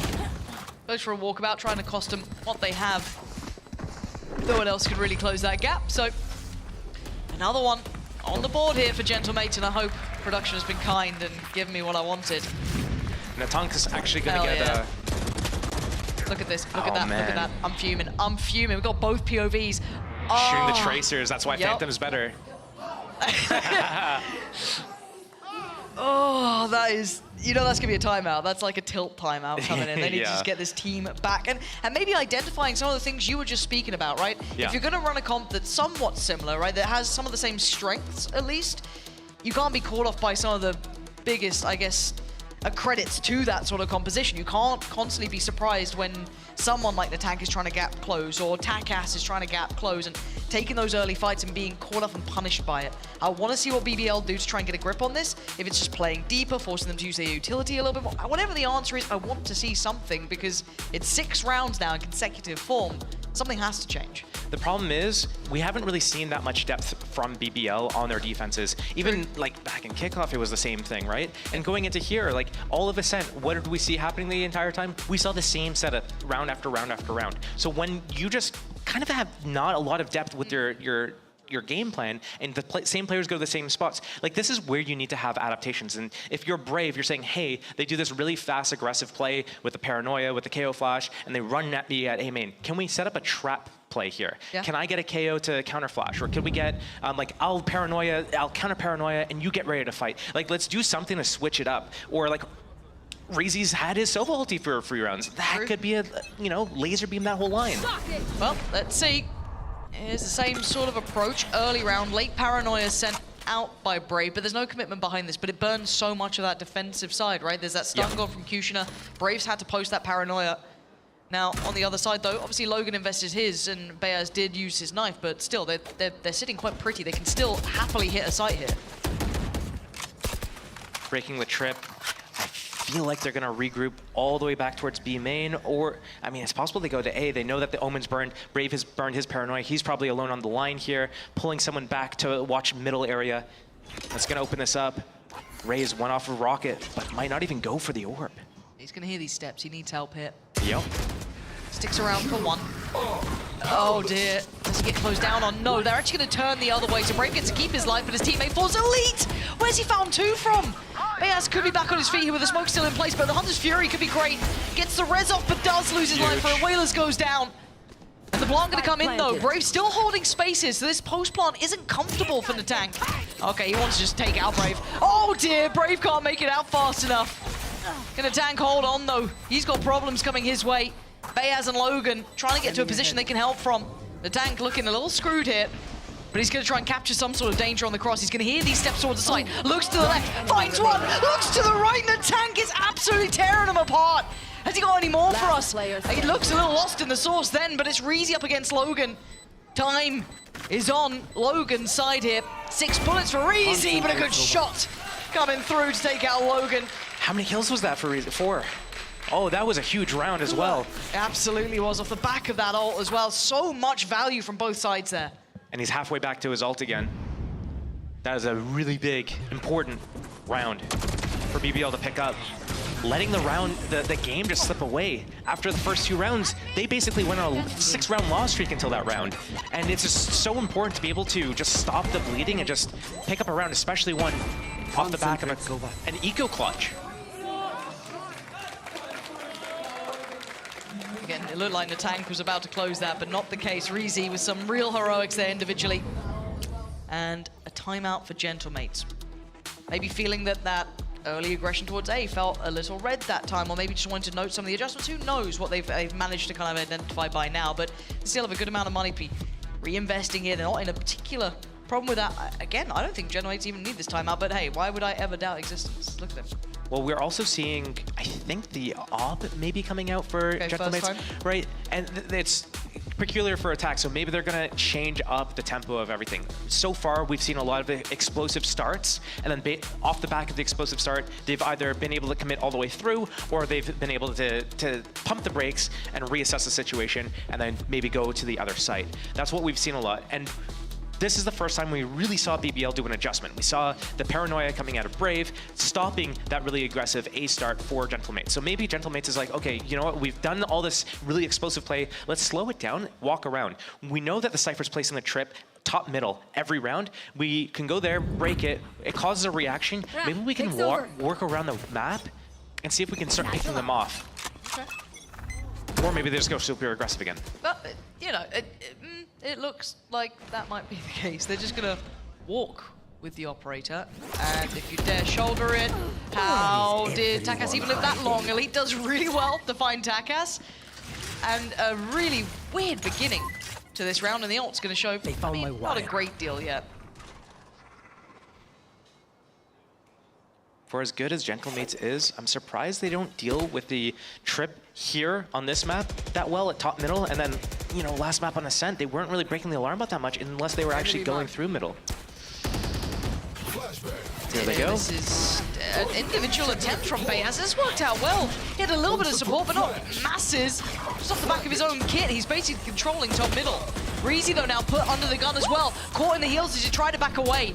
Nice push on Paul. It was so much on Bayaz there, but he actually delivered on it. The cross gets caught, though. Pora not going to let them have safe passage towards the site. Elite's still going to hold it down, and Pora, down, B. Shot after shot working out for him there. Whaler's now looking a little rough around the edges. The only man alive in a 1v3, not going to get it. Elite's there. The switch up from Gentlemates not landing, and BBL getting a better grip on this game. You know, actually, that pop flash into B main on that timing was so crucial for BBL. And even with that man advantage, the 5 versus 4, it still got so close. Those initial fights that we saw happening towards top middle and market, I thought that was going the way for Gentlemates for sure. But again, BBL, when they're able to all be together and fight and stabilize together, whether it be in the retakes or in the situation in the site hold, like, they play so well. They just need to make sure that they continue this. This KO flash as well is getting a lot of value for them on defense. Another round where they get the deep A line. Elite gonna back off at B. Wondering when they potentially find that operator. At the moment, just kind of patrolling towards top middle, or eventually creeping back towards A. I wonder if they could do a little bit of pressure somewhere else to bait out Brave's next smoke so he doesn't have a one-way for that A lobby control. Pressure towards B. Yeah, Reezy, gonna have to respect that. He can't openly challenge on it, but it looks like top mid. Aura's, I mean, he was gonna be in danger. He gets to keep his life. He tries to pop the ult, and the tank shuts him up. Kushno in the back, gonna deny the tank. The trade's going back and forth here. Bravestar's gonna hold on to this. Reezy's on the way, but Bayaz now, 3 fights on 3 fronts. Too much to handle. Whalers once again last man standing. And yeah, this is a tricky one for him. Spike is not easy to recover here. All 3 players waiting. He's got 30 seconds. 30 seconds and left. No real chance to close in towards it. If the bodies were in a more accessible location, he could throw his hat, get the info. But it looks like he's just gonna go and keep his life. Yep. no real value getting any more kills out of this. It's going to be a full buy from BBL next round anyways. He's already got his ultimate. Keep 10 that Vandal. seconds left. I'm actually so surprised that Gentlemates completely avoided A main. It's not like BBL's changed up their starter round setup that much. They know Brave keeps recycling the smoke on A main. Yeah. They know that he has a deep line, and they know as soon as he has this deep line, they're usually rotating back towards top middle and reinforcing B a little bit. So to go into top middle like that as 4 players, knowing that that's basically the first location that all of the defenders go to, especially after you break the market door down. Like you're pulling all the defenders into this area, and then you run into it. Sounds counterintuitive. It's a little tough. Not sure the plan on that one, but hey, this is given a window for BBL to actually close the scoreline up, right? 5-6, gain back on a little 3 back-to-back for them. Maybe there's some more in the tank. Early TP. It's pulling them all the way. It's a B stack anyways. Neon clearing into spawn. Where did he go with that ulti? Logan obviously using it as a fake just to sit back and spawn, cause a rotation, cause these guys to freak out. Where did he go? And it's gonna create an opening, hopefully, but it's actually counterintuitive. It's just close them back in towards B, right? Just put them into this B stack. A little bit worried. I mean, maybe this timing on the flash. There's no way the Whalers was gonna live through that. Poor his timing. Rocket has to go. Outrageous. Huge here. Oh, the spam though. Hold on, Brave's right here. Does he get to live? No. How is he alive? Gets straight out in the end, but almost. Almost. That was very dangerous. As it stands, it's the 3v3. Cushion are going to catch across this time. Pora showed him how it's done, and he's going to pick it up. Breezy going to find Logan. It's all on Bayas. Oh, they almost lined up. Almost lined up, but it's fine. Tied scoreline now, 6-6. This is actually evened out a bit. Yeah, it was a good recovery from BBL there. I mean, just being able to, you're up 2-0, then you go down 2-6, and you recover 6-6 by the end of the half. Yeah. That's so important here. I kind of want to like say in part like right here, great just like awareness, great ability to take some space and change things up. We saw the Cypher peeking B main with a flash. So small adaptations here and there, using Brave's paranoia to counter trade the util over at A. Gentlemates didn't go back to A after that. They didn't go A for like the rest of the half unless they went through middle. And I think that, I don't know if it was BBL playing well in that situation or if Gentlemates got in their own head at some point. Like an overreaction potentially. Maybe. Yeah. Assuming a little too much, but we digress as it's time to go back in. 6 apiece, this time BBL now on the attacking side. Gentlemates on the defense. And his early start gets somewhat slowed down. BBL gonna start trying to make that cross here. Takas. Not gonna be able to swing off this one. Smoke still in play towards Market. But there's the pre-take again. Look at this. Look at this counter pressure from Gentlemates. That was exceptional. That's an existence special right there. That pop flash from the KO. Oh man, everyone was just full white. They could not see anything at all. The explosiveness, Neon sliding out, everything was so Andalusia flawless right there. Oof. So clinical right there. Oh yeah. No shouting at the other team though, just propping your own team up. Quick, as it should be, all right? Reddit would be really upset otherwise. My bad. That's what you care about. For now though, a perfect start for Gentlemates. That was a beautiful, beautiful round to witness. But BBL, still, opportunity here to try and do some damage. They're already with the classics though, so Tak's got to be careful. There's a lot of players around that corner. Yeah, Takas can help them out, but still, they can gap close. Yeah, I think he realized it. I'm out of here. Good luck, buddy. See you later, Whalers. Have fun. I'm off. And BBL making this way more costly. And there's recoverable weapons. Suddenly this becomes a huge threat. Huge timing from Bayaz though, walking. Reezy, no idea. One enemy That's remaining. Spike. Drops that. As Reezy tried to make a run for it. Knife there should be able to identify Elite's position.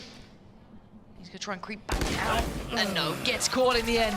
Gentlemate's just about stabilizing because that got way, way more dangerous than I expected.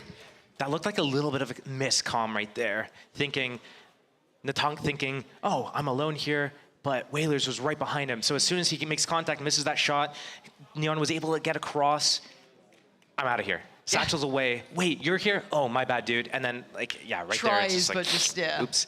I mean, not the greatest gun for that location. No. Just having the Guardian. I mean, 2 shots in the body is going to be pretty good, but when you're getting run out by 4 classics like that could slide around, jumping classic, right click, it's kind of scary. Those blocks, they can be dangerous, you know? Any sort of pistol like that. Crazy. Vandals out for both sides, only the one Bulldog remaining. I must wait a moment. Good info. Spotted plenty.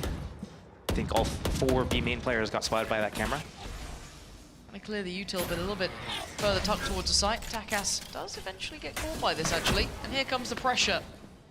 BBL cautious on the cross, though. Not wanting to get caught out. Don't matter. There's a... Raze has a nade still. As soon as that spike gets tapped, he's gonna save it. What? Whalers. How did he just get 2? Was that just a shot through the smoke? He's just shot in a straight line through the smoke, and they weren't trying to plant on the side on the stairs. They were planting in the front of the site. They were anticipating a nade to come in and a flood, and they didn't want to get exposed by that. Oh man, that's gonna sting a little here. Kushina cleared. Gentlemate's looking just on the money on the retake. Yeah, Whalers in the end, the one is silent. But these guys are looking very well drilled here on this defensive side. Yeah, and that's the power of like conditioning and just like straight up stress and pressure. They got like a flashback. Oh, pistol round, the retake. What's gonna happen? They're gonna throw a flash. They're gonna flood in from spawn. Yeah. Okay, let's not plan for spawn. Let's play for front site here. They're not playing market, and then Whalers just gets 2 freebies because of it. So yeah, I mean, it's just mind games at this point. They're winning them, at least for now. That's. Again, I don't want to say it was a bonus conversion because it was pretty well situated. Only had 1 Bulldog. They've already got the free upgrade there as well, but the Gentlemates, they're on the verge of really snowballing this half. So you're gonna see BBL try and buy back into this. I mean, Stingers and 1 rifle, and already Takas breaking Kushina's heart, who's really been quite quiet so far on that Neon. Not been an outstanding performance from him, at least in this map. And now with an early advantage, they can sit back, rest a little, but Logan's still exploring for a touch more. I feel like I feel like Gentlemates does so well with all their abilities. Everyone is so in tune with their agents and has all the lineups, know exactly what the game plan is to establish this control, and they do it so well. Just as about as it looked like 2 of the players were going to drift away from this A side. Logan's sticking around. Oh my god, and he still gets 1?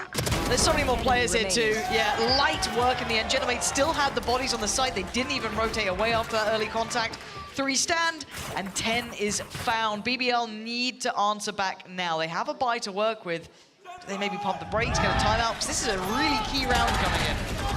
Yeah, it's going to get super scary now as well as Gentlemates gets closer and closer to these ultimates. Yeah, you're right. You can't break them. You can't break them when they have just guns.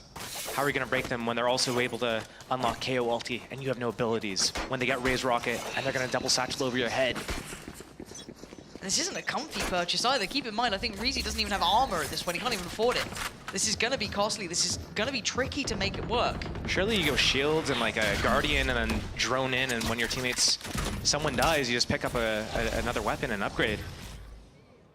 Would sound logical, but welcome to But EMEA. hey, he's a VCT pro, and I'm on up here. But, whoa! Don't talk down to my job, all right? Flame yourself, not me. All right, keep your opinions to yourself, Josh. At this point, we will have to see if that does come into effect potentially for Reezy if he just gets absolutely eviscerated. But with a minute to play with, there's options here for BBL. And if anything, they've chosen the correct site. If they continue on this pathing, it is only 1. Logan. He's going to hear steps, and he sticks around. The fact that Logan sticks around this long, he's playing with such fine margins, and he is a little tucked in on the site here, but he does get out. So the biggest threat gets slowed down. He doesn't get closed down on. Holds the site, at least from CT. But the spike's backing. Where's the I guess because of this, at least finding this space. Yep. But they're going to feel like nothing's here, right? Like, surely the penny drops pretty soon.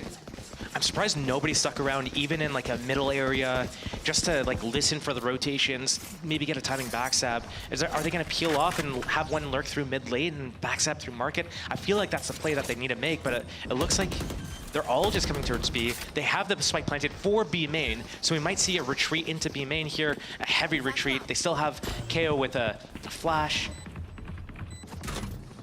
Grenade. Wow, my eyes are down. Paranoia. And a dart.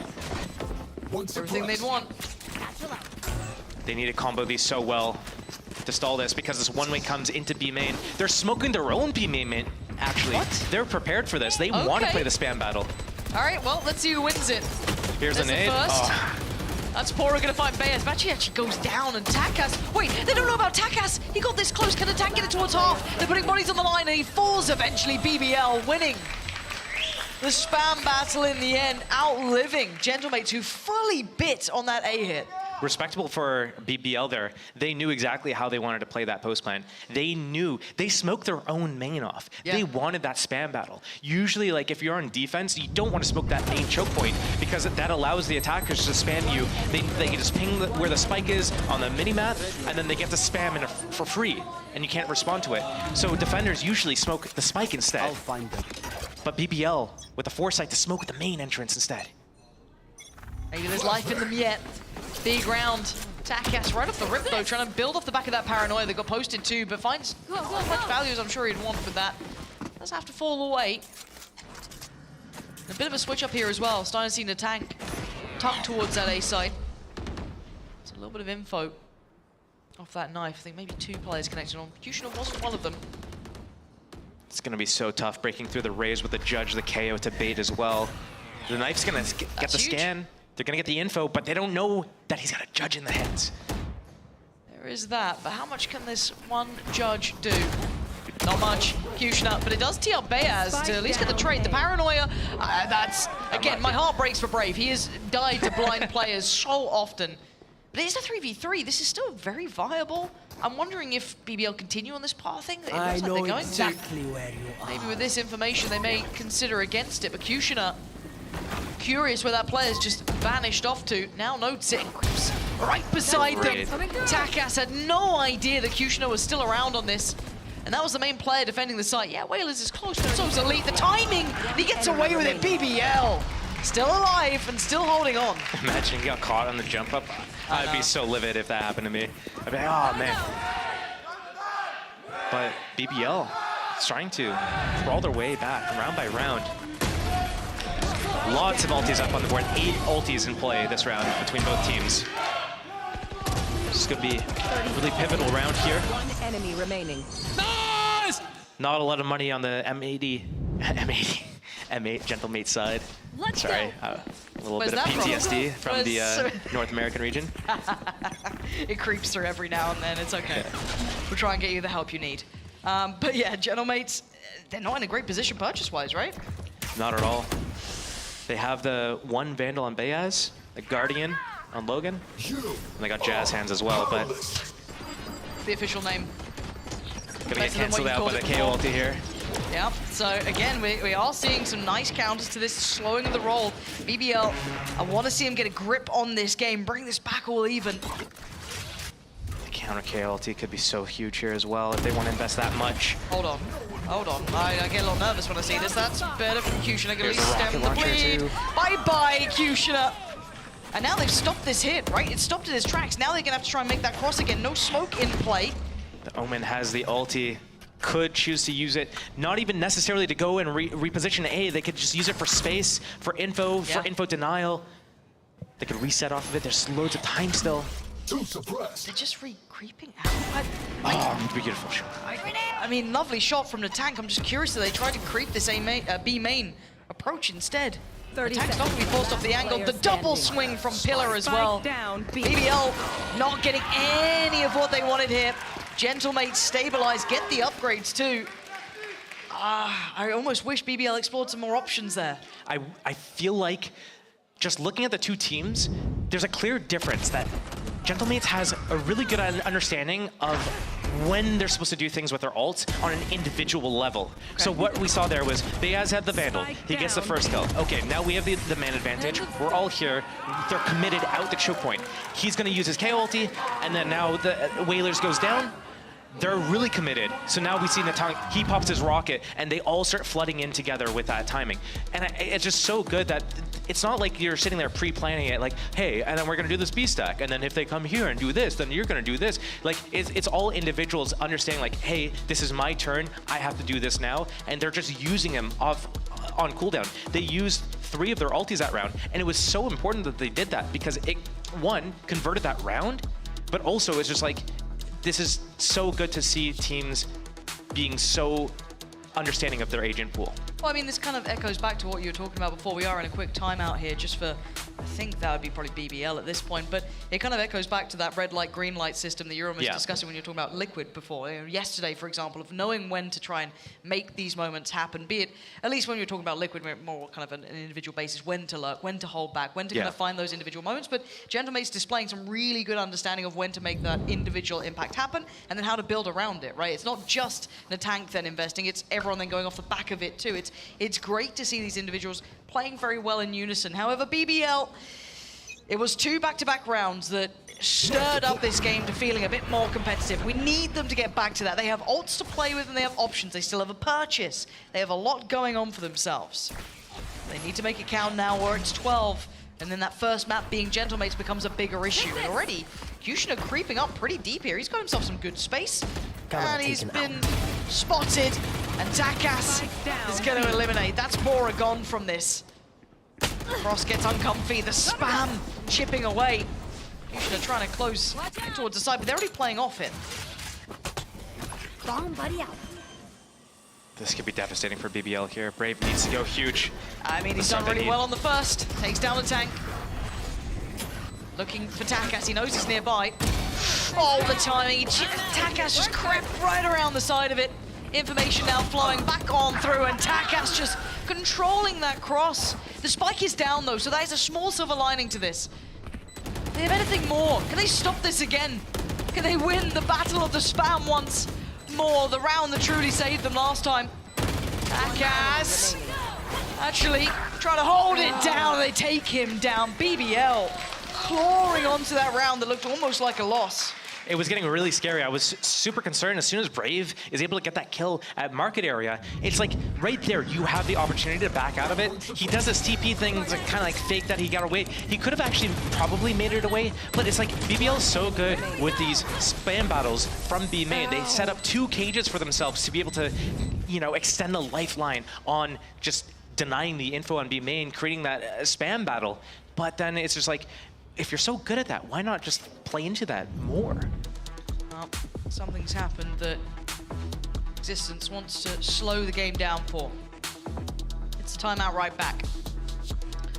What always going in store for us here? The money's starting to run a little dry for Gentlemates. Still with a purchase, still going to be having to depend on the Bulldog, but I mean, ult relatively nearby for Takas. Yeah, you got the TP for Logan as well on the horizon, but not in place yet. I feel like see what he's up to. BBL's also been heavily favoring B and market. Not so much through A. They have gone A a few times here. I wonder if Gentlemates is going to do like a hard overcompensation to deal with whatever's happening towards B or market. Looks like mostly conversation back and forth here, running its course. We have to get this one situated and sorted. Show us what you got, Gentlemates. Timeout burnt. That was the last check-in they're going to have here. So BBL now. A couple of ults in their pocket. Reezy's got his. Brave's got theirs too. Some key ones that can be utilized. Off to a very interesting start here. Attacked. Willing to look for a challenge, but falls away early. Now, has that been identified by BBL? It looks like Logan's going to be calling for some help pretty soon. He tries to leave this as late as possible. And he actually might be caught here. Logan in a lot of danger as Brave was waiting. Takas somehow with a good trade. BBL still trying to get through towards the site, and the cross gets caught. He spots 2 of them, but he goes down as he tries to back away. Bayaz toying with the idea of the underhand flash. Gets to creep out towards the site. Spots out Kushner, but spots him too. The fight happens on that ramp side. Oh, they line up, hold on. Wailaz can't make it count. Kushner's there. And BBL, these rounds aren't clean, but they're working, right? They're happy to scrap on this. 10 rounds, double digits. And they found a solution.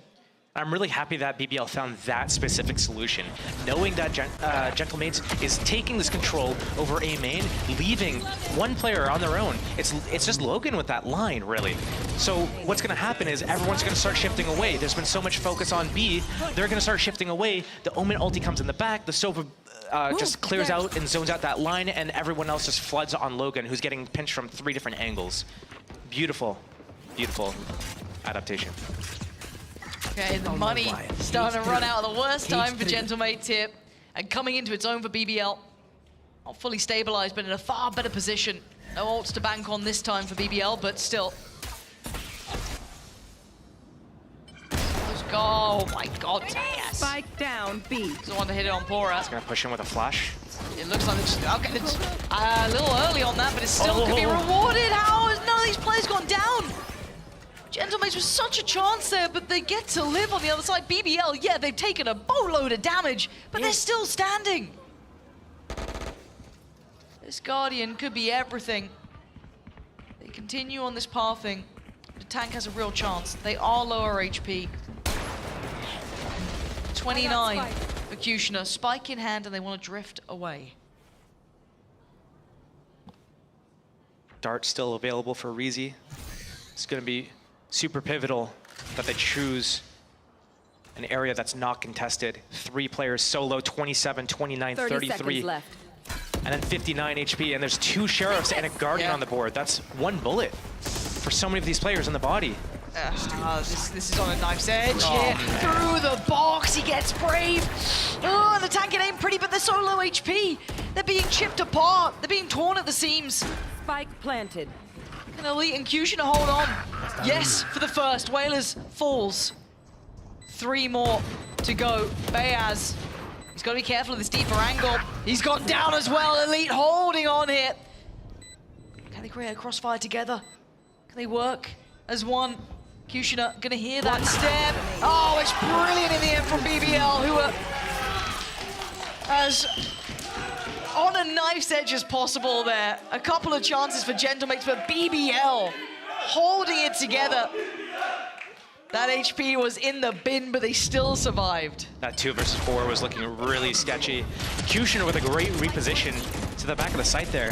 They had no idea. They were not expecting that at all. It was so quick. It was so just like the decision to make that to make that choice and move in that moment. No hesitation was so important. You gotta have these plays in your book. You have to have the confidence to do these because you can convert rounds that you have no business winning into rounds that you do win.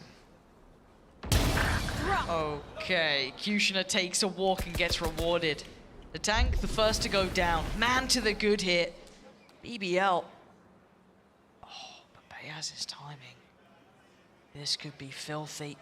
Brave comes back, so he does reveal the plan, but loses his life for it. He can reposition, leave the Neon there if he wants to, but they're all gonna just reposition together. The read on A. Whaler's alone towards B. He's got his trips still set up. Info ulti, sees nobody towards A lobby. Are they gonna hold this setup? They're still worried about elbow. Oh man. Quick glance. They gotta get moving. Because the site's gonna be out, right? It's Kushner does get slowed down in the end. But again, Whalers now knows they're coming this way. BBL are here. They're on the site, they're planting. 30 Flash seconds available. left. Paranoia, smoke. Got a whole lot to play with as well for BBL. Yeah, same could be said to an extent for Gentlemates. There's still some utility in play here, but how do they disrupt that back line? They can't so far. Whalers goes down. Pora delivering well. Still no one able to really deny this until now. Takas the only one to try and turn the tide. The spam coming on through, but it's down to just Kushner. How has this happened? But time, they've got to consider that spike. And oh, Logan, the one to put them. The Death takes a beating, as that's a devastating round to lose, as Gentlemate's gonna carve 12 on the board. Such a gnarly round to lose as well. You've won every post plant from B main, and this time you can't close it out. It's gonna put Gentlemates. Oh, it looked so right. It looked so right. It did, yeah. credit to Gentlemates. They had a really good approach to the retake, though. They got that one-way smoke up. They got the smoke on the bomb. Yep. The spike, rather. Can't believe you called it that. I can't believe I called it that either. I said Deagle once, and they never forgave me. Never? Never. They still bring it up. Get flashbacks to Haven. He was actually on bind, but still, hold on. We got some aggression here. And as if they do it now, in the 24th round, in the 24th hour, as if they're getting aggressive. That's the most Gentlemates thing I've ever seen, but they get punished on it. Elite gonna drag down the tank. Punish him for trying to get in their faces at this point. Send them back. He has to sit back and watch his team try and convert this round now. 4 of them still alive. Kushner taking all that space. This goes. His turbo trips. Just going straight through this. On's going to be there. And we ask the question again. Who can question that backline? You can already see it building, right? Takas. Is he going to try and get to that position? The late flank, I think, from Takas. Yeah, you're right. They haven't really been opting for this, but I think some utility got broken. The pressure has to come in from main first before he goes. Down. He needs to wait for a kill to happen. Oh my god, wait, he's outdone Elite. Even with him considering it, Takas now gets to unleash Fury, and he's done it. The adjustment's outstanding. Gentlemates in the final hour. Breaking BBL into... Oh man, that is a rough way to lose a game with just that glimpse of what could have been OT or victory. Gentlemates tear it away from him. I think the series was a great showing from Gentlemates, showing how much depth they have in their playbook, defense and attack. Individuals understanding their composition, the agents understanding what abilities to use and when, and then also just having the adaptations and the presence of mind right there, knowing BBL is going to go for the post plant from B main, getting that flank set up. Okay, you guys start going now. Okay, my turn to shine. Getting that 4K. Beautiful play. Yeah, I thoroughly enjoyed this back and forth, and again, I genuinely feel for BBL because it felt like they got such a good grip on the game. That late run that came in on that second half really starting to read it out perfectly. Almost wished saw it a bit earlier. Maybe we could have had map 3 there, but it's the way the game goes. But Gentlemates to turn it like that, and again, the aggression last round. What a bold call to go for, right? Just this like, okay, run them down. Like they even lose out on the tank, but the adjustment from Takas to be in that lurk position, man, a lot of what we're seeing, it's hard to not enjoy Gentlemates when they play like this because it is very like high risk, high reward at times, but it is well considered. Yeah. It's when you run the double duelist, you definitely have to go for these types of plays. Yeah. You definitely have to play to your strengths. And if you have this much confidence to go for these plays, go for it.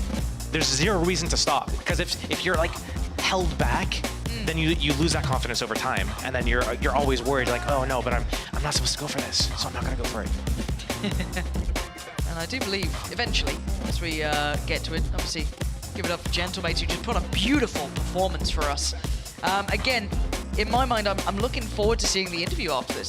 Production already let me know that it is going to be Existence and Kakuka, so we get to hear the Mastermind talk about their plans, what they're up to, and probably the trials and tribulations of map 2 there, because that got very close. I'd say map 1, it felt like it stayed on script to an extent, right? It played to their plans. I don't think BBL were as disruptive. Here, way closer.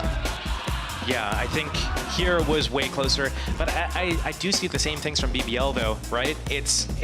I want to see them kind of switching up especially the defensive side setups, because their attack looks okay, looks pretty decent. Yep. I mean, it's the defense that I want to focus on, and I think Gentlemates here, a pretty good showing. All we've seen them so far this year has been kind of against Vitality. This was like the first match that wasn't Vitality, right? Yeah. So, I mean, it's good to see that they're able to kind of take out another team 2-0, because that's going to help their stock a lot. All right, well, if you didn't hear it before, you're going to hear it again. Existence and Kakuka. We're going to have one of the best brains to have ever touched FPS games talking with Existence. See what I did there? Kakuka and Existence. We're going to hand it over to you. I honestly love you, Lauren. What else can I say about you? Congratulations, I'm here with Existence on your first win here in VCT. Are you more happy or relieved that finally this moment has come?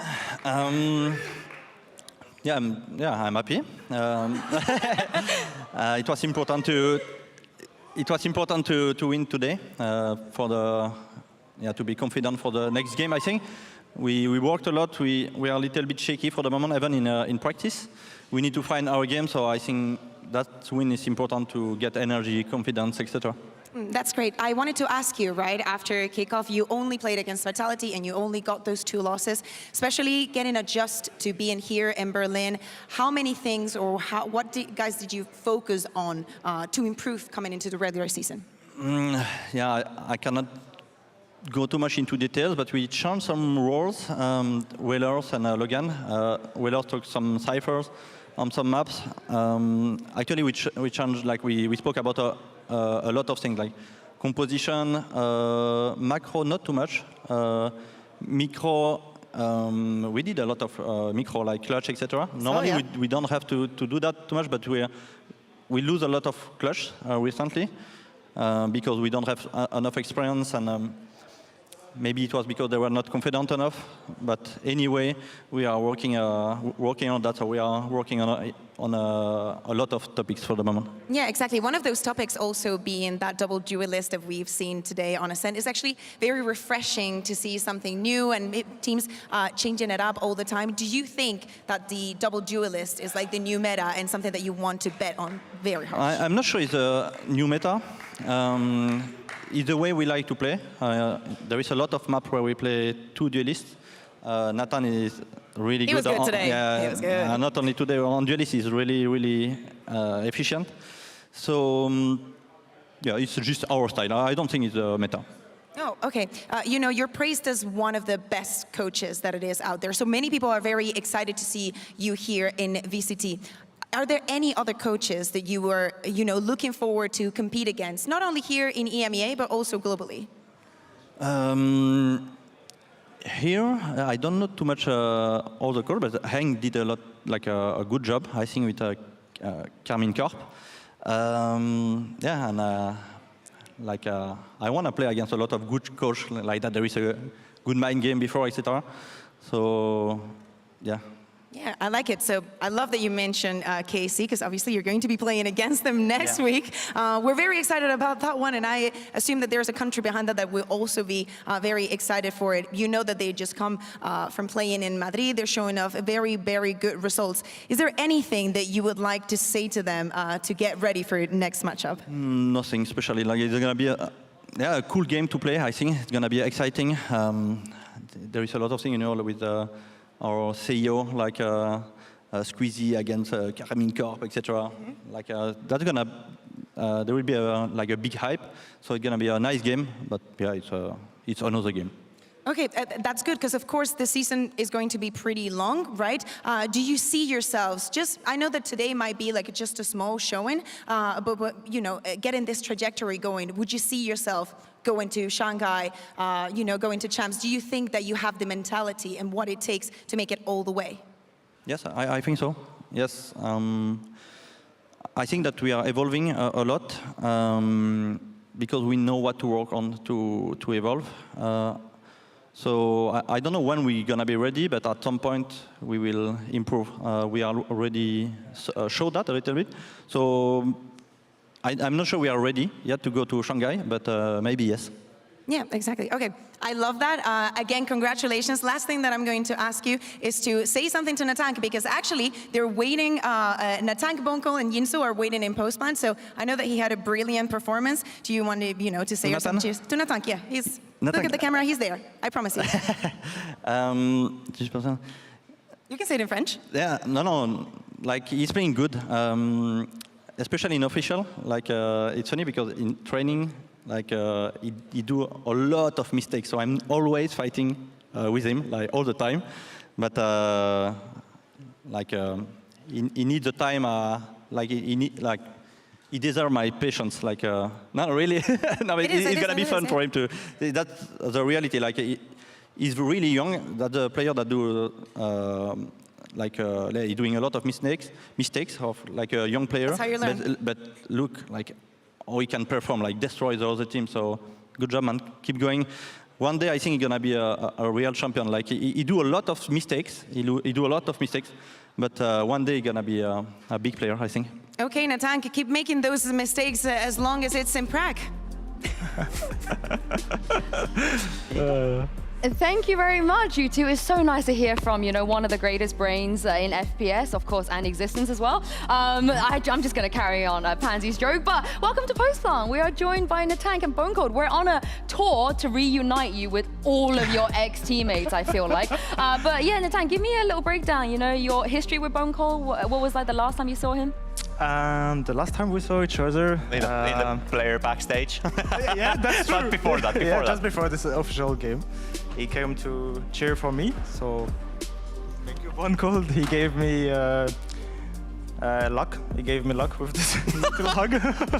Honestly, you've been given everyone luck that doesn't play for Vitality anymore. So, and all of your other teammates, I feel like CNED won. It was good luck that you were there. They you won. Yeah. There we go. Yeah, and for Vitality, then I was just kind of, you know, like teasing them. So, but it's nice to have you here, Nathan. Yeah, I think we should talk about Vitality a little bit because when I last spoke to you at Ascension, you wanted to play against Vitality so badly, and I think maybe that cursed you a little bit because all you did at kickoff was play against Team Vitality. So what's it like to finally play someone that isn't Vitality, and do you still feel that grudge maybe? I mean, like, I don't care who I really play, but of course I would love to take my revenge over Vitality. But maybe it needs to wait then the next weeks. I don't know when we play them. I don't know which week it is, but I'm looking forward to play against them, of course. But yeah, like there's Foot. Foot is a really good team. I'm looking forward to play against them. And I mean, this season actually, this is so stacked. Like the level, everybody is so stacked. So it's so cool to play in this league right now. Is there a team that you would like? I want to ask like 2 different teams. I want you to name. Who is the team that you the most want to beat just out of the VCT EMEA? And then, if you had to beat either Carmine Corp or Vitality, which one would you choose? Vitality. Oh, okay. I expected that, to be fair. Yeah. And is there a team that you want to beat more than Vitality? More? Yeah, like, even do you more. want to prove and, you know, like beat, you know, like another team? Of course, Fnatic is such a good team with so much. This team has an aura around them, you know. So of course it would be an honor to win against them. But win by win, one day by day, week by week, and we progress and we evaluate. I feel like you guys, that's how you did it in Ascension, I feel like, too. You guys just kept progressing, kept getting better and better. I do want to talk about comps, though, because you guys have been cooking. And I mean, 5 unique comps on 4 maps already, like 3 of them Yoru, the other 3 Phoenix. Not something that we see a lot right now, in EMEA at least. So what's the reason behind all of these comps? I mean, we're experimenting a lot of different comps on all different maps we are playing, and most of the time the comps with double duelist works the best for us. So yeah, like we changed this comp like 1 week ago. Like we were playing another comp 1 week ago, but we decided to play this one, and we were like, okay, it's working like this, so we keep this. How long do you usually test a comp? So how many scrims, how many days until you feel confident that you could show it? I mean, we have like our panel of tactics, and if we change comps, then we try to adapt them as like with the micro, you know, the spells.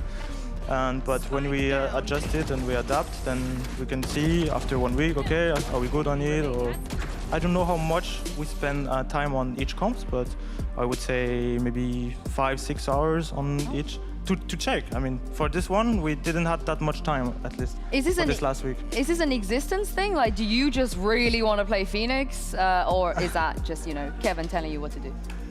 I mean, I really enjoy playing it. But it's his choice. Like he's feeling like that it's the game style of the characters. This character is fitting well with my game style, and apparently it does. I feel like Phoenix is still like, you know, like it's very individual because you can play very well for yourself. I wanted to ask you because, like, after looking at today's matches, I felt like you guys played very, very well together. but is there someone in your team that you play especially well with? Is there someone that you really sync up with in the team? Was this you two when you played together? Is that what you're trying to ask him? Like, who's his new bone cold? A little bit, yeah. I mean, in the team, I am very often with Whalers on the same side, like as in Vitality with Badji, you know? Yeah. And so we have good team play together, I would say. And yeah, the hardest thing is to make Phoenix work in a team and having good team play with it. Yeah. He's always asking like, okay, let's come pick with me, I'm gonna flash, or combine it with some reveal, or you know, like so. Yeah, it's hard at first you play it individual, but then more you play it, and you're getting experience with it. Then you try to play as a team with it and combine with the team. Yeah, I mean the synergy, the structure is there. We saw it today. I'm glad you mentioned Whalers because I could not believe my eyes when I saw that Logan was going to play Omen and Whalers was going to play Cypher. That seems like such a weird switch. Do you have any insight about that? It's Existence choice, and he just bring it on the table one day, and we're like, okay, like I think Logan is a little bit more aggressive than Whalers, and he could do some plays with Omen, and then we all talked about it, and we're like, this might be a good choice, and we tried, and now we do. I mean, it definitely surprised me there. And what about you, Bunko? What did you make of? I feel like all of Existence's ideas and input, right? It sounds like, from what you're saying, that he has a lot of his own way of doing things and he's implementing them. Yeah, I feel like you told a lot about Existence bringing like a lot of stuff into your team. Something that I'm very curious about is how much is like, if you have to give like percentages, how much is Existence bringing to the table? How much is Payas bringing to the table? How much it pays, and how much it brings. Like how many ideas bring? A lot, like most of it, like he's doing the whole thing. Like, yeah, he's putting like 80, 9, 75. Oh, so Existence is there 80. to make you like, it's very easy for you to just focus on your own gameplay, and Existence is the one, you know, like backing you guys up with all the ideas and such. I mean, he's bringing all the macro, like all the ideas, and we as a players, and we've recently focused on this because we were not that good with micro, and so we are focused on the micro recently because as players it was hard to adapt our micro for the rounds he wanted to do. So we worked a lot on it, and we're still working on it, and it pays off. Y'all need to get him like a folder or something, because like the notes that he was carrying on, which he was like dropping the paper everywhere and stuff. Is he upgraded his system? He's got a notebook now or something? Just papers? I guess. Oh no! I mean, you mean how he's working? Like yeah, you know how he's carrying like all of the random pieces of paper with him all the time. Yeah, he's kind of old style, always writing, but it's his way to work. And we have, of course, like a panel Google Doc. We can check online, but he's printing it. I love it. Every time he brings it to the coach room, I'm so interested on what's actually on there. But Natank, there was a little bit of instigating that went on yesterday when we had Benji Fishy here with us doing this postpone. He actually left a question for you. So let's roll the clip and show Natank what Benji wanted to know. Okay. Which team do you think is going to get last and do the worst this year? Wow, I love the instigation. Yeah, you agree with that? You like that question? Yeah. Oh, nice, nice. Got to start some beef. Yeah. Okay, so the question he wanted you to answer is which team do you think will finish last this split? I mean, it's joining what I said earlier. Like this, the league is so stacked. It's so hard to say. Actually, I have no idea. I would say Vitality. Oh! You know, every Gentlemates fan is just, I don't know if you guys in here heard that. I think they would have absolutely loved that answer from you. Did you fist bump him for that as well? No, of course not. No. I take my responsibility off of this. Okay, I'm Angie, just as a do you know what? for the fact that you answered that so candidly and so nicely, you get to do some instigating for next week's post-spawn. I believe it will be players from either KC or Foot, depending on who wins. So would you like to leave a generic or any kind of question you want to ask to our next guest here? Are you scared of gentlemaids? Oh, okay. Well, we're going to get you to do it again down this camera, yeah. Are you scared of gentlemaids? Should they be bone cold? What do you think? After seeing that Phoenix, yeah. I wouldn't want to play against that, no. Yeah. I'm glad you bring up some of these teams because let's take a look at the standing after week 1. By the way, you guys, every single game has been a 2-0. We have not seen a third map this entire week. So do you feel like maybe this plays into what you said, Natang, as we take a look at the standing, that it is getting a little bit more stacked? Yeah.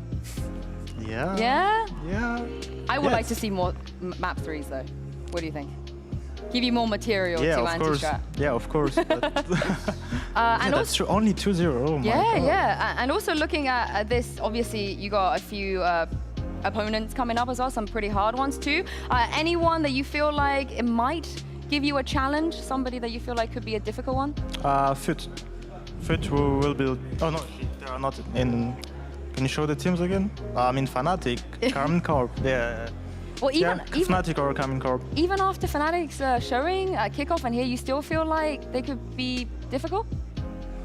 Yeah, I think they have good basics, good fundamentals, and protocols. So they are really good. They can beat everyone. So yeah, even though they lost, they can still wake up during the season, and so yeah. I like the respect. I like the respect. Now, before I let you go, Bone Cold has a present for you. You guys at home would have seen this a little bit earlier, but Gentlemates fans will know, and some Vitality fans will know as well. Tank, he's on the wing. If you want to turn around real quick, this is how we got you in. And Bone Cold said he would sing the song. So should we close out the show? No. Yeah, they want you to do it. I don't know. You know the words? Yeah. I don't know the lyrics. You guys know the lyrics that are in here? Yeah. Oh, we're playing it right now. Come on, Santer. I'll try my best. There we go. We're in Gucci. So we Gucci. No,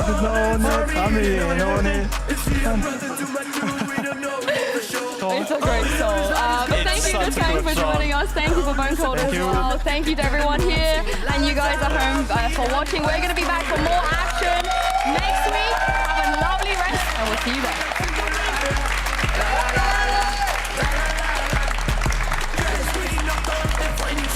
No, on the wing.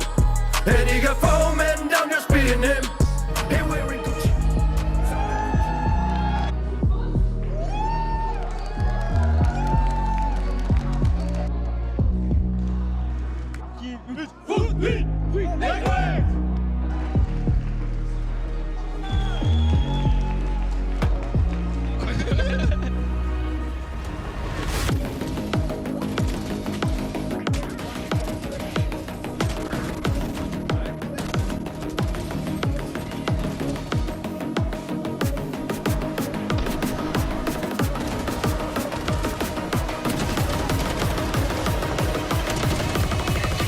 Stinky Winky is again.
plaisir de gagner, putain.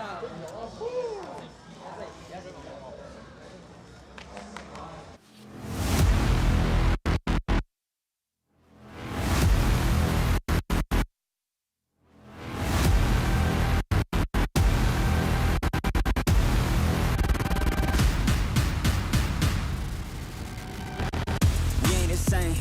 Get in your lane, stay in your lane. Wait, this ain't a game. Been through the flame, now get out the way. Whole lot of change, still been the same. Put that on the name. I had to go through it just to get to it. Look what I became. Elevate, level up, way to the top, headed to the peak. All them boys wanna talk, hit them out of law, but don't got receipts. I do it with ease. To you it's a burden, to me it's a breeze. You feel that? That witness degree, that kickback. You coming at me, boy, sit back. Came out the womb like this, hit the pedal and room right quick.